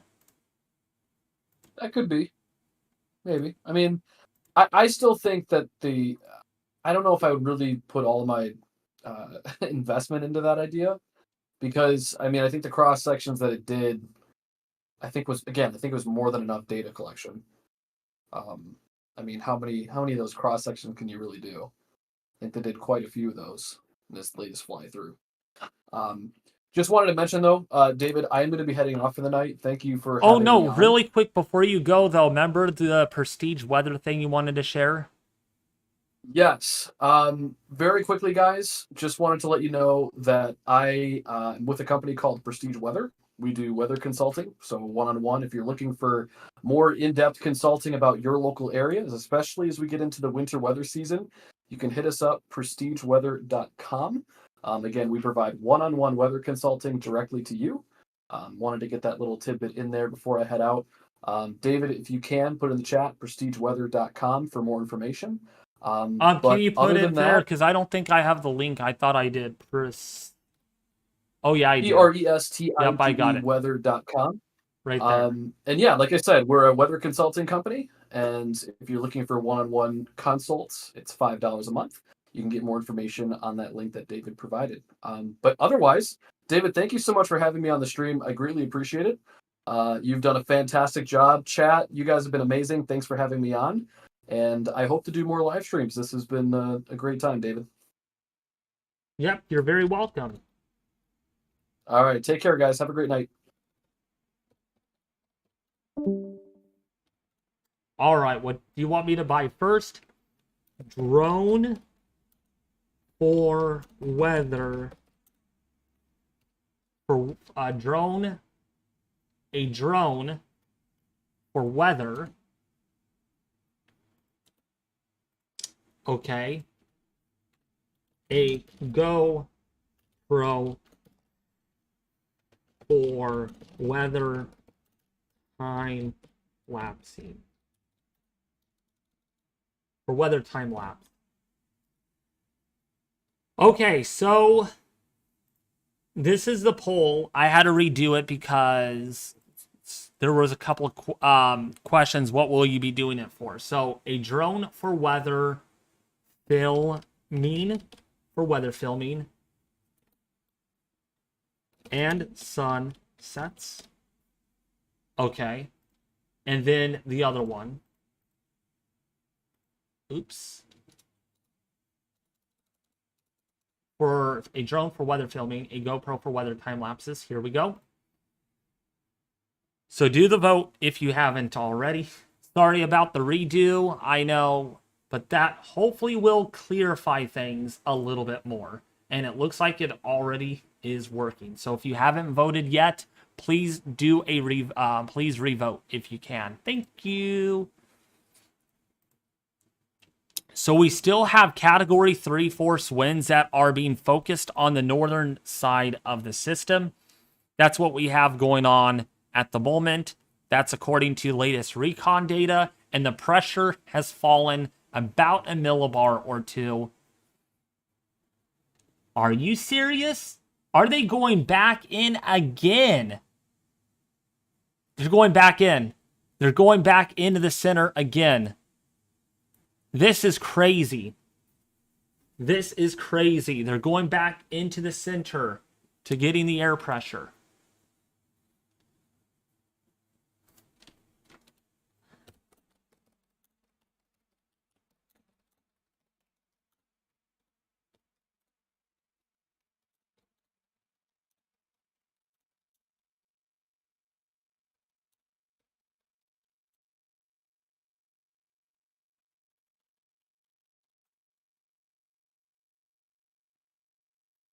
They're doing it. They're going in again. They're going to see if the pressure has dropped. Yeah, you're very welcome, Fancy Hippie. I do appreciate it.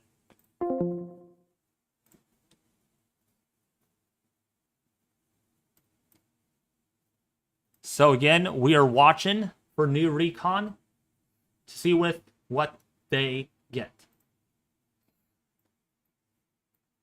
By the way, the time lapses that I'm doing are for weather. I promise you. There will be clouds. It's going to be fun. I promise. I promise.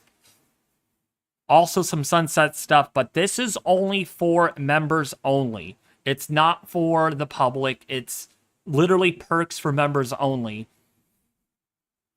The 2 perks, that is.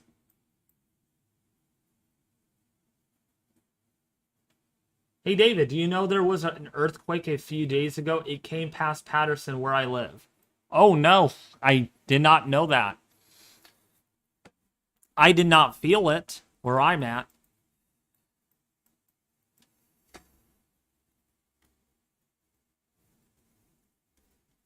Oh, all right. They did not get in the center yet, but we will wait until they do so because they are going to find lower pressure, I'm sure. That is a huge, solid wind field.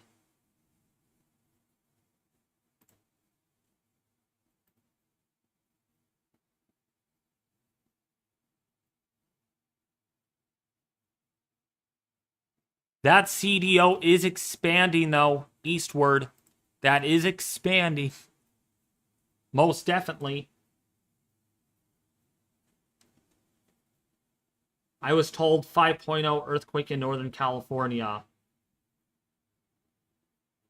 not long ago. I didn't feel the earthquake. I did not.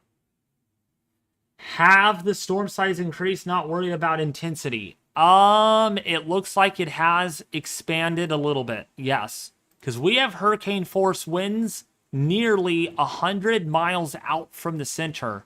Yeah, that is right. 100 miles out from the center. And that's right in here. That's the yellow. That's 64 knot winds is what we're getting. So, category 1. So let me put that here in the annotations. Cat 1 is in yellow. And then the orange is Cat 2. Is Cat 2. And then the red is Cat 3. That's the definition of a Cat 3 is it's red.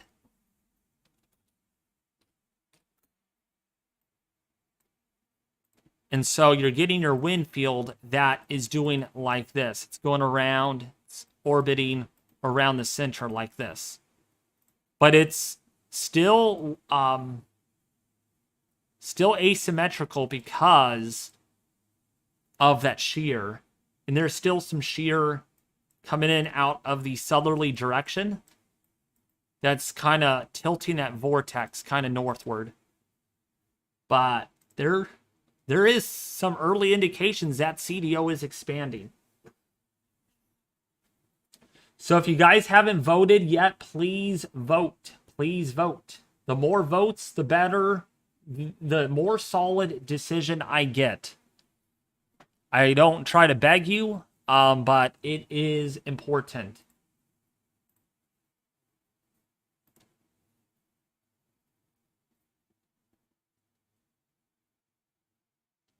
There were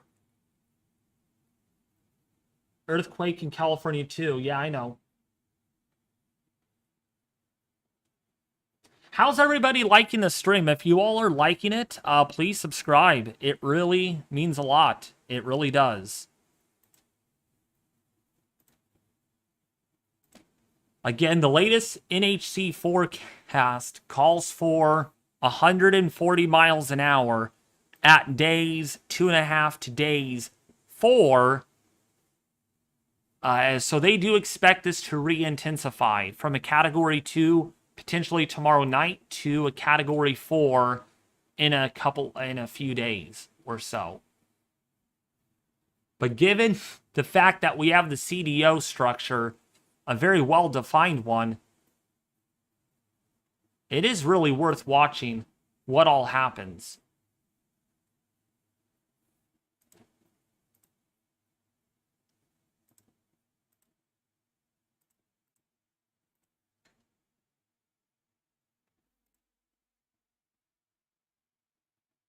Hurricane Lee is sus.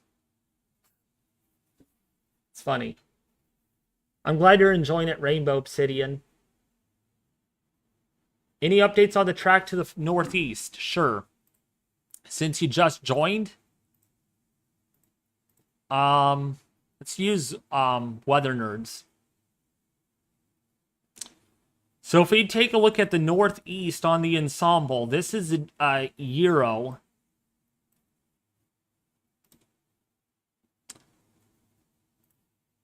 All right, so let me actually do this. So this is the track forecast. So we, again, if any of you are new, we're looking at the track on the ensemble. So a lot of these members do call this to become a major hurricane again. It's not going to be a major hurricane tonight. It's already a major hurricane now still, but it's supposed to weaken a little bit. That's if it does. It might just kind of level off at Cat 3 intensity. But it's expected to re-strengthen throughout this portion of the Atlantic before making its way to the north. And again, when it goes to the north is going to be important. Some of the models are still wanting this near Maine, near Nova Scotia, but there are some models that want this, again, off towards the east and not hitting land at all. But also some of these models want this impacting, say, Bermuda, which is also what we gotta watch closely too. All right. So right now, that's the ensemble forecast.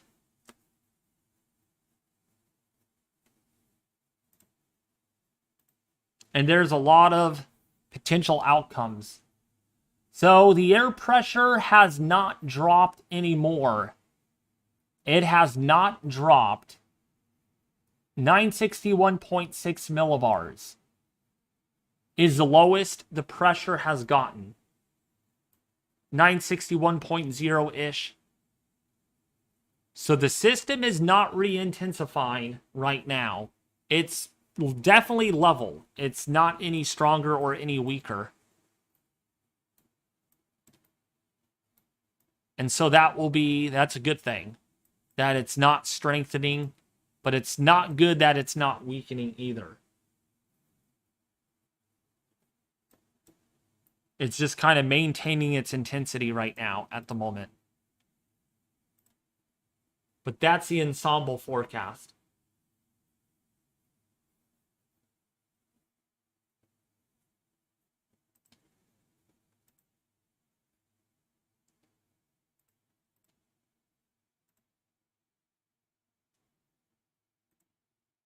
See if we got any new updates on the microwave, and we have not yet. So we'll have to just wait.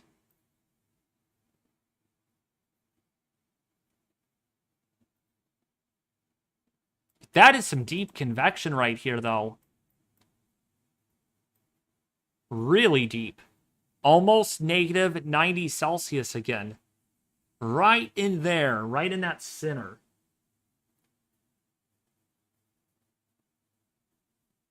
NHC Director Michael Breenan will be doing another live stream tomorrow afternoon, 1 p.m. Eastern Standard Time. Oh, nice. Asymmetrical with a ton of convection on IR, Michael Brown is saying. Yeah, it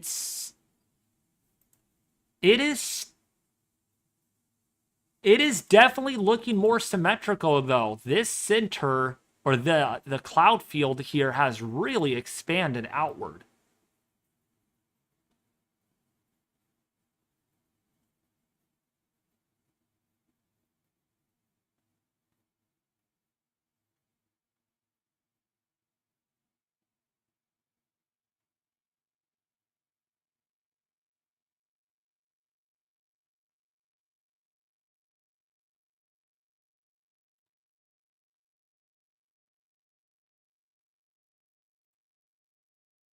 So, yeah.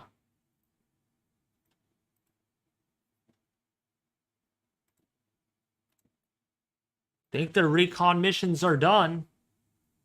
Maybe not, maybe so. Looks like they are done with their mission. We'll see if the Recon right here flies back in again. We'll see if they make a turnaround. But I doubt it. They're done for the night.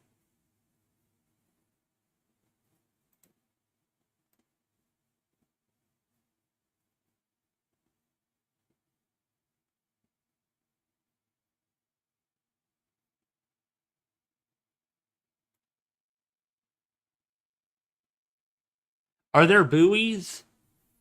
There's not any buoys nearby of the center. Let me check. No, there's no buoys.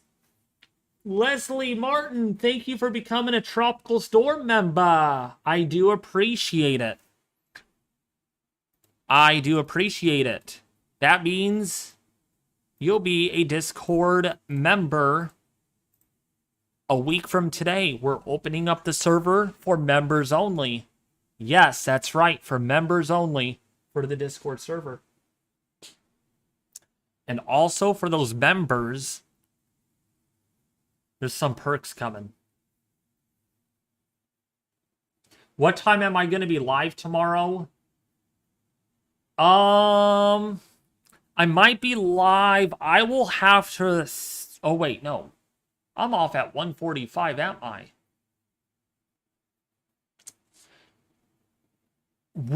I'll see. I'm going to see. I will likely stream, but I don't know what time yet. All right, I just don't know what time, if I'm going to stream or not.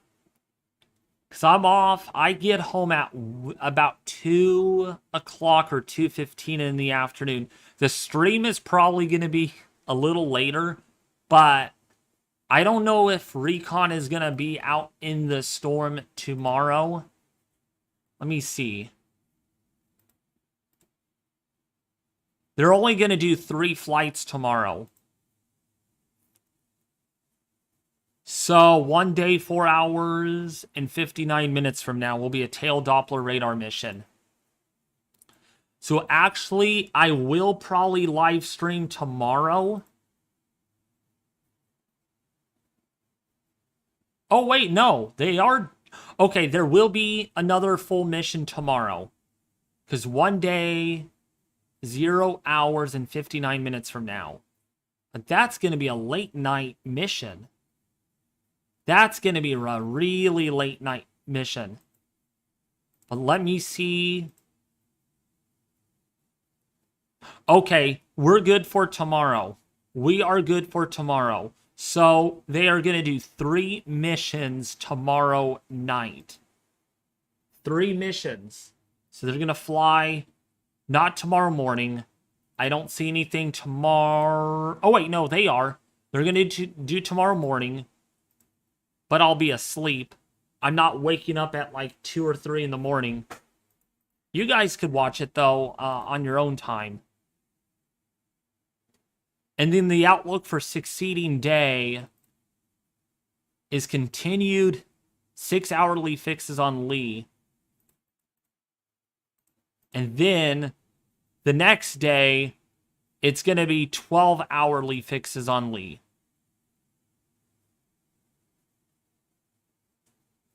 So they're only going to be probably doing 1 plane or something.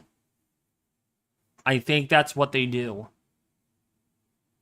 So tomorrow will be the last day that they do full missions. I believe that's what it looks like.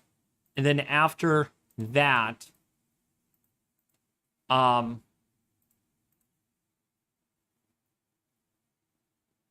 they might add another one. We'll see. We'll see what they do on Sunday and Monday. But there's only going to be 3 planes out for tomorrow. That's Saturday. Oh, nope. Recon is making another attempt. Recon is making another attempt again. Yup. They're going to fly into the system. They're going to fly into the system again. So, we are going to be live continuously until their mission is done. to see with what they have found. Now remember, they did not get the center for almost 2 hours on this particular mission. So it's going to be interesting with if they're going to see pressures that are lower. So if you guys haven't voted yet, please consider doing so. We are up to 150 votes right now. And a lot of people say a drone for weather filming to buy first. So that's what I will probably end up doing. But the votes, we need more votes to come in first to make that decision. Thank you. Yep. Sorry to ask you all for that. I know I feel like I'm bothering you guys about it, but the more votes, the more there's power in numbers. So the more votes, the more solid the decision will be. You know what I mean? So we got cloud tops here, but negative 130 degrees Fahrenheit. Welcome to Tropical Storm, Kevin Algerio. Welcome to Tropical Storm tier, my guy. I do appreciate that. I do appreciate that.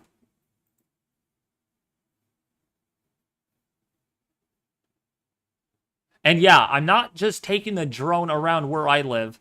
Since I have a car, if there's a thunderstorm nearby, I will drive up close to that thunderstorm. Not like right underneath that thunderstorm, but I will actually fly my drone near it. Trust me. I mean, yeah, my other drone broke because my nephew flew it into a tree. Actually flew it into a tree, and one of its arms broke. And when he tried to fix it, the propeller wasn't spinning fast enough or whatever it was doing, and it kept on, like, spinning vigorously, and I could not control the thing. It's one of those DJI drones that you use your phone with to, to see and to kind of control it and stuff. And so, that's kind of what happened, is that once it broke, when we fixed it, it was not completely fixed. And so it was just going all over the place. So I'm like, this drone is not worth it anymore. I'm going to donate it to Salvation Army. Yes, I donated it to Salvation Army because someone else may want to play with the drone. May not be very fun to play with, but at least it's a toy. Not a toy, but at least it flies. It just doesn't fly very steady.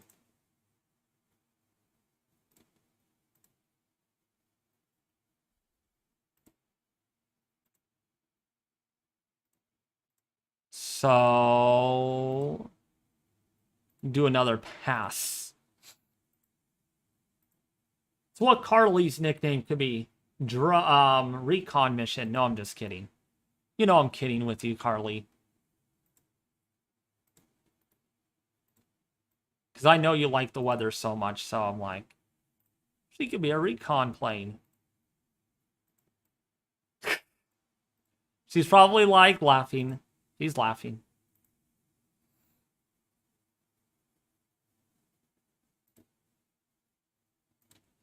So we're watching this satellite imagery.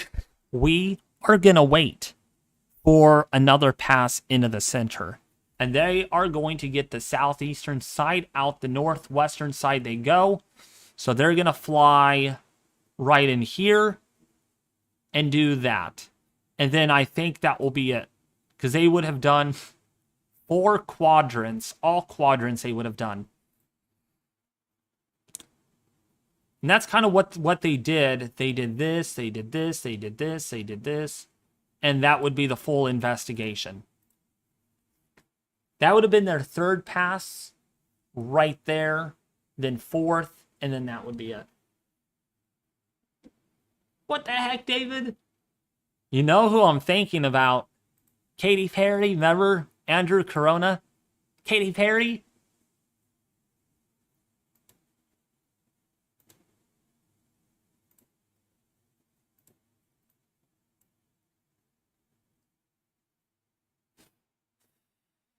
By the way, if you haven't hit the like button yet, please consider doing so. If you haven't voted yet, please consider doing so. If you haven't subscribed yet, please consider doing so. If you haven't shared this yet, please consider doing so. Embedded Center Cloud Region. Interesting that the ADT has picked that up. And the wind is actually under Category 3 intensity. Quite the interesting find from the Advanced Dover Technique Estimate. And that is a very large CDU field, though.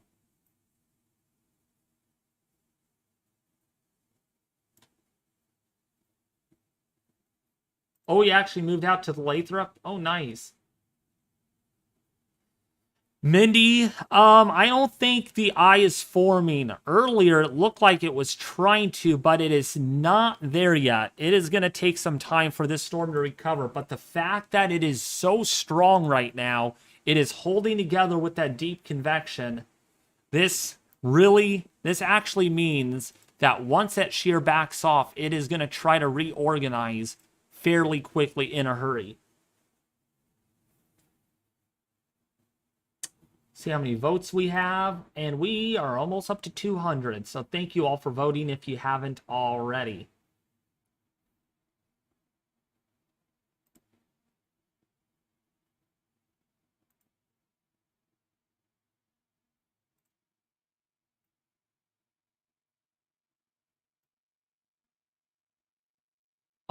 Carly, I don't think so, because I don't think I'll be ending this stream until about 10 o'clock tonight. And then after that, I have to get up really early to go to work.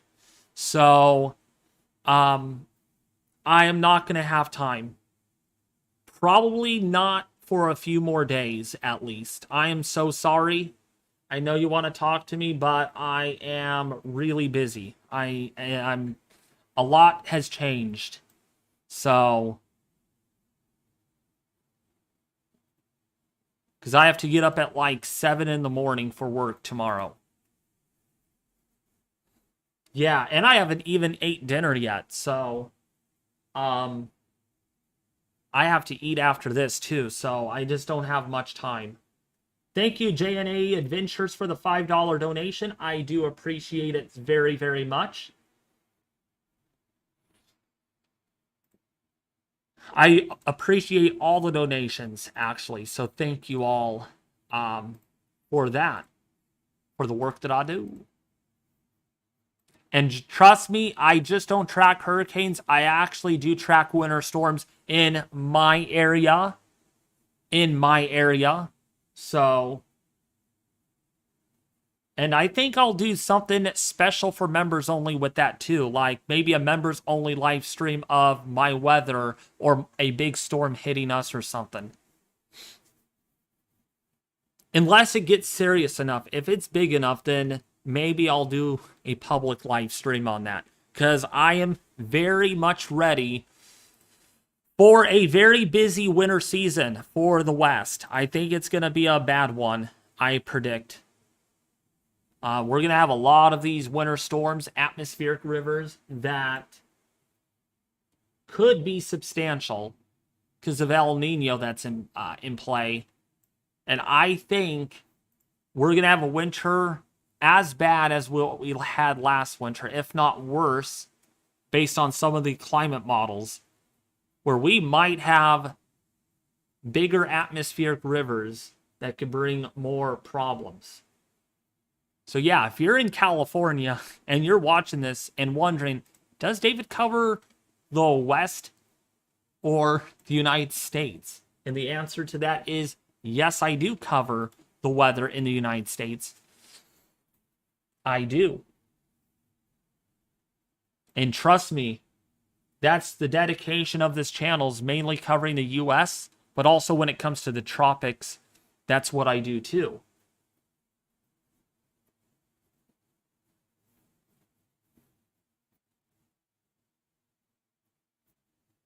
It's a shame with all the money you're getting on YouTube, makes a third of it. Actually, I don't want to get into my financials for many reasons, because The membership, some is taken out for that, for YouTube. You know how they kind of split the cost. But trust me, I can't mention this in the live stream because again, it has to do with financial. But trust me, you'll be surprised. Okay? You'll be surprised. I am making Googleplex. No, I'm not. No, literally, I'm not. You're probably taking that seriously. So they are on their way into the system. They are flying this path, and they are going to be flying right in here is where I think the center already is. So, yeah, they're on their way in. They're going to be on their way in really, really soon.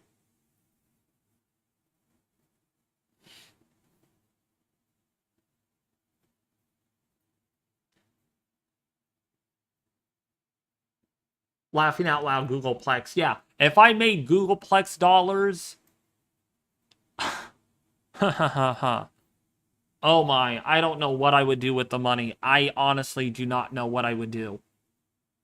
Maybe I would pay each of you like $50,000 or $100,000 if I had Googleplex money. Go El Nino. It's Tom Burns' fault that we have an El Nino coming. It's Tom Burns' fault. No, I'm just kidding.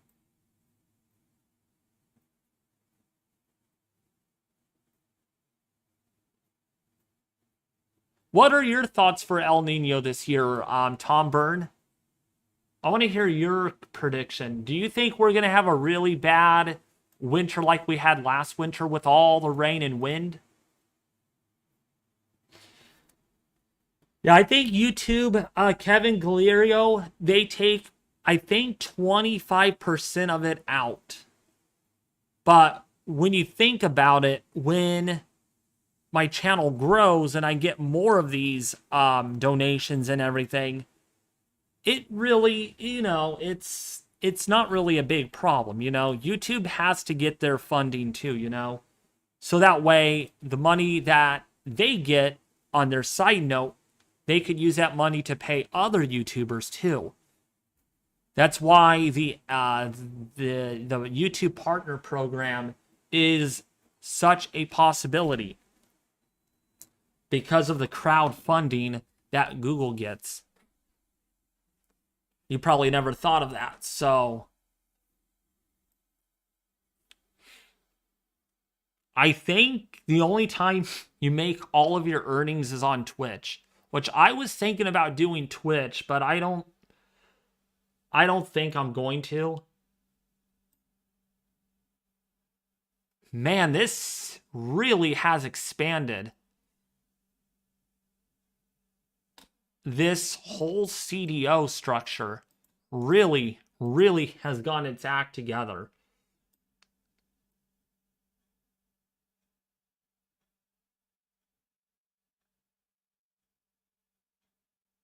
We might be starting to see that eye wall really trying to form. Very hard to tell. Very hard to tell.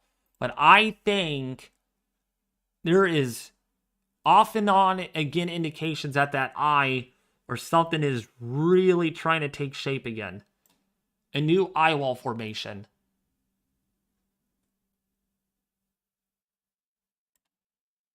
We shall see, though. We just don't know. And for that reasoning, let's take a look at our microwave imagery. And we did get a new pass. We got a new pass. See with what it found. Yup, here it is. This is a new look. So, hey, you guys look at this. What do you guys think? We're trying to get something forming. I think it looks like maybe not. It's like a central core of deep convection, though, for sure. That's the latest microwave pass.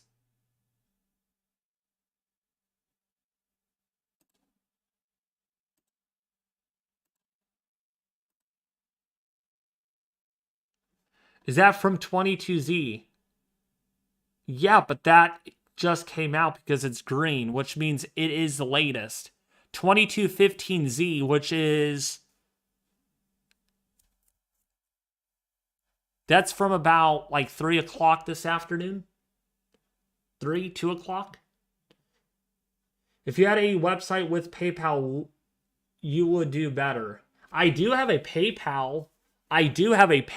Everyone, if you guys want to send me money there, but that's up to you. I never knew you could actually do that. Again, I do use PayPal, but mainly for transaction stuff, but I don't use it like what many people use it for. You know more about PayPal than me, Kevin, actually, quite frankly. So that's the core that we saw. So it looks like it's trying to get its act together. It's not really an eye wall really forming yet. What's up, Slug? How are you doing? How's my slug doing?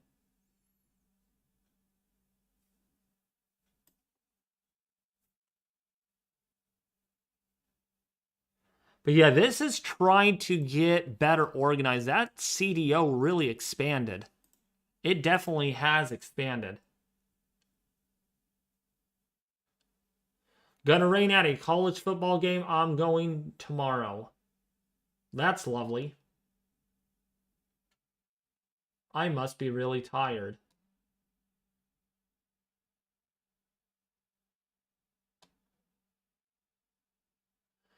Are there any debris balls? I love seeing those. They're pretty cool. You love seeing those on radar, Carly? Wow. I don't, because that's someone's house being destroyed or a tree being uprooted on radar.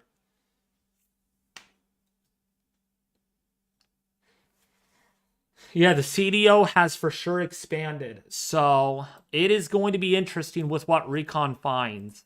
It is going to be interesting because they are out there right now still investigating this. All right, yeah, the NOAA mission is done, so they are not flying back into the system. We just have the Air Force mission still going on in there.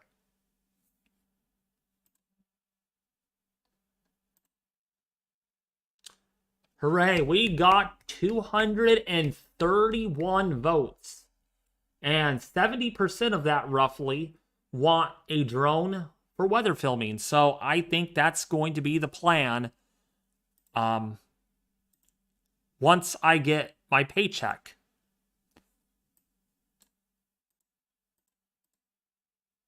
And you guys think I'm doing this just for the heck of it? No, I actually, it's going to be great for weather photography. Can you do 3D? Sure. This is 3D right now on the system. And actually, I do miss my drone because, man, that I was able to see. I was able to get like sunsets, really cool storm footage as well. I think I live streamed. I think you're able to live stream via drone footage too. I think I did that once and some of you were there. But here's a look at 3D. Oops. It is not captured on screen very well. There we go. Now you all can see that. Sorry about that. But yeah, there is the 3D. And those are really explosive, those clouds.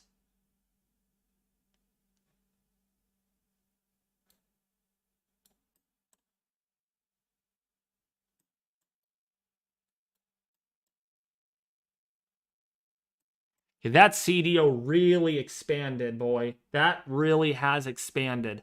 Big time. Why is Bermuda so close? They're not... Oh, Bermuda. You said Bermuda? Bermuda's not close. I mean, Bermuda is way over here. Maybe you know why? Because the way I viewed it, that's why it looked like it was really close. But it's not that close at all. Romantic backdrop. That's the backdrop that they give me anyway, so... I really like this, though. The 3D and the expanding. Definitely expanded, though, in the last few frames. So we're beginning to see like a CDO form on this.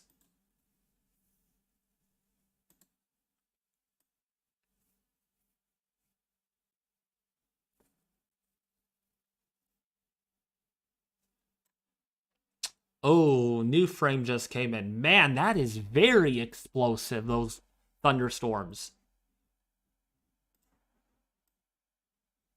Oh my goodness.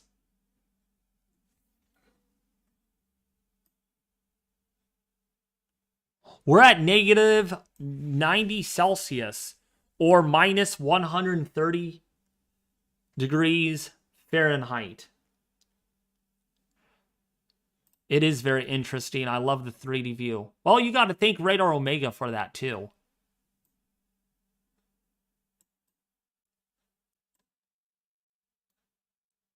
Man, this is beautiful. Yeah, there is the deepest convection right there. You could actually see it's the highest point on the 3D. It's like a little mountain. It's like you're going up a mountain and you can see the deepest, where the peak is. That's very, very high on the 3-dimensional.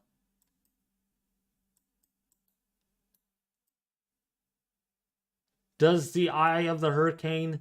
Why does the eye of the hurricane disappear?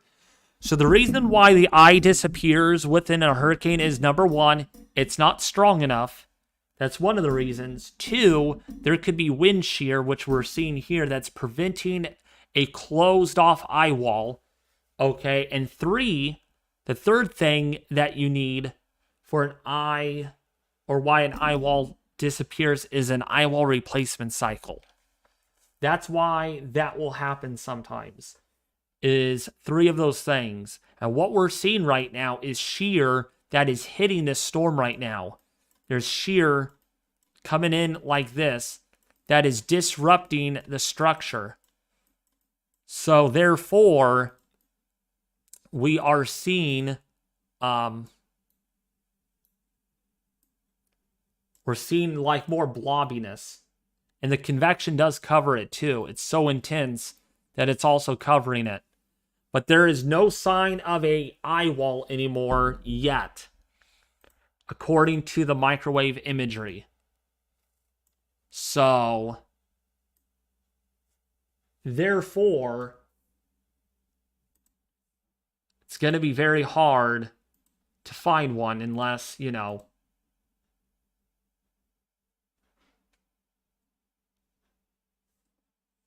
also, I like seeing the convection on here too, because you can scroll through this and see what the cloud tops are. And they are really cold right now.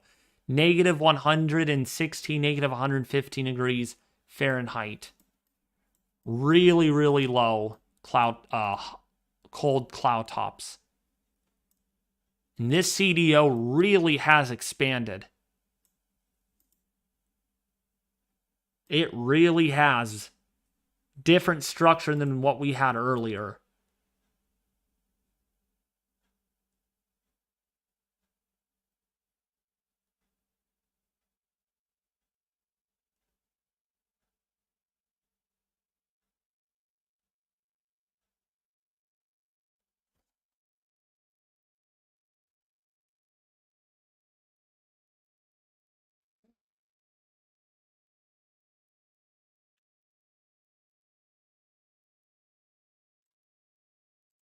I'm gonna wonder if the shear has decreased in the storm.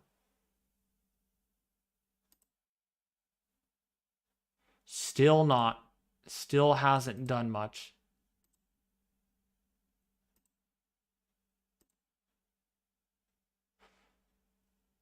Yeah, so the shear is about 20 knots right now at the moment. But the shear where this system is headed into looks like it's going to be decreasing.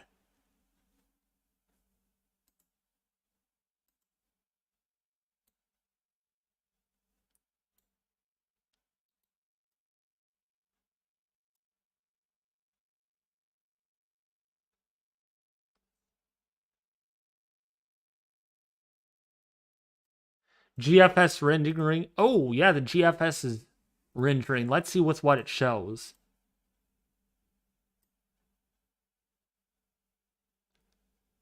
Oh my goodness, this is a really aggressive model run right here.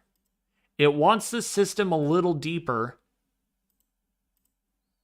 and further south. Look at that.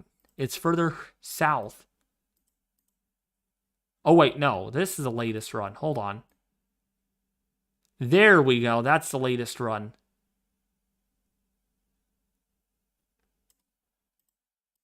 Oh, it's further north. Okay. Looks like it's further north on this run at the moment. That's what we're getting.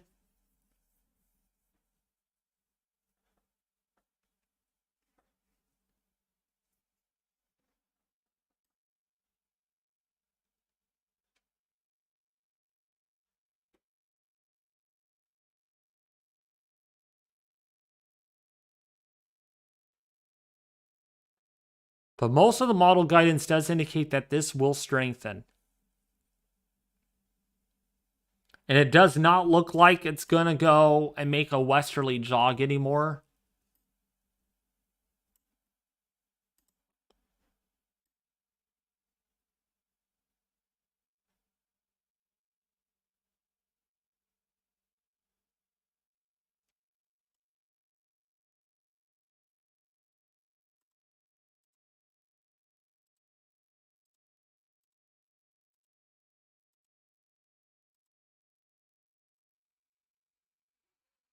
We're going to wait for recon data, though. They are going to be flying into the storm really soon. Really soon. We voted. That's what you missed. Yeah, if you guys haven't voted yet, hard worker, you are David. Most compliant, you. Thank you so much, Carl Charles. I do appreciate that.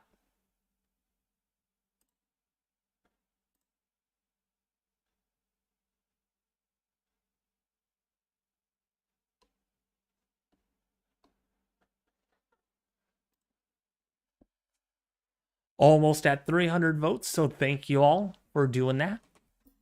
And we are going to get a new Recon pass in there. And then after that, I think I will call it a night because it is kind of getting late. I have to get up early. I still have to eat. Yeah, I'm not joking. I would love to stay here, but we will. We're going to stay here for a while. But once the plane gets over here or over here, I think I'll call it a night. So we have a long ways to go, probably another hour or so before they get onto the other side. Unless you guys want to take over. Does any of you want to take over the stream? I bet all of you are going to say, I want to, I want to.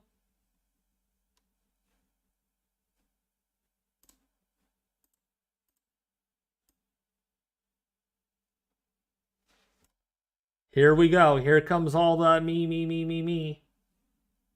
I'll be surprised if no one even heard me there.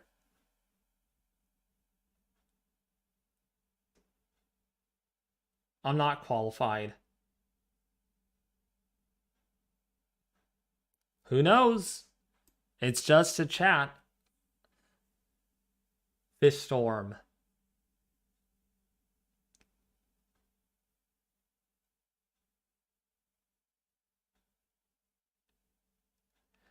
What was the question?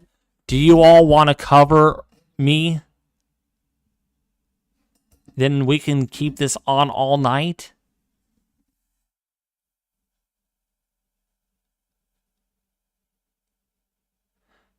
John, look in DMs.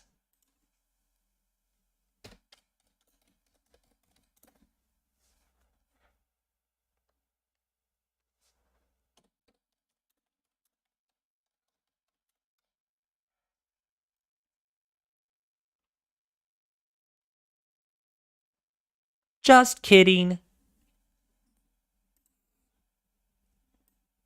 Just kidding.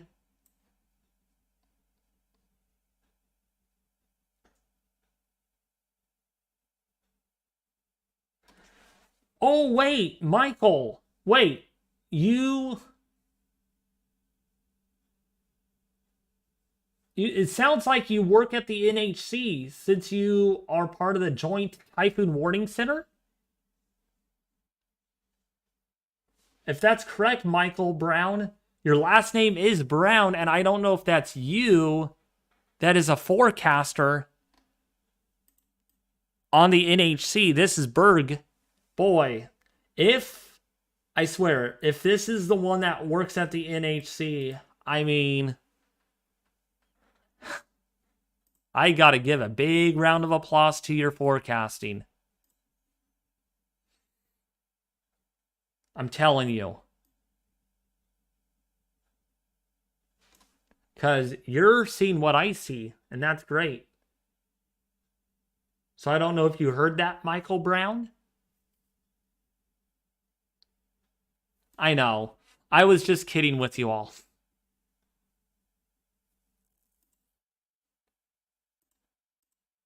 Okay, they are on their way in.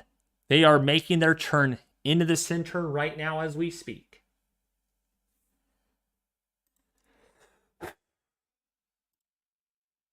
If you haven't voted yet, we are 23 votes away from 300.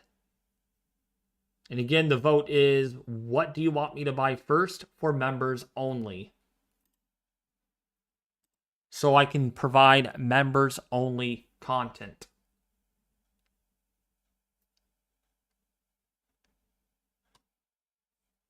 So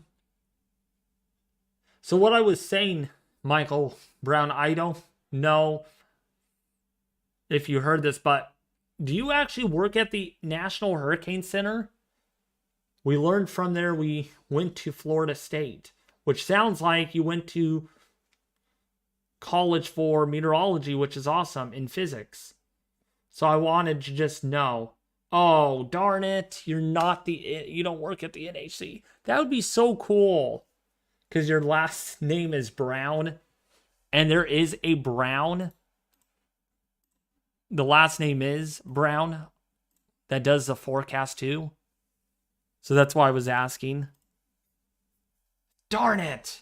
Darn it. I don't even know if the NHC is allowed. I think they could watch my live stream if they really wanted to, if they found me.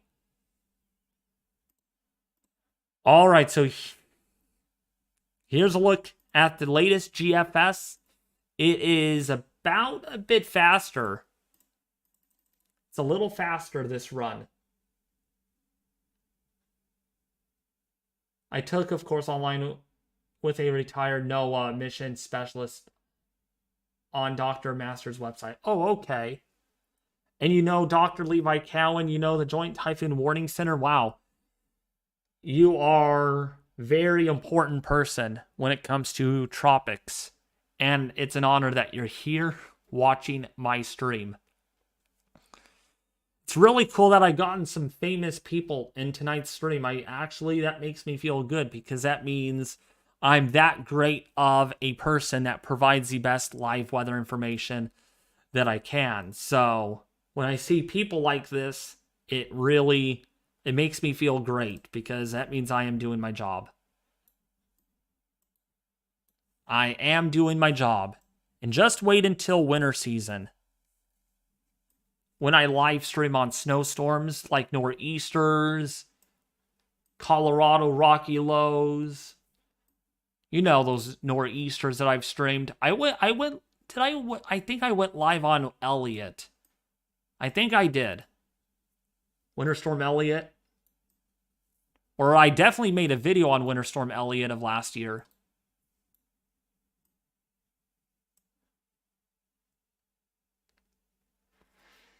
How do you like the Tropical Tidbits site and its tools? Pretty cool, huh? Very cool. Very, very cool.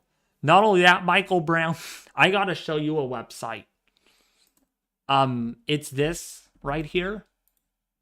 This is probably as good as Tropical Tidbits. You can view their wind, their wind thing up on here.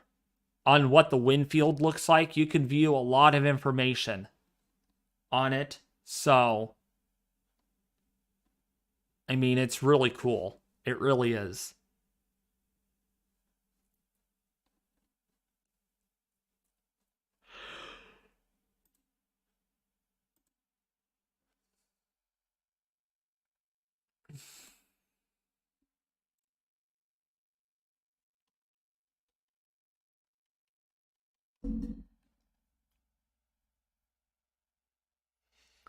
Projected map was great there.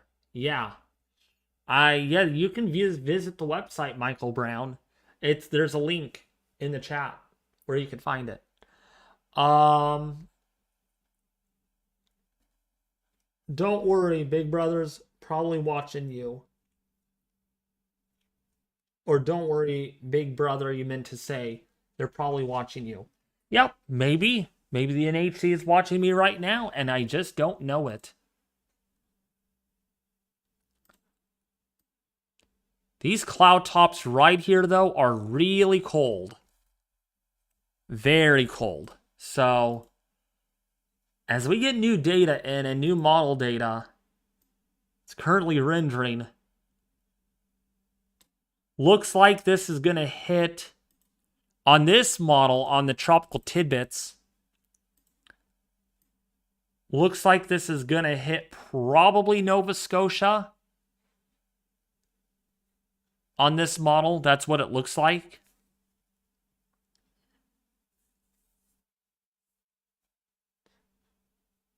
Could you take a look at Hurricane Joaquin 2015? I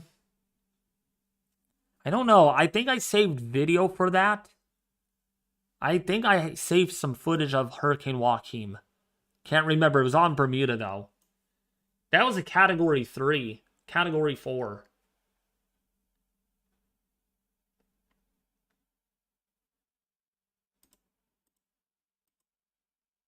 Alex Wangler said it's trended further east. By a little bit. By a little bit.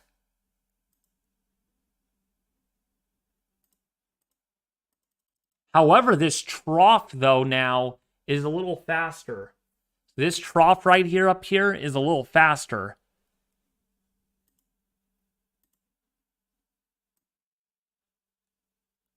But the background flow keeps us wanting to go to that, towards the north. Because there's all westerly winds here. So even so, if there was a weak ridge here, it would not be enough to cause it to kind of bend towards the northwest. David, what's the wind speed on Lee? Right now, estimated wind speed, I would say is about 115 miles an hour. I'm not going higher, but boy, that deep convection.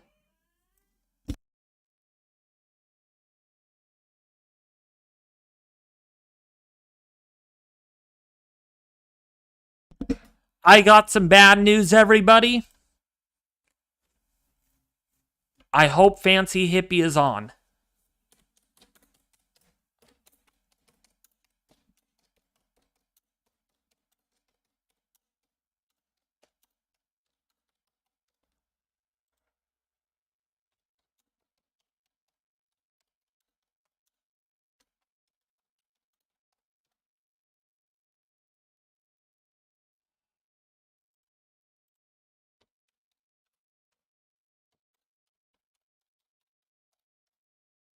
Hold on, you guys. Oh, here is the model. Look at what this guy made. Pretty cool. So this is the model. This is what we call the Aerial Force model. And it wants it off the coast. And there's its ensembles. There's its ensembles. Still wants us to hit, though. Wants us to hit maybe the Bahamas with some of its members. Very interesting.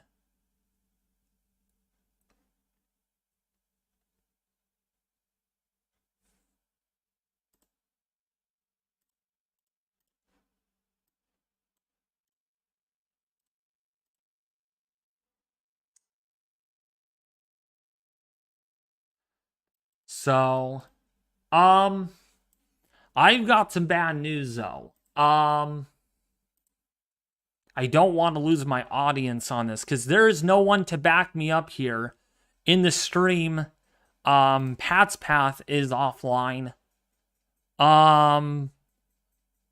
There's just no one here to help me out. So, I will put this on the screen that we will be right back. I'm so sorry about this, but my family needs me downstairs. It's probably another emergency. So I will be back. I don't want you all to leave. Just stay around. We will be back in about hopefully 5 or so minutes. Hopefully it won't be that long.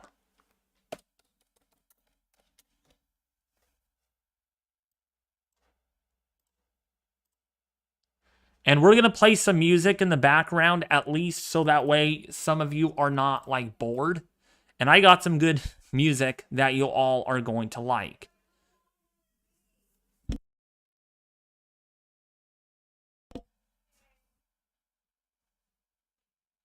All right, it is very important. I gotta go. I need music. I need music on. Where is my music? Where is my music? I need music on right now. We will be right back.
Okay, I am back. Sorry about that. It was not an emergency, but I had to take care of something.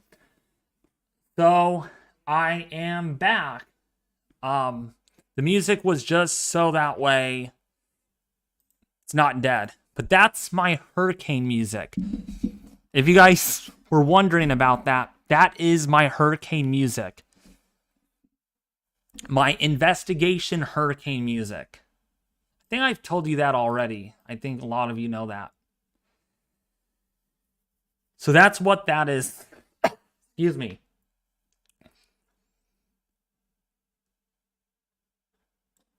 So we're waiting for Recon to get in there. And they are inches away. We had lots of fun tonight streaming. That's great. I'm glad you had a lot of fun. Eric.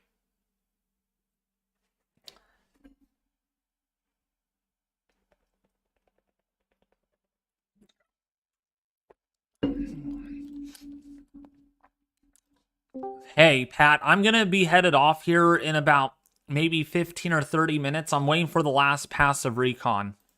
Oh, that's fine. I just wanted to. That's fine. I just wanted to come on very quickly. Yeah, the audience saw I was back in the comments. So anyway, before you go, just want to say to everyone out there, this thing has taken basically every unexpected turn that we have seen at all. Wait, is the pressure down to 966 on that? Yeah. Dang. But yeah, this thing basically was like Hurricane Delta all over again. Yeah, Kind of. and the thing is, remember, Pat, when we were in the call last night, there was that shear to the northwest of the system. I knew this was going to have some sort of effect on it. But not this much. I know. It's really, really something. Yeah, I will say this. Looking at this now, um, it's in my opinion, it's not gonna like this shear isn't gonna impact it forever. In fact, the shear is starting to weaken as we speak. It's moving more. It's more towards the north at this point than it was before earlier today. If it can get its core out of that 20 knots of shear more to just the 15 to 10 knots of shear, I know that's reverse, but still, this will have a lot better of a time organizing and developing. In fact, it's expected to re-strengthen quite a bit according to the National Hurricane Center. So we'll have to keep an eye on this for sure, quite literally. Mm-hmm. But yeah, just the structure has improved quite a lot since earlier today. So but this is actually because of how weak it is compared to where we were. Just like this is giving me a new concern at this point And what is because a new typically concern? typically weaker storms move up are pushed just a little bit more to the west, and that's my main issue. That's my main issue I have with this, because let's say this thing is remains like a category 3 instead of a category 4 or category 5 by the time is expected to make that turn. What if that huge trough and that huge high doesn't catch that in time? That's my main concern with it at this point. Still speculation at this point. We'll have to wait and see for sure, but that's my main concern, especially considering how many close calls this has with land. Yeah, and actually the GFS has shifted west, so it's now going to clip Maine really close. It's going to be really close to Maine. Yep. So we really got Yeah, to watch this. yeah, we absolutely need to watch that. But Jeez. yeah, it's crazy. But we also have, at least looking down the road, apart from where we have this Hurricane Lee situation. I'm not sure if when the NHC is going to do it, but they're looking at another area of interest that could potentially get tagged. And because Lee is not doing anything to the ocean heat content or even the warm waters underneath it, it's moving that quickly at this point. We talked about this a little bit. We talked a little bit about this last night, I think, but or sometime in the last couple of days. Basically, how this next tropical wave is coming off in the next few days, and then things really start to get pretty interesting for sure. It's the one you're showing right now. Yeah, Kind of showing right now. this has been on the model now for a few runs. That is under 10 days out, actually. This is, I'm not saying it's fantasy land or it's not to be taken seriously, but I mean, there is something that comes off of that plume of moisture that could organize quickly. Now, there is some dry air to the north of that, but there's no... Actually, Yeah, that could really organize, because there's not a lot of shear on that. There is not. Absolutely not at this point, no. Oh gosh, yeah, it is really intensifying quick on the GFS, and that's headed right for the Caribbean. Oh yeah, that's... Oh yeah, look at the... Go back to the model. Go back to the model. I did. Yeah.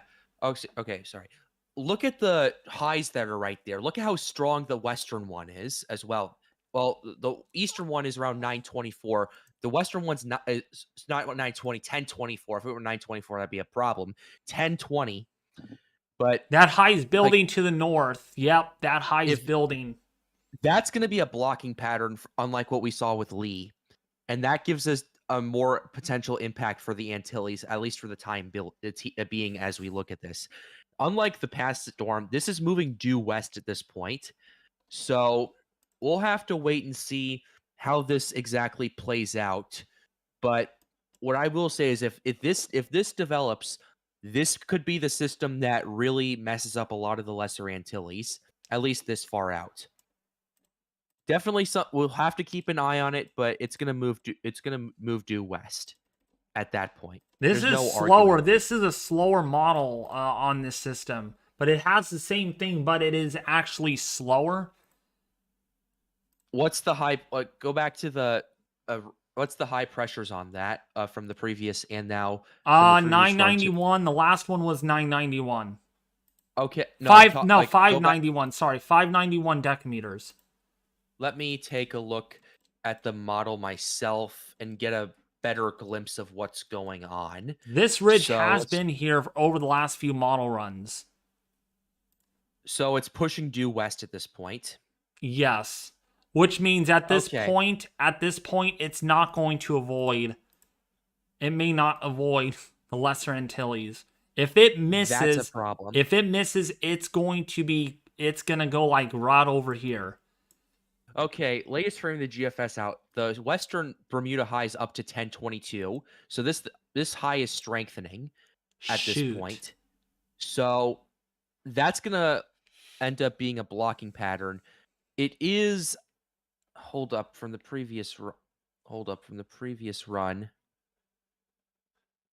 It is actually I'm just doing a comparison very quickly. It is the Azores part of this is actually significantly stronger, 1025. The one by Bermuda is about 1022. From the AT&T, it was 1022 and 1023 respectively. Thank you, Ariel Force TSC. What? Yeah, I was about to say you got a new dono. Oh yeah. My last model is out before I hit the hay. Can you check it, please? I hope I'm not asking too much. Haha.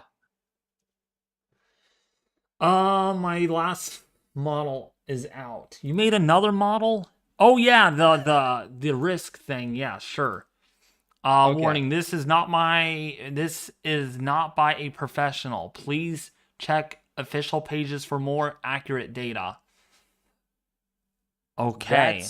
So September 1st and September 20th hyperactive. And then October 1st highly above average, then October 20th average, and then November 1st below average. I can agree with that. I think because that I've heard from last night's stream from some of my tropical team on Storms United that the El Nino is not going to fully strengthen until November at this point. I think all of October's in play at this point, in my opinion, because of what I'm hearing. Dude, I'm not sure what's... we're Whoa, getting whoa, whoa. we're getting RI on this system on the GFS. Yeah, I'm That noticing that. if that happens again, Fantasyland warning. We're in a Yep. Fantasyland warning, so I Take it would with a not grain of trust salt. this. But we're gonna see what happens to that. This should be done rendering in about 30 or so minutes. And the Bermuda high still stays strong. It's still very strong. So, Yeah, that yeah. ridge actually, the surface height is strong at not 1022 millibars. Yeah, for Dang. sure. Let's see That the is dang, that is that a ridge is even at 594 decameters to the northwest of the system. that's a high ridge. That's definitely a strong ridge. Let's see the 700 millibar flow. Yeah, this thing as it intensifies, it's going to go west because the background flows out of the northeast. As storms intensify, they want to gain latitude, but since that flows out of the northeast like this, It's blocking it. it's not going to allow it, so it's just going to go west. That's basically it trying to gain latitude, is it going west as it rapidly intensifies. Yeah. I because of these new raking situations. In fact, the CMC also is having runs depicting this. I'm Uh-oh. actually going to yeah. While you're looking at that, I'm actually going to let our audience here know that I am actually going to be dedicating a full video on this situation that's coming up. So that way, there's a situation Well, that's hey, Pat, well. Pat, in my suggestion, I know it's your channel. I would really stay on top of Lee first because that's what a lot of Oh people. yeah, I will. Maybe Oh, I let's will. do this. Let's start because that is like 10 days away. We need consistency. Remember, consistency counts. That's why Yep. folks, that's why people that are in the chat, when you watch my tropical videos, I really do not like going beyond 180 hours out. The reason why I'm doing this is because one, I'm live streaming and I'm just looking at model data. This is what I would do if I wasn't streaming. I would be looking at these models. So Of course. this, I would say 180 hours is as far as you go out. That's about 8 days, 7 or 8 days. So I would just. I know people are going to be like, oh, there's a tropical wave coming off of Africa. How it works is if the NHC hasn't talked about it yet, it's probably not going to happen right now at the moment. Okay. That's what I would base my prediction off of because the GFS has a background history of going mayhem on things. Remember this?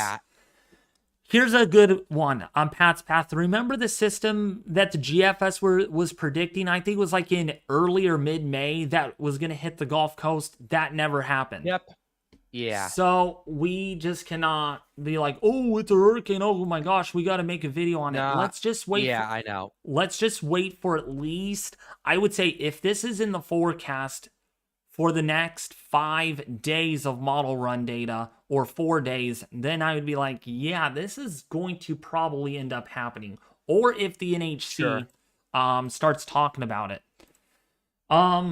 Latest Lee info. So the latest info on Lee right now, we'll get back to model data.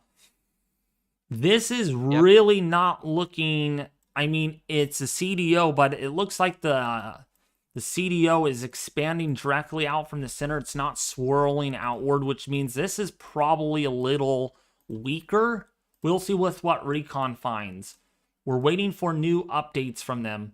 But right now, Lee is it's trying to get better organized, but I looked at microwave imagery, by the way, Pat, and there's no eye wall with this. It's gonna take some time. It's gonna be potentially a multi-day process. Oh yeah. So, it's although I will say this, if it does end up to a point where, let's say tomorrow morning, things really start ramping up in intensity again, things really start to rapidly organize, things really start to this thing really starts to take advantage of those insanely good conditions. Well, it's going to be interesting. It's going to be interesting. All right. I want to thank you all for voting for what do you want me to buy first. Again, this is going to be for members only content, okay? The drone footage of the weather, of anything like a wildfire. If there's a wildfire like in the distance in the mountains, if there's a severe thunderstorm or so, I take a drone out into that.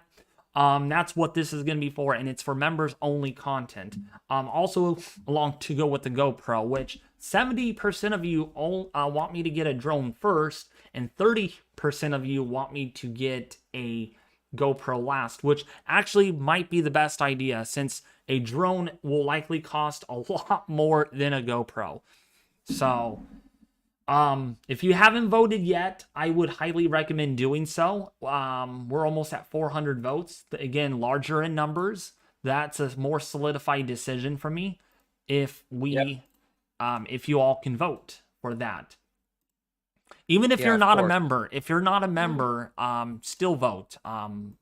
Yeah, please. Yeah. But yeah. Oh, GFS is gaining latitude on this. 968. Okay, 968 millibars. Okay.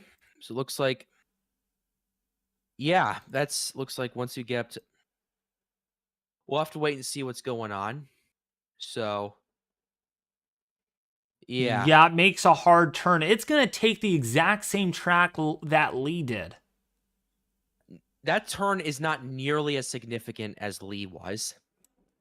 I'm being honest with you when I look at this. Well, number one, yeah. First of all, hold on, let me pull it up. First of all, I'm looking at this, and the Bermuda high is still incredibly strong. So, like, unless this thing ends up explosively intensifying like Lee did, which hopefully that doesn't happen. Yeah, I can leave it at that. Like the high is still at 1022 millibars. Oh my gosh, are you kidding me, Recon? You did not even get the center. Jeez. Why didn't they get the center? I bet you there's a lot of lightning in that, and they're not going to risk going in that. I bet you there's so much lightning. You know what a lot of lightning means, typically? I'm going to look at satellite right now. Please do. I'm interested in this. They diverted again, which I don't appreciate. I do not know why they did that. Oh my gosh. There is 450 lightning strikes happening in this right now. And what time frame? In a 10-minute period. Are you what? Yeah. This thing's organizing at a fast rate. There's a ring of lightning, not just deep convection of lightning or deep convection of a ring, but there is lightning in that. You can see it. That is why they are not flying into that. I bet you that's why they're not, because there's so much light. My guess here is that look at the structure and how it's improved over the last about 5 hours or so. Oh yeah. I'm guessing that thing is really starting to say, "Psych, I'm about to explode again." Probably. It's over the best conditions it could be once it gets there. 450 flashes of lightning in 10 minutes in a hurricane. Yeah. That's something you barely see in a severe thunderstorm right there. I mean, it can happen, but it's not unprecedented, but this reminds me of Hurricane Felix a little bit with how much lightning there's in there. I'm really mad at Recon, though, but I understand why they're not flying into that. That shows you all how dangerous this hurricane actually is. This shows you just how dangerous. It doesn't matter the wind speed at this point. This thing is basically a lightning storm. Like, imagine what if we in 12 hours, if that keeps up and keeps organizing, what we'll see. That's crazy. Like, this reminds me of Felix all over again at this point. Oh my gosh, you would not just believe what might have happened. What? Center might be relocating. further west. Wait, time out. Let me see the satellite imagery. Looks like something's going on. If the center relocated further to the west, That I'm looks gonna like hold that off might have. from saying. Wait, go ahead. Say it. Go ahead. That looks like that's what it looks like to me, because the center of deepest convection. It, like the last few frames, it looks like the deep convection, the central portion of it, just took a hard left turn. You can even That's a problem. it That's just a problem. yeah. I'll say this. If it relocated or not, even if it did or didn't, it's starting to reorganize. It's getting out of that shear. You know It's starting to what? I know reorganize. what they're It's doing. starting- I know what they're doing. What are they doing? I think there's so much lightning surrounding the entire core. They're probably going to try to do the northern side first. They're going to probably make a U-turn. That's what they did with the NOAA mission. They did several of those. They made like 7 or 8 passes in the northern eye wall just to get the strongest winds to see if that area is intensifying. Oh wow! So I'm that's thinking of. Go ahead. that's probably what they're doing in my books, is that they are doing that. See if Yeah, it looks a lot better on satellite too. Oh yeah. I think what the next 12 happens in the next 12 hours will basically that'll be quite telling in my opinion, because this thing cannot go further west at this point. If it went due west right now, I'll go ahead and pull it up. I'll pull up the satellite imagery on my part. If it went due west at this point, yeah, I would still miss the Lesser Antilles, but it would be a close brush to it. And it would also put potentially the Bahamas in play if it stays far enough south. Mm-hmm. Yeah. This has been such a... Oh my gosh, this is serious. Like, A this thing ring. has... This isn't just a ring of huge convection. This is a ring of lightning. Hey Ethan, do you want to join the call for a little bit, if you don't mind? Yeah, we can we can move this to our other chat we have. Well, no, I don't want too many people in it, like 4 or 5. That's fine. Oh, that's fine. I could just add Ethan to this call. Yeah. I don't know though. He may not be able to. I don't know what his plan is. He's on tonight, and it is Friday, so he should be able. He's probably available. Yeah, he'll join in a minute.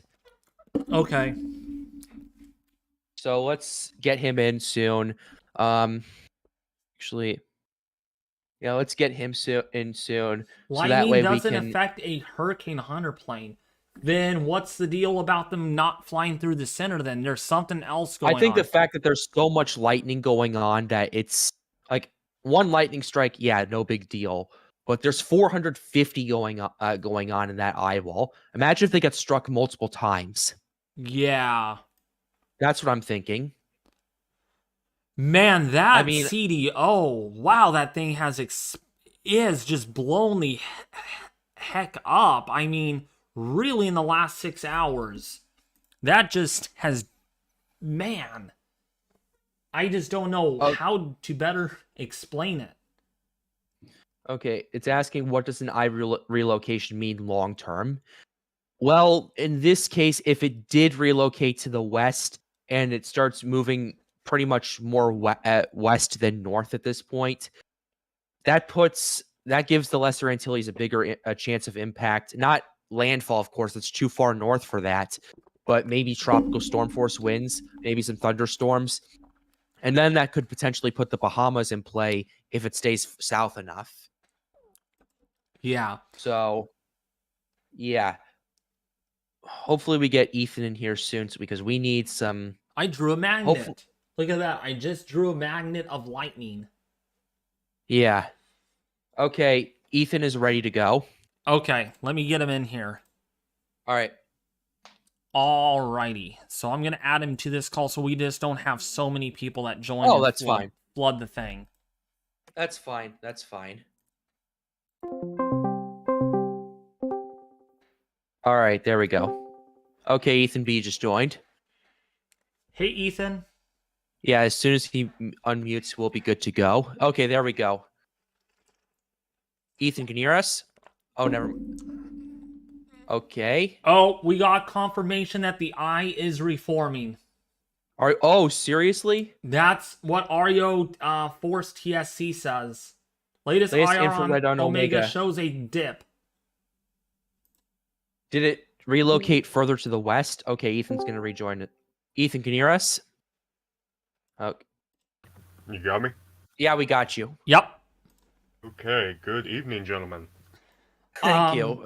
Ethan, we have Yes. so much lightning on this. I mean, 450 lightning strikes in the last 10 minutes, according to the GLM satellite. Yeah. This reminds me, this is giving me Felix vibes at this point. Yeah, I was just observing that on the stream there, and that was actually reflected in reality by plane footage we got last night. I tagged you in a tweet on Twitter about it. There was some pretty vivid lightning taking place in that core last night. So this is basically, it was doing that when it was a Cat 5 as well. I remember when that happened. Let me see if... Oh my gosh. Oh my goodness. That's from 15 hours ago. Oh my gosh. That is insane. Shoot. This looks like a severe thunderstorm right here. No lie.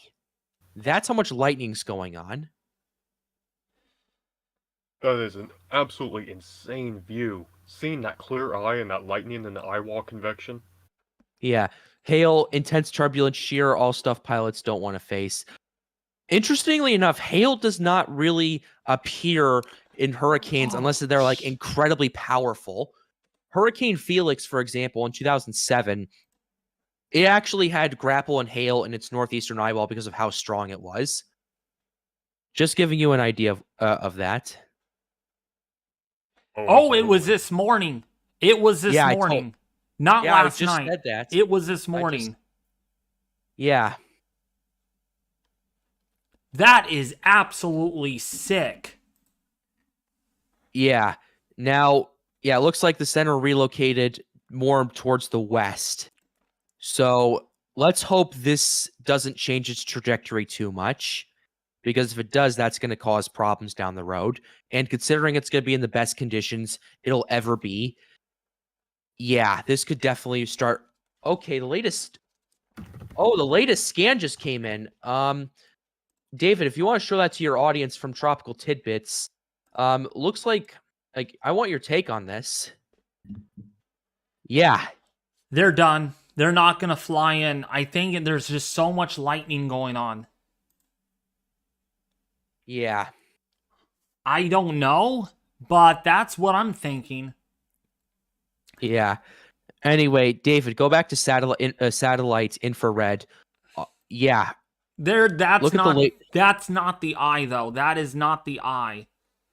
That's not what I'm trying to point out. I'm pointing out that the structure is continuing to improve, and we're looking at minus 80 cloud tops starting to rebuild and surround the center of circulation. Oh man, that's nothing though. You know how cold the cloud tops were earlier on this storm, Pat and Ethan? Like minus 90? Minus 131 Fahrenheit. Okay, equates to about minus 90 Fahrenheit degrees Celsius. Yeah. Yeah. Yeah, I usually use Celsius for how I do cloud tops. That's how Tropical Tidbits does it. But yeah, that's how crazy this was. Yeah, there's still a lot of lightning in this. How many strikes in the last 10 minutes? An estimated between 225 to 500. That's a large. I'm gonna cut that down the middle, and even then, that's still well over 300 strikes. And this is every 10 minutes. So, my best guess is that this thing is starting to undergo another very large area of intensification. Ethan, what do you think about all this? Yeah, I think that's quite possible. If we still got those really warm sea surface temperatures, and we are expecting it to, based on the NHC forecast, intensify once again. Given what we're seeing now, that could be the signs of the re-intensification taking place. Yeah. Not only that, though, I think this made a jog to the southwest based on the lightning plot. Okay, show me the last few frames of that. Okay, let me start it. All right. If you look at it, you can see follow the lightning, and then it just takes a hard turn. Oh yeah, I saw that. Look at Yeah. that. Yeah, I it looks do like see it. that. Yeah, let's hope it doesn't keep doing that. You know what that might mean, though? The center might be moving a little to the west-northwest, more due west. And the center, when it was misaligned, might be trying to realign itself. So that center, that's what we're seeing, might be moving more west-southwest to help align onto that surface circulation. Yeah, John is saying I think it's trying to form another eye. Could be getting ready to clear out. No. It's not getting ready to clear out. John, what makes you say that? I want to hear his reasoning. Because what I've seen, so if I go back and look at the microwave imagery, if I could find it, you let me know, Pat, with what you see on this. Hold on. I'm waiting for John to hopefully respond so we can. I want at least hear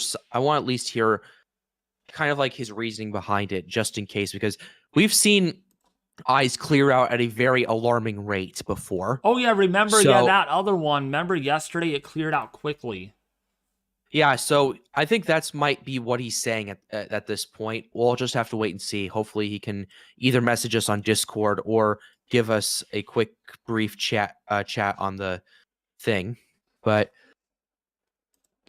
okay, John. But here's the microwave imagery, and Ethan and you, Pat, could probably extrapolate this. This is from 22Z. This is from 2215Z. Okay. What are your thoughts? This is the storm. I think it's reorganizing at this point. I think, yeah. It might be doing something. It might be doing something because there's a lot of lightning in that. It might be trying. Yeah. Oh my gosh, Recon, you can't leave. You cannot stop your mission. But I think they did it. It's understandable. It's understandable.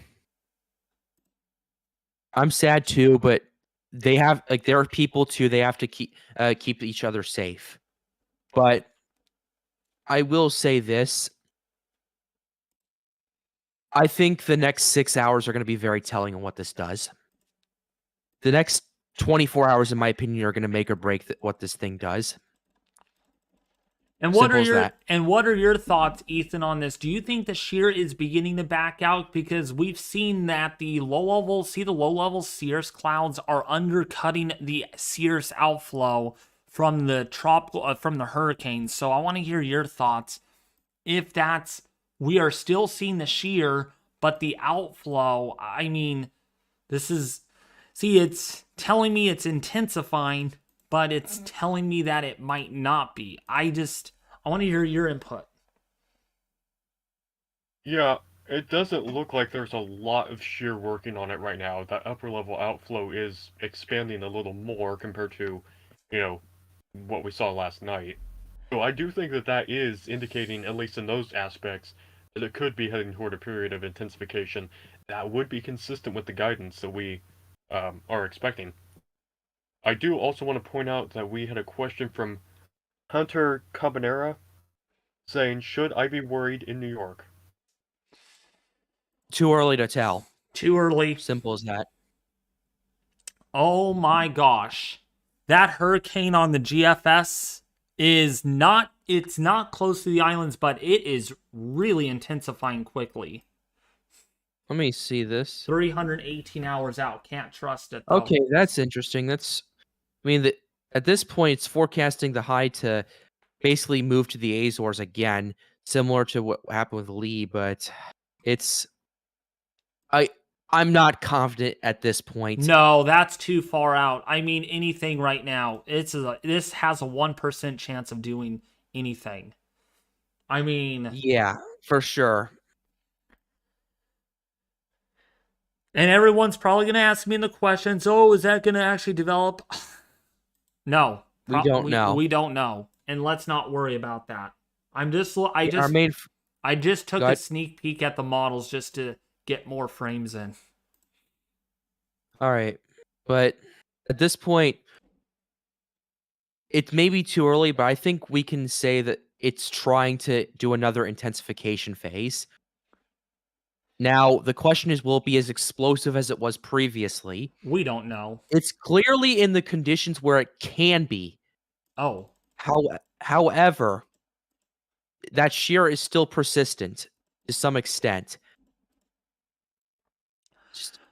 It's going to do something. Oh my. I think we have... Oh, this is really hard to tell. I think we might be having an eye formation. I think the eye is forming, and when it forms, it's going to be like a pinhole eye. It's going to be one of those very tiny eyes. Yeah, those are susceptible to explosive intensification, similar to Matthew, similar to Maria, similar to a lot of areas. But for now, we need to remain vigilant, remain calm. I can already see... Oh, I can see the eye structure starting to form out from that last satellite thing right there. Like, are you noticing the eye structure starting to, at least for the northern half of it?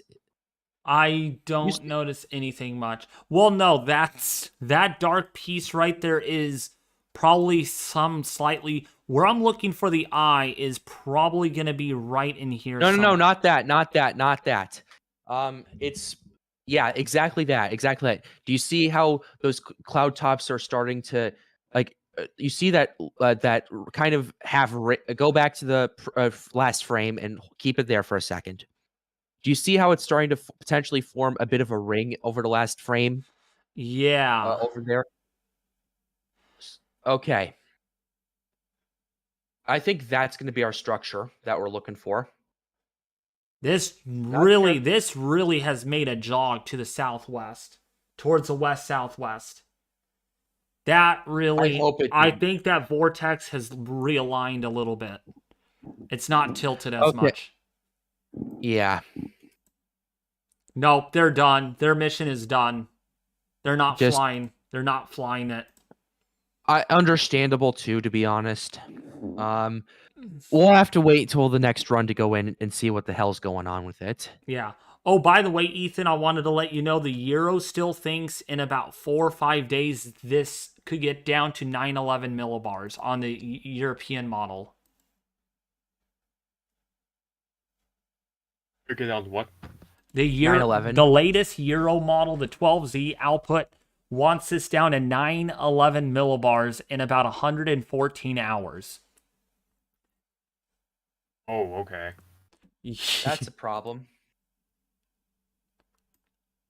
Honestly, it's within the realm of potential reasonability at this point. The reason I say that is primarily because it's moving out of that bit worse shear at this point. So all it has left is OHC and warm water. Plenty of it. More than enough. The question is, what does it do with all this capital it now has? Will it Here's what I'm gonna say is gonna happen in the next 24 hours. Dang, what is I going? think it's Hold gonna- on. Sorry to interrupt.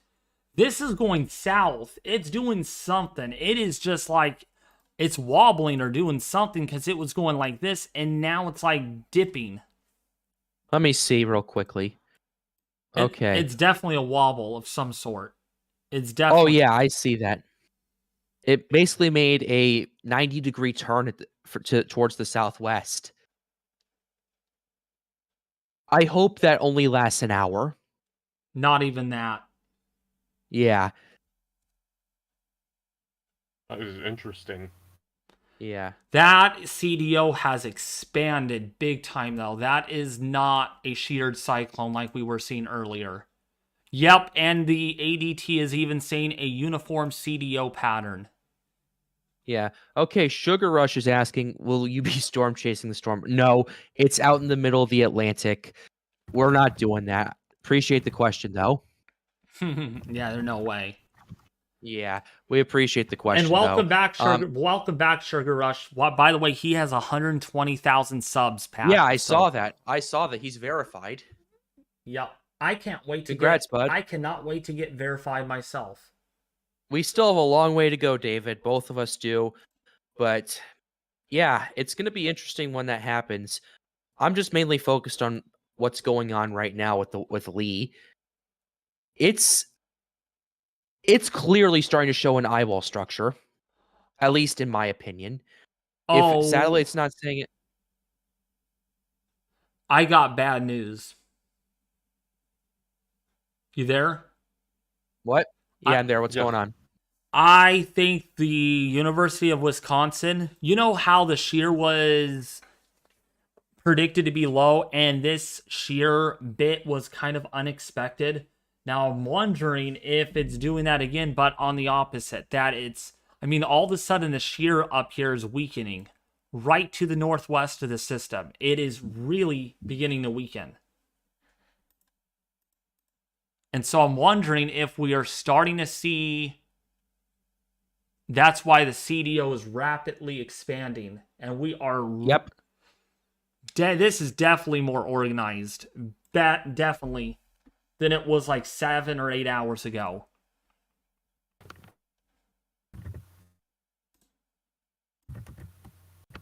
I've been talking a lot. Ethan B, you want to say something?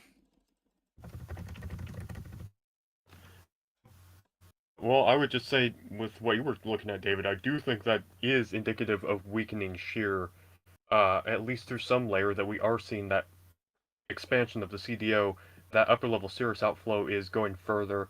It's not showing signs of getting ripped apart or anything, so we certainly don't have extremely strong shear working on it. And perhaps it is weaker than last night, although I don't have any observational evidence to confirm that. Now, my question is, and the thing is, Ethan, what level, see those cirrus filaments off towards the west that are moving towards the storm? What level do you think those are at then? Because the outflow is going from the east to the west, but those cirrus are underneath that. So I'm wondering what level those cirrus clouds would be. I am not sure with how the depth of the convection on this. Darn it. Uh, Thought you would know. Well, we can have them develop, over 30,000 feet above the surface, but to give a specific number on this, I can't say. And another model. He made another model. This guy's just making models upon model. Let's see with what he says. Center temperature, -72 Celsius, max wind speeds, 117 to 120, max wind gusts, 130 to 144. Category, future. So he thinks it's going to weaken a little bit more. It might. I'll be honest with you. I think where we're at right now, I think we're at the low. I think it realistically could weaken to 110, but no, but nothing's weaker than that. my main concern is at this point, just based off what we just saw in the last like 30 minutes, even, we're looking at a much more organized system, and shear's not a factor anymore at this point. If it was, those western clouds would be tearing it apart, like you said, David. Also, that outflow would not be going out as much as it would be. So that's another thing to pay attention to. Yeah, this thing is having a pretty much a huge resurgence. It looks like it bought the expansion pack after beating the game, and now it's going again. That's Man, pretty much one way of I saying need it. new microwave data. That hasn't come in yet on the University of Wisconsin.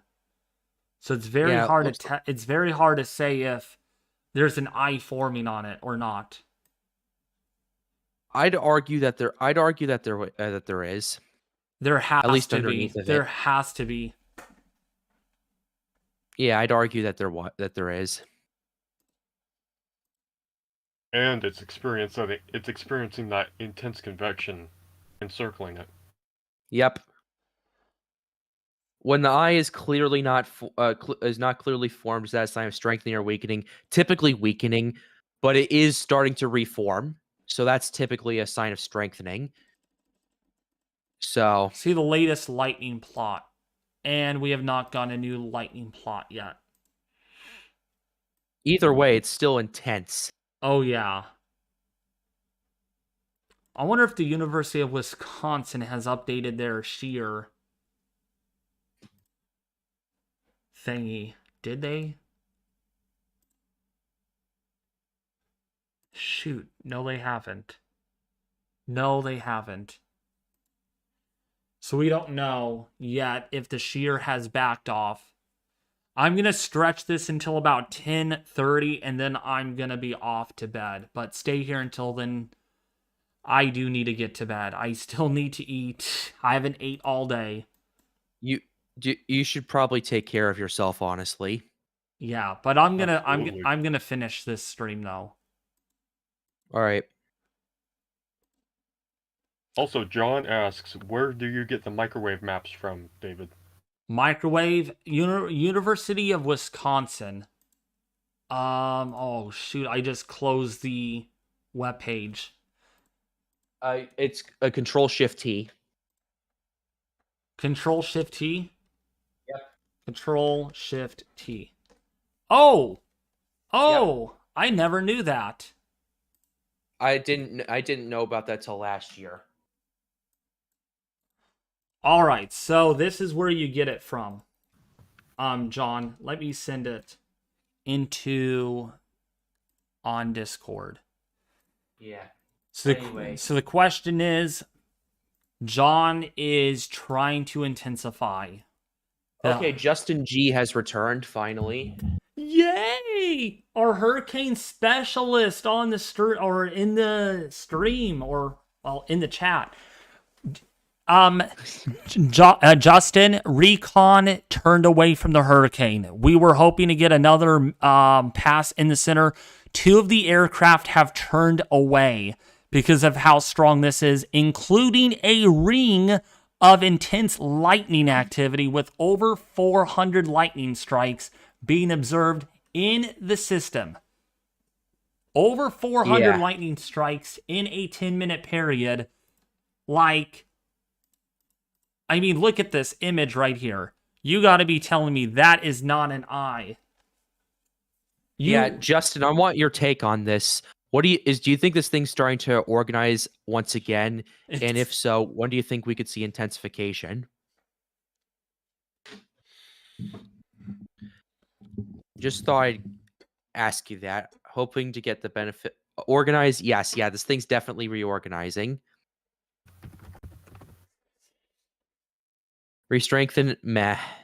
That makes sense. I think the next, I'd say 24 hours are going to be telling. If we see, go ahead. But Justin, I want to get your take on this. That's a lot of lightning in that. That's a lot of lightning. And to make even matters more interesting, Justin G, this actually, the upper or mid-level vortex I think, moved southwest to realign with the surface vortex.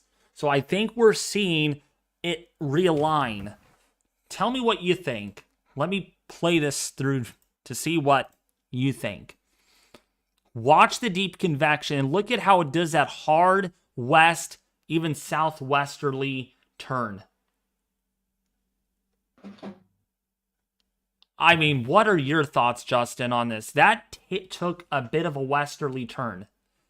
And I mean, I don't know if there's shear on this yet or not. I don't know, because it doesn't look like there is shear. That is a full CDO. In fact, this thing looks very symmetrical.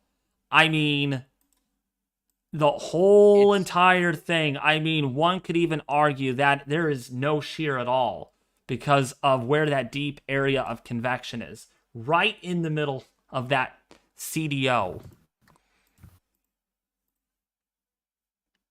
Remember how quick that shear increased. It could decrease very quickly. Yep. And it looks like it's definitely doing that or pushing to the north. I mean, look at the structure change on this. It really has.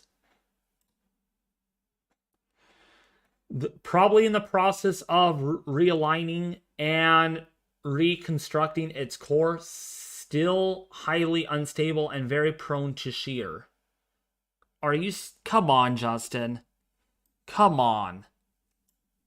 I mean, the structure looks good, but at the same time, there could potentially be a little shear that could halt the reconstruction. Personally, I'm looking at the data right now. I'm saying we're gonna have to wait and see. That's all I'm gonna say. All right, these shears filaments right over here, by the way, Ethan and Pat's path are actually coming in out of the southeast. There's no shear pushing those shears in like they were earlier. So we are starting to see the shear vectors turn more out of the southeasterly direction.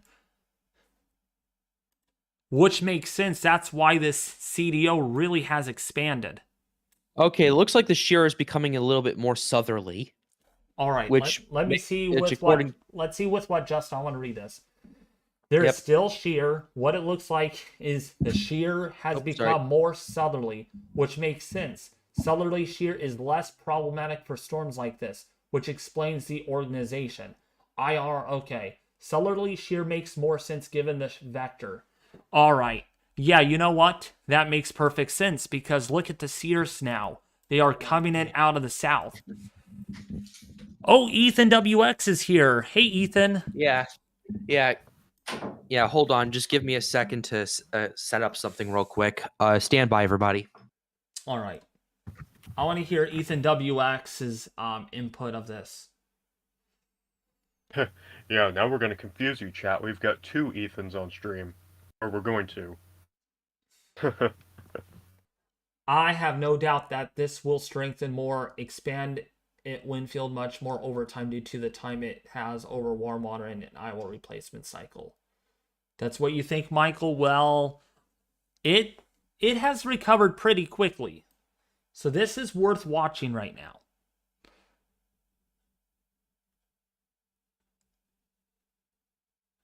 There's definitely some curvature to the cirrus clouds, though. There's definitely curvature. The cirrus filaments. I'm going to look back at this a little more, go back a few frames, and see.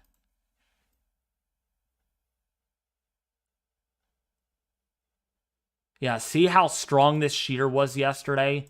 It was actually out of this direction. A lot of the shear was. Okay, I got my audio setup fixed, so... Okay, now that that's done... So, yeah, Ethan WX is now tuned in, so he can hear you.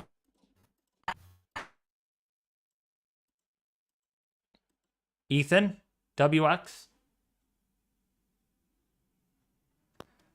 Hey, Multi-Relic, how are you? What explains the rapid symmetrization of the storm Is that the southerly? Experiencing technical difficulties on our part. Okay. Okay, let me. All right, so our professional Justin G. hurricane specialist says what explains the rapid symmetrization of the storm is that the southerly shear tends to not weigh convection on one side as much as the westerly and easterly shear. Might still mess with it under the hood, though.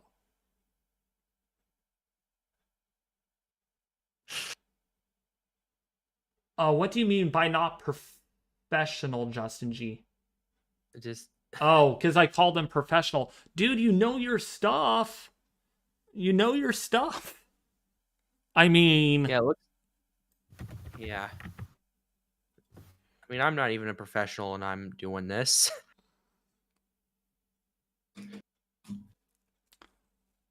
Well, the Justin G hurricane is trying to show threatening signs. Just kidding. Yeah. But It's definitely... Okay. Going back to last night, though, compare this. I mean...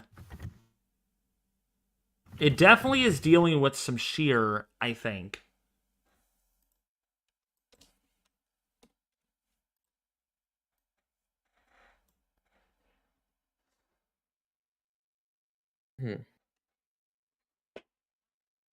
So now, I mean, storms this small fluctuate in intensity quite a lot. So do you? We'll cross that. Go ahead. No, you can go. Sorry. Yeah, I was about to say we'll cross that bridge when we see storms really intense intensification going into this. But yeah, this will be interesting. Telltale sign of southerly shear. You know what? That explains it. Yeah, you're right, Justin. Yeah, there is definitely southerly shear. So that's probably why the NHC is indicating that it won't really organize very quickly because of that shear.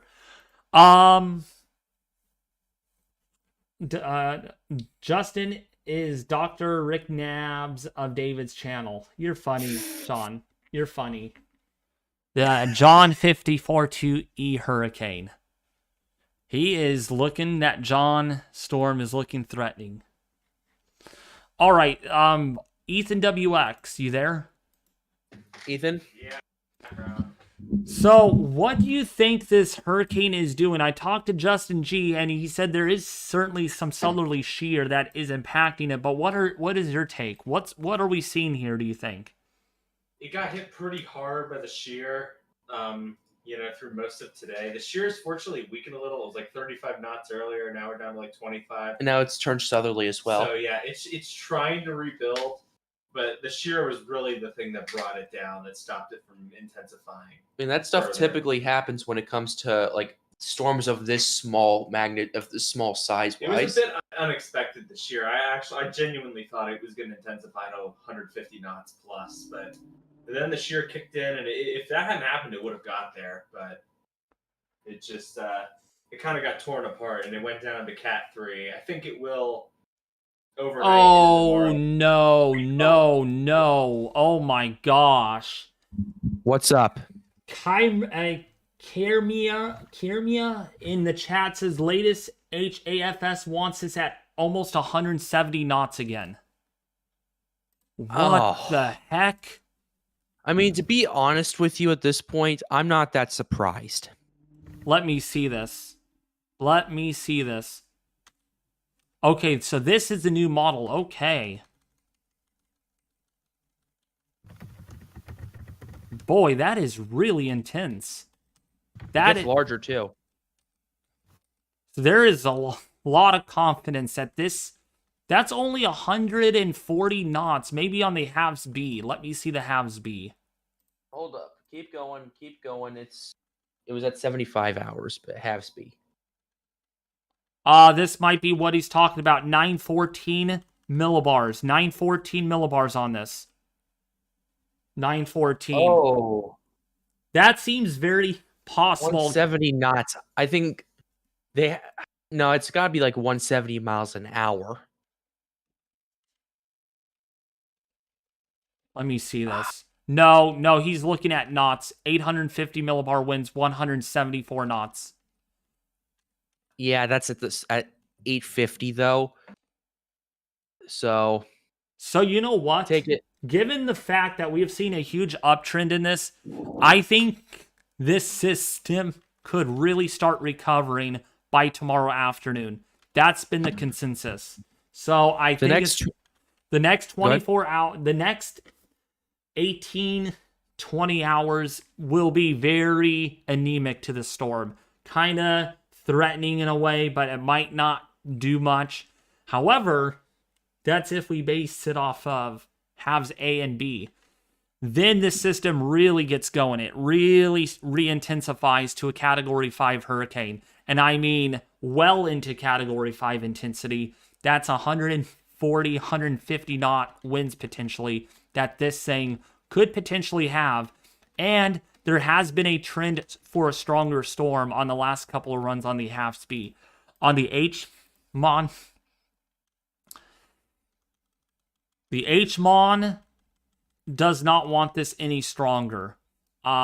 Keeping it at 135, 136, but it also is undersampling the storm too, which it thinks it's at 945 millibars. The H-Wharf also,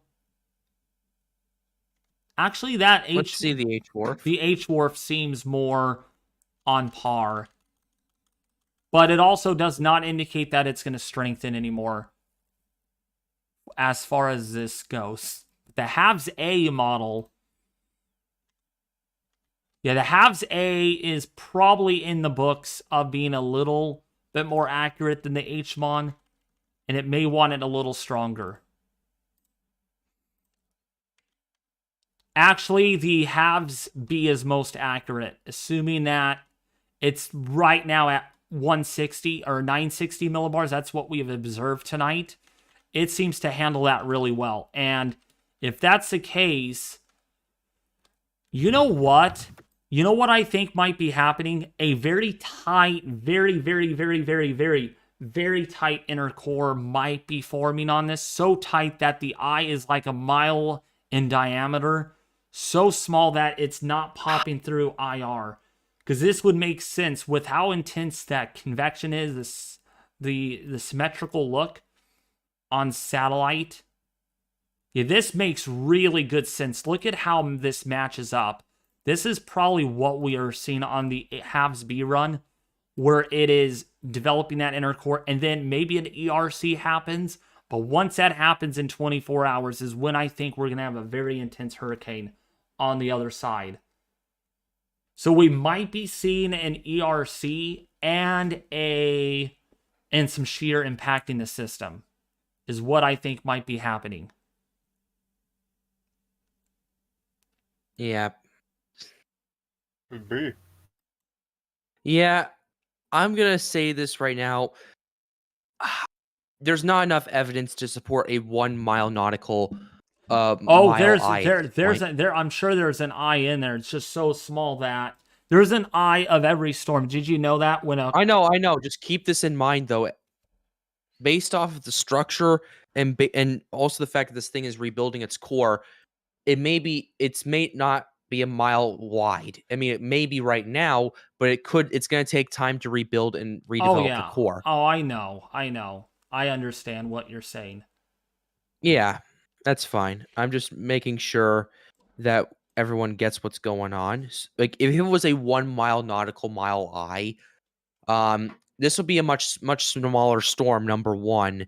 Number two, it would intensify at a much faster pace if the shear got out of it. Or number three, it would just get completely torn apart. So one of those things isn't exactly right. All right.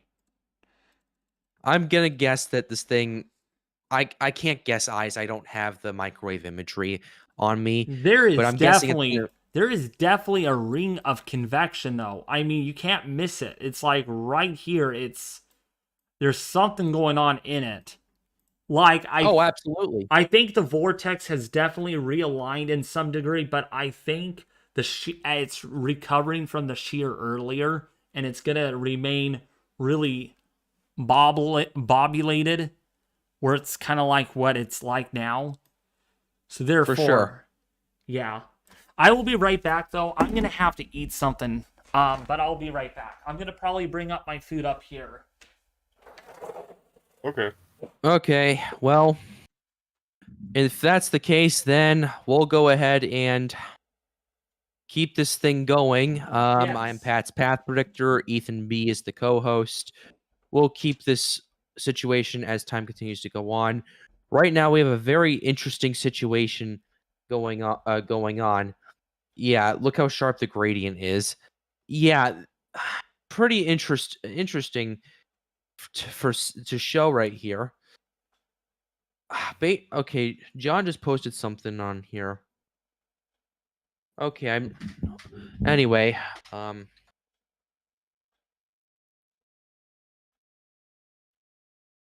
I'm looking at this either way. Like, okay, weather alert's asking how far west it could go. I'm not 100% sure right now. Yeah, we've had some complications in trying to assess the track of this, especially because, well, it went through that unexpected weakening we had earlier, but also it's expected to slow down, I believe, with time, at least through part of the week. So that could have influences on the track as well. So there's still a pretty good amount of variability with regards For to sure. the track and how far west it will go. Yeah, if the storm has a very slow forward motion for a few days, we'll undergo multiple eye wall replacement cycles. Most likely, especially if it gets up to Cat 4 and Cat 5 again. Is it drifting west? Yes, it is. Well, it's not exactly drifting. It's kind of taking a jog towards the west northwest. Okay, John put on our Discord. He thinks the eye is about 10 to 20 miles wide. That sounds a bit more interesting. So that sounds actually sounds reasonable, in my opinion. Okay. Yeah. When's the next flight into the system? We don't know. We do not know at this current time. We just know the last one finished. Looks like a buzzsaw. Not quite. Last night it absolutely did, but it's not quite there just yet. It's going to take some time. Any more questions, guys? We're happy to take them while David's on hiatus, at least to get his food. I also just wanted to say Euroforce TSC, what's the Discord? Pat was referring to a Discord group that we have for forecasting purposes, but I do need to say there is a Weatherforce Discord server that is going to be opening up here pretty soon. I believe for members it opens up within about a week. If you are a member, you get early access to the server. The full server opens up on the first day of October, and it's going to be really good. You're going to be able to interact with all of us, get some exclusive information, be able to find out when the next streams are going, get some really good information and some really nice interactions. So be sure to be on the lookout for that. Thank you very much, Ethan B. Okay. Absolutely. All right. Now, okay. Yeah, any more questions? We have a next one. Opinion on the last few days showing another system after Lee and Margot.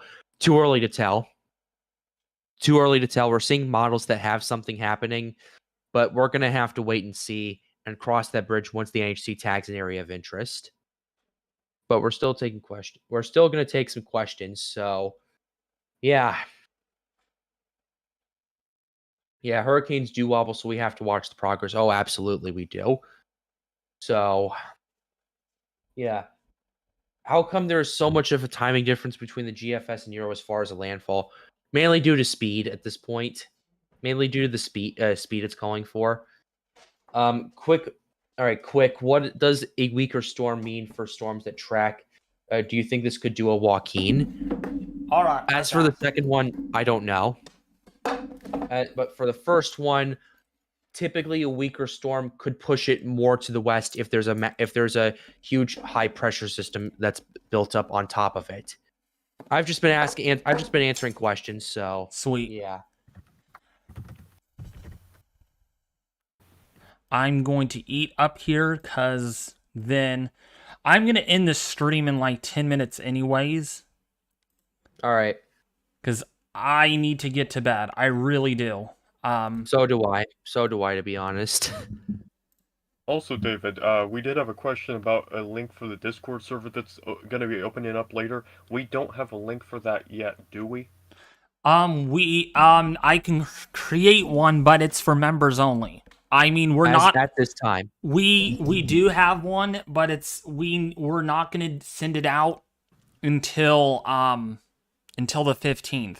So if you're a member, then you will get access 2 weeks early to the Discord server. If you're not a member, it won't be until October 1st when the server will be open. I know everyone's excited for that. You know, that's where I hang out the most anyways. But you got to be patient, you know? Yeah. Yeah. Someone's asking why not just open it now. We're not ready yet. We still have a lot of kinks to work out just to make sure everything runs smoothly. Yeah, we got to make Yeah, sure. Ethan B just put it out in the comments. Yeah. Yeah, we have to have more staff meetings to make sure everything is up and running where it should be. The bots work well and everything. And there's a safety, there's a lot, you know. Yeah. Right. But I know But it will be open soon. it will be open soon. Less than a month. Less than a month. If you're not a member, it's not that long. I promise. I promise. I know I passed 10,000 subs. I know we're almost to 15,000, but we had a plan for the meetings. There's a lot of planning to take place. All right. Of course. Yeah. It's not easy like you think it is. It really isn't. Yeah. This is Also, actually, Jay Gold people are for- probably wondering what I'm having for dinner. Well, I don't think you call this dinner because it's really late at night. But this is what I'm having. I bet you all are hungry. I bet you all are hungry for this. Bro, is this Thanksgiving right now?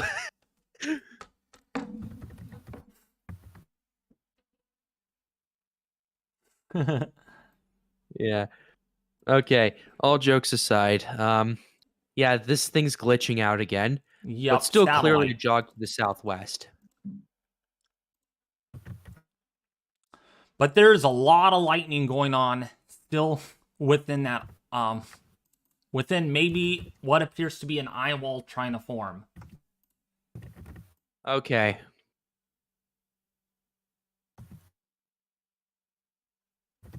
Okay, David, one more model and then I'll stop bothering you.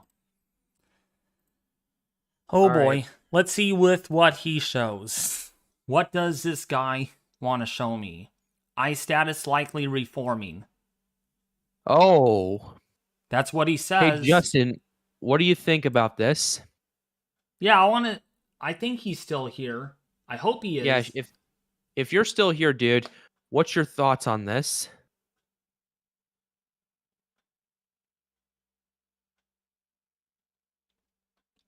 This is the RO Force TSC.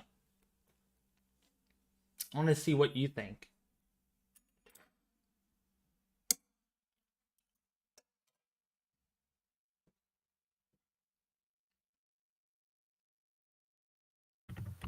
Yeah. In your opinion, is the storm winding down or building up still? Building up at this point. Northern Eye Wall. Eye signature. Yeah, I don't know. Someone was saying, is this even a model? It kind of is not. Was there an ASCAP pass recently or no? ASCAP pass? Well, Yeah. Recon was just in there, so I don't know. ASCAP doesn't do exceptionally well. I mean, it looks All right. cool, but I don't know its accuracy, to say the That's least. fair. Yeah, he says, I mean, it looks cool, but I don't know about its accuracy, to say it the least. That's, well, I think the next 12 hours are going to really show what this thing does. Yeah. By the way, if you guys haven't subscribed to the channel yet, please consider doing so, and also liking the stream. We're almost up to 800 likes. So if you haven't liked the stream yet, please like the stream. We're ending, For sure. Yeah, we're going to end this in like about 4 minutes. I need to head to bed. I think I did a good enough job. I can't stay up all night because I work tomorrow and I will be tired and I still need to eat. I'm not eating right now on stream because I don't think anyone wants to hear me eat. So yeah, you've been on for 7 hours so far. 7? That's wow, that's a work day. That's a work day on YouTube. That's a work day. Yeah, that's what I had to deal with when Adalia was approaching Florida. That's how long I streamed. And then I came on for a couple of hours on your channel. Oh my gosh, I remember streaming Adalia. I was like a zombie the day after. I was so tired. Bro, it exhausted the living crap out of me. And it didn't help I had 3 classes the next day. No. Yeah. Let's see the halves A model. Thank you, Ario, for the $2 donation. I was bored, so it's not supposed to be accurate. Well, make sure it's accurate.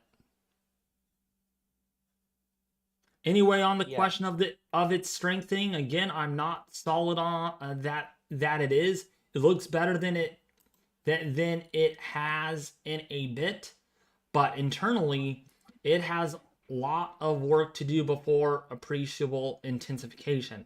Again, I think it looks stronger on IR than it actually is.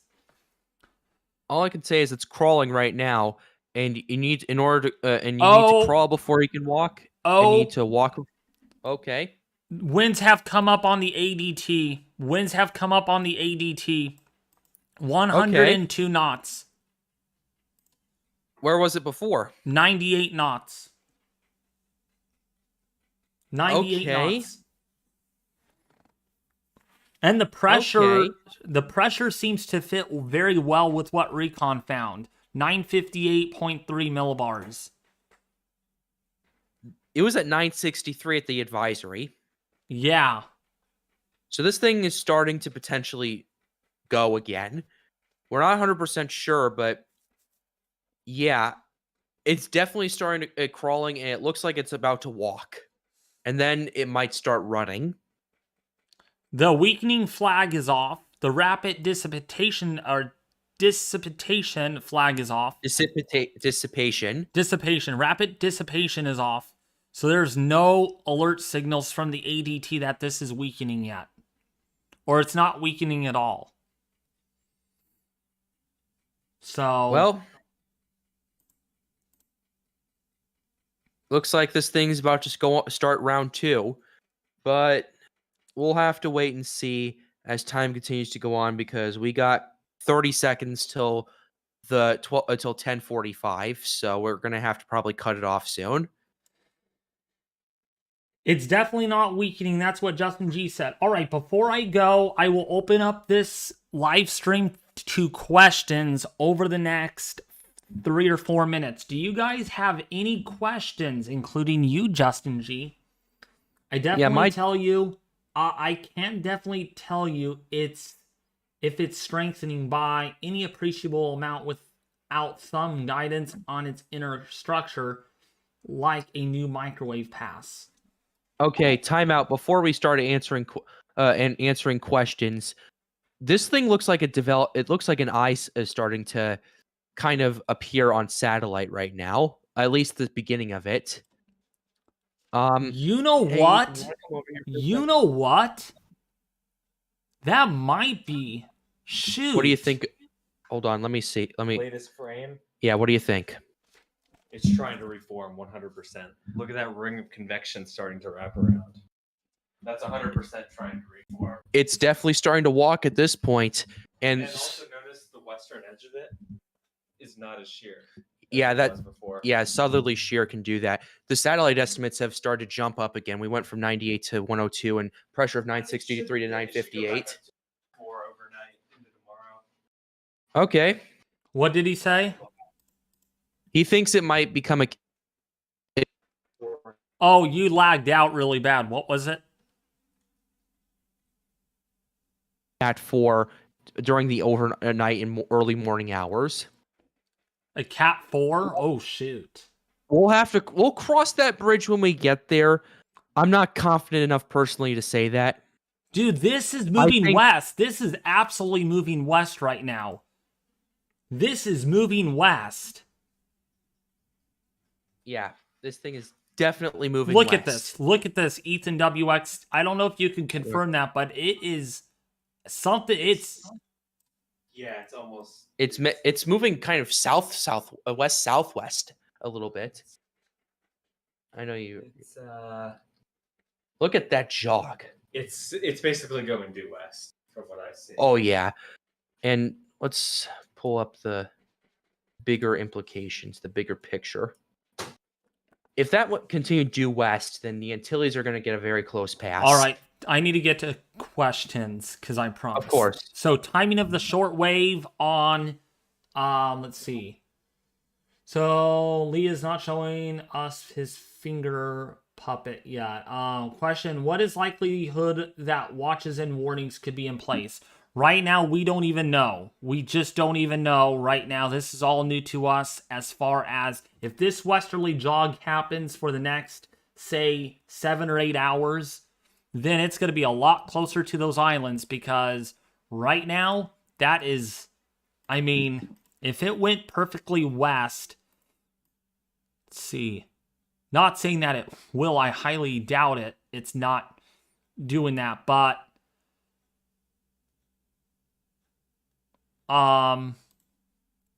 yeah, Okay. if it goes perfectly west, it's going to get very close to Puerto Rico, but I don't think it's doing that. I don't think so. Yeah, The shear is Okay. definitely, the shear is really light to the northwest of this, so very light shear. yeah. Okay, here's another one. Is there a chance that this thing's pulls an Irma or any possible notable deviation of its current model forecasts? We don't know yet. This is a now casting game that we have to play in order to figure out what the heck is going on. What has been the maximum sustained wind speed? Total or now? Total was 165. Now it's 115. Oh, this went up to Um, 165? No, I'm talking about. There was a question asking what was the maximum sustained wind speed? Oh. Not now. Nobody knows where Lee is going, and at this point, Lee might be giving us some mini surprises that we're not even aware of. Yeah. Is a Florida impact possible? Nope. No. Nope. No.